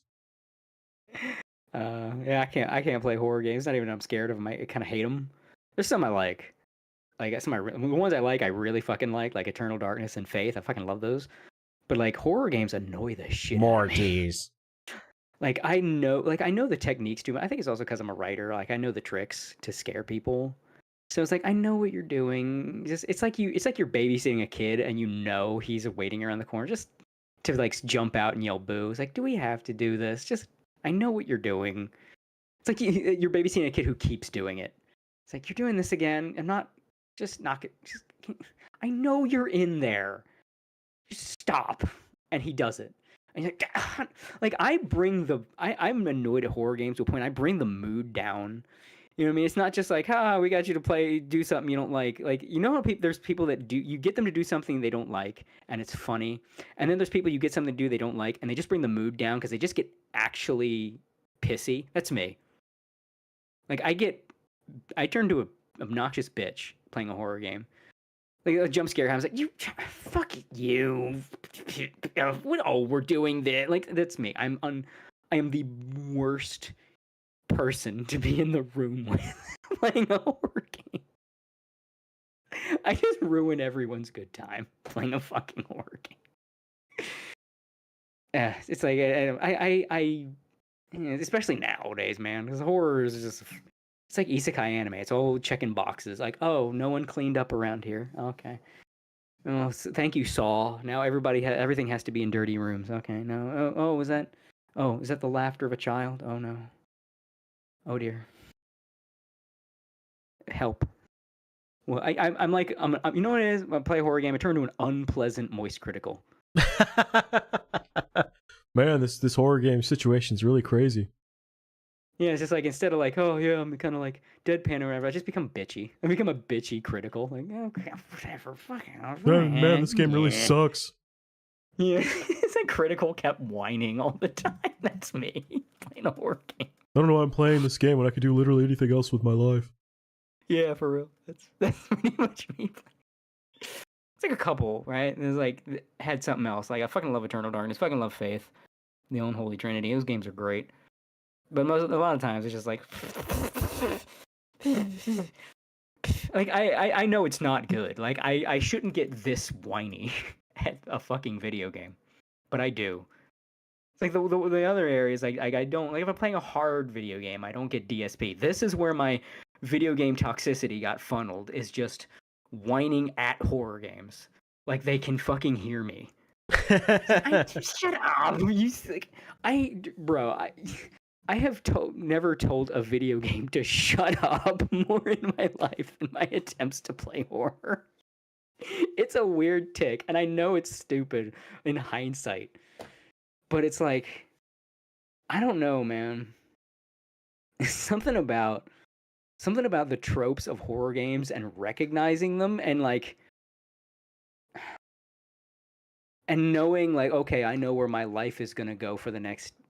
It's like when your mom calls you down and you know she's gonna scold you, and you know exactly what she's gonna scold you on, but you have to go through the song and dance of the lecture. That's how horror games make me feel all the time. Like, oh, it's quiet and it's been a while. Okay, where's a jump scare? Come on, where is it at? There's it up there. Oh, there's a fake out. Oh, look, you're the first one to ever do a fake out. Oh man. Did you see a horror movie where the cat jumped on screen when it was really quiet and tense? Oh man, you're a fucking genius. Oh, okay.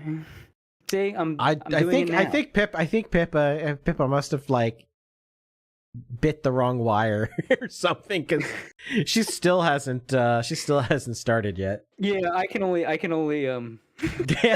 ours says, Pippa died. R.I.P. Pippa. Yeah, I'm trying to stall for time, but I'm out of steam here. So Sleepa.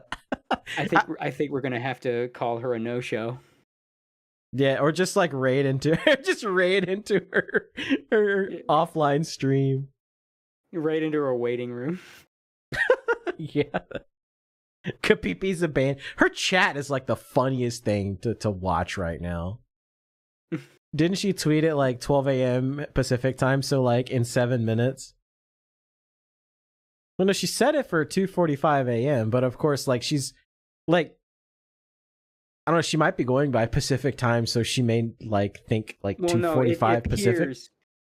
Well, no, YouTube will make the start time appear to whatever it is in your time zone. So if she set it for 12:45 her time zone, because she's Western, then if you're Eastern, it'll be 2:45.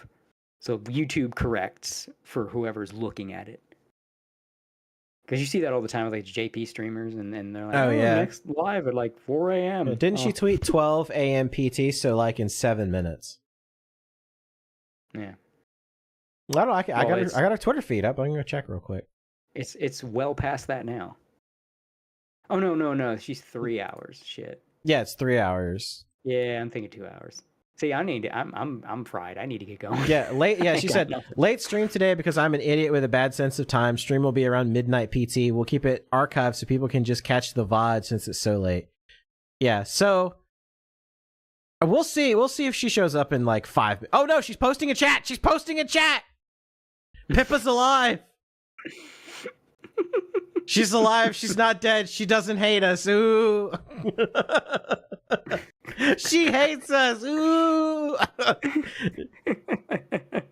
It's like Capipolis or some weird like mirror universe saplings. Yeah. Right. I mean, actually, when you think about it, kind of, yeah. Because they're not there for Pippa as a girlfriend. They're there for Pippa as like the crazy wacky girl fail that she is. Yeah, I love chat's doing the ooh, it's Pippa. Pippa Tart experience. Yes. That's it.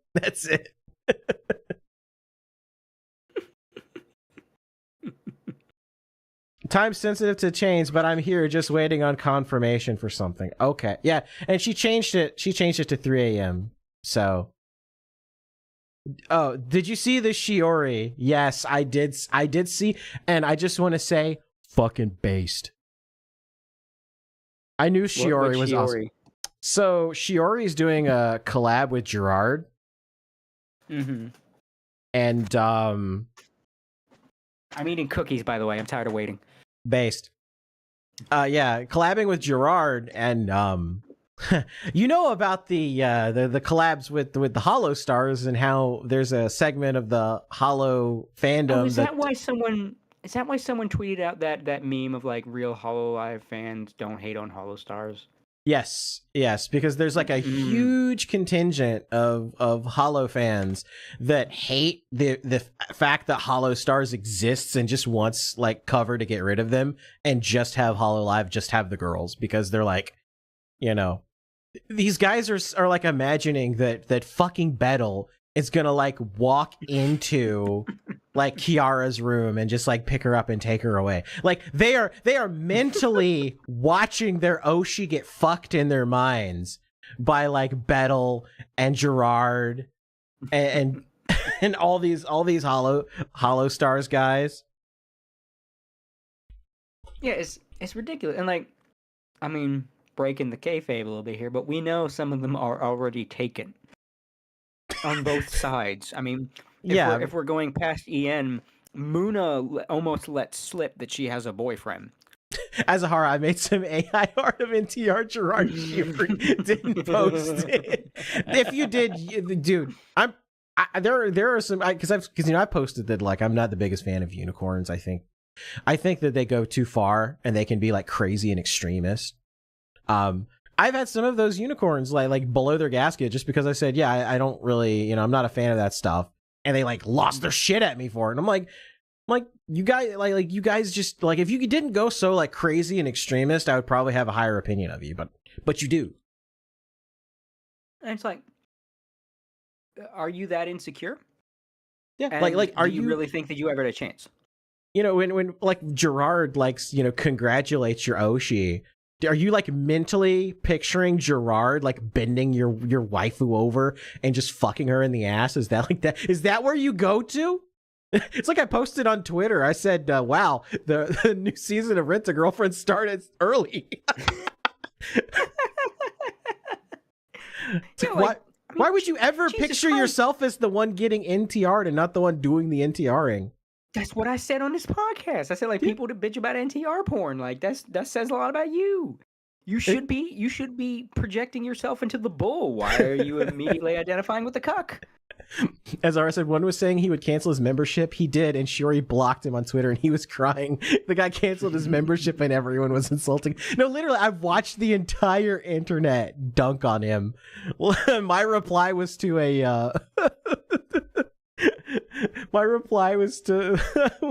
a tweet.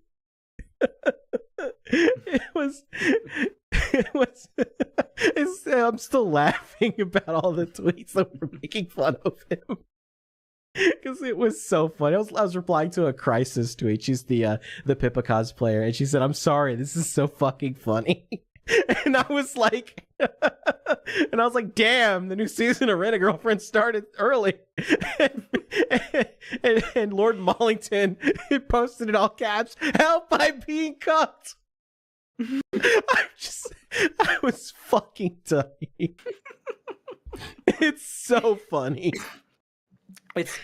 It's funny to me because like one, the parasocial thing, right? Like, I can't even imagine getting freaked out if my woman talked to a man. And you're not even dating these women. Like, what the fuck do you care?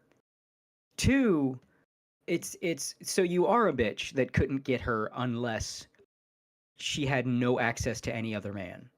Like, good of you to accidentally admit that the only way, if you did have a chance, you would have any chance, is if you were literally the last man on Earth. But it's like, it's so pathetic. It's so stupid. This, like, she would have to, if you got with her, she'd have to talk to a man. You're a man. And Yeah, I think exactly. half of you motherfuckers would turn her lesbian if you did. Yeah, for real. Although I will say, I just still go back to. Vettel and Gerard are rapidly becoming like the new Magni and Vesper. They are. That's a good point. But dude, I've loved like their collabs and stuff because they're some of the funniest.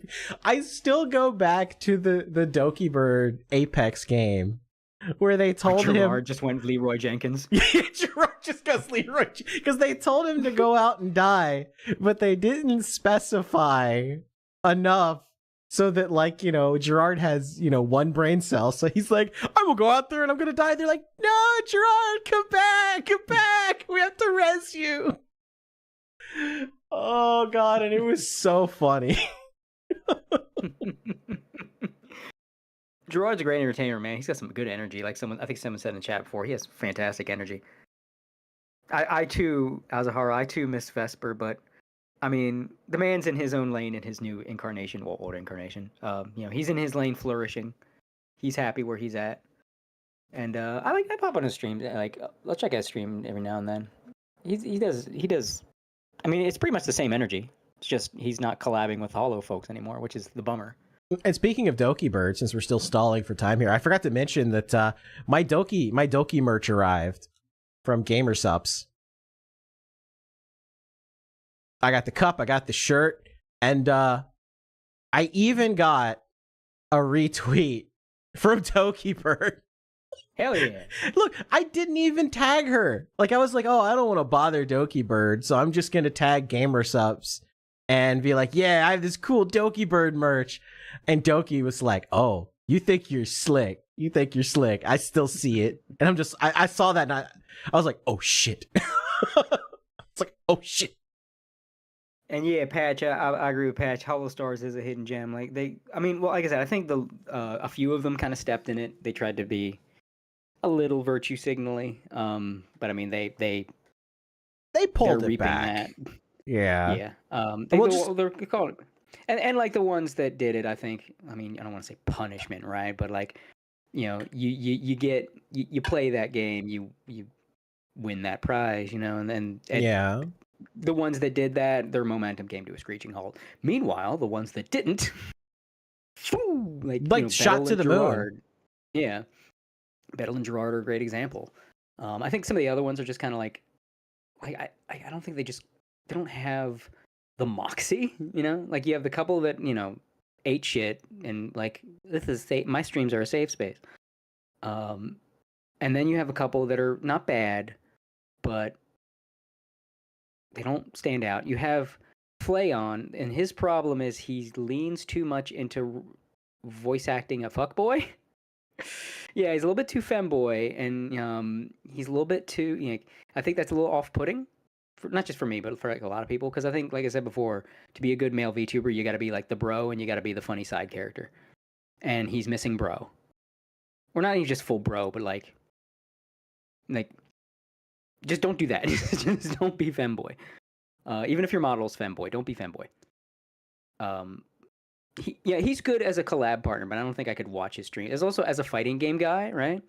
I hate to be this guy, but he's a poser on that front. Like, he plays a lot of anime fighters and everything, but like,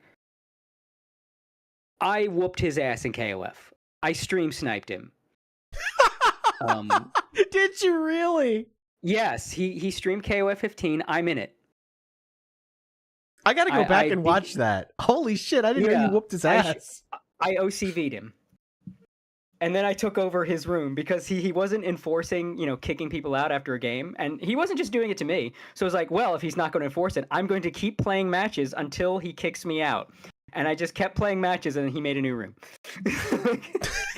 But yeah, I gotta go find the clip from that because, like, I'm pretty sure I want to see him just being like, "Oh, who is this? Who is this Lord Schmecky?" I forget what, because and on Steam I change my name a lot to like funny joke names. I think currently I am Sadie N-word on Steam right now. Based. Yeah. I forget what I was at the time. It was some other goofy name. But I play basically the boss characters. I've said before, SNK boss characters are the coolest fighting game characters. So when I can legally play them, I'm a fucking play them. And I'm a Geese fanboy, so of course he is my favorite fighting game character. Sitting there just like replicating. Well, he didn't even get to my Geese. I play Geese Anchor. I play Geese on third. He didn't get past. He never got past my first character. Damn. I was about to say, were you just like replicating him to death? But no. No, he didn't get, because I run Rugal on point. So my first character is Rugal. So I was running Rugal. I don't think Genet's came out yet. Because I run Rugal point, and then my second is either Antonov or Genet's, and then my third is Geese. And I'm actually a little better with Antonov now that they gave Antonov buff. So like it's Antonov is my main second, and then Genet's is like backup. So I think I was running Rugal Antonov. Yeah, I think I was running Rugal Antonov Geese on Flayon stream because I don't think Genet's dropped yet. So if you go back to Flayon's KOF 15 stream from like, I think it's like a couple years ago, shortly after he debuted, I show up and I beat his ass, and then I beat the shit out of his chat. Dude, I gotta go back and find that and clip it and just put it on the clip channel and just be like, Cody whoops Flayon's ass and KOF. And just put it here, like put my little intro here, clip this, and then follow it up with a bit from Flayon stream where I like look, I know it was a little dickish to roll up, smoke the streamer, and then not leave. But in my defense, nobody else was leaving either. So I was like, you know what? If you're not going to enforce it, I'm going to see how long I can whoop ass on your stream until you start enforcing it. And then he made a new room. That's gonna be the clip of this segment. Is I'm just gonna have this, and it's just gonna like clip into you just like whooping Flayon's ass over and over again. Well, no, I beat Flayon. I fought Flayon once, and then his and then he got knocked down in the queue. So then I was fighting his fans. You're chat. Fighting. You took on his entire fan base. Until eventually he was like, "Okay, we're making a new room." Because like there's an option in KOF like battle the host, so the host always stays, and it's obviously for streamers. And he could have just done that, but he chose not to. So I was gonna I'm taking full advantage of this until you kick me, and then he didn't kick me. He just made a new room, which is basically the same thing. But yeah. Oh, Piba is finally live. She's not dead. Oh, hallelujah. Okay. All right. So, but we got a great segment out of this. Thanks, Pippa, for being super late, so we could I look shit forward to the clip being posted. Yeah. Yeah, I'm gonna have to reliving the moment. Yeah. I gotta go find that. All right, everybody. For real this time. Thank you guys for tuning in. We're gonna go send you over to Pipkin Pippa, who was at CarrierCon and had a lot of fun there. So say hi to Pippa.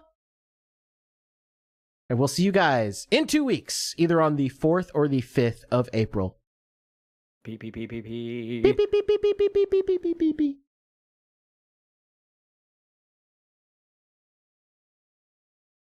And I just accidentally screwed up my entire OBS layout. Yeah, I talked too much about Pippa and then I scuffed it. Okay, there we go. GG. Okay, I fixed it. Okay, peace.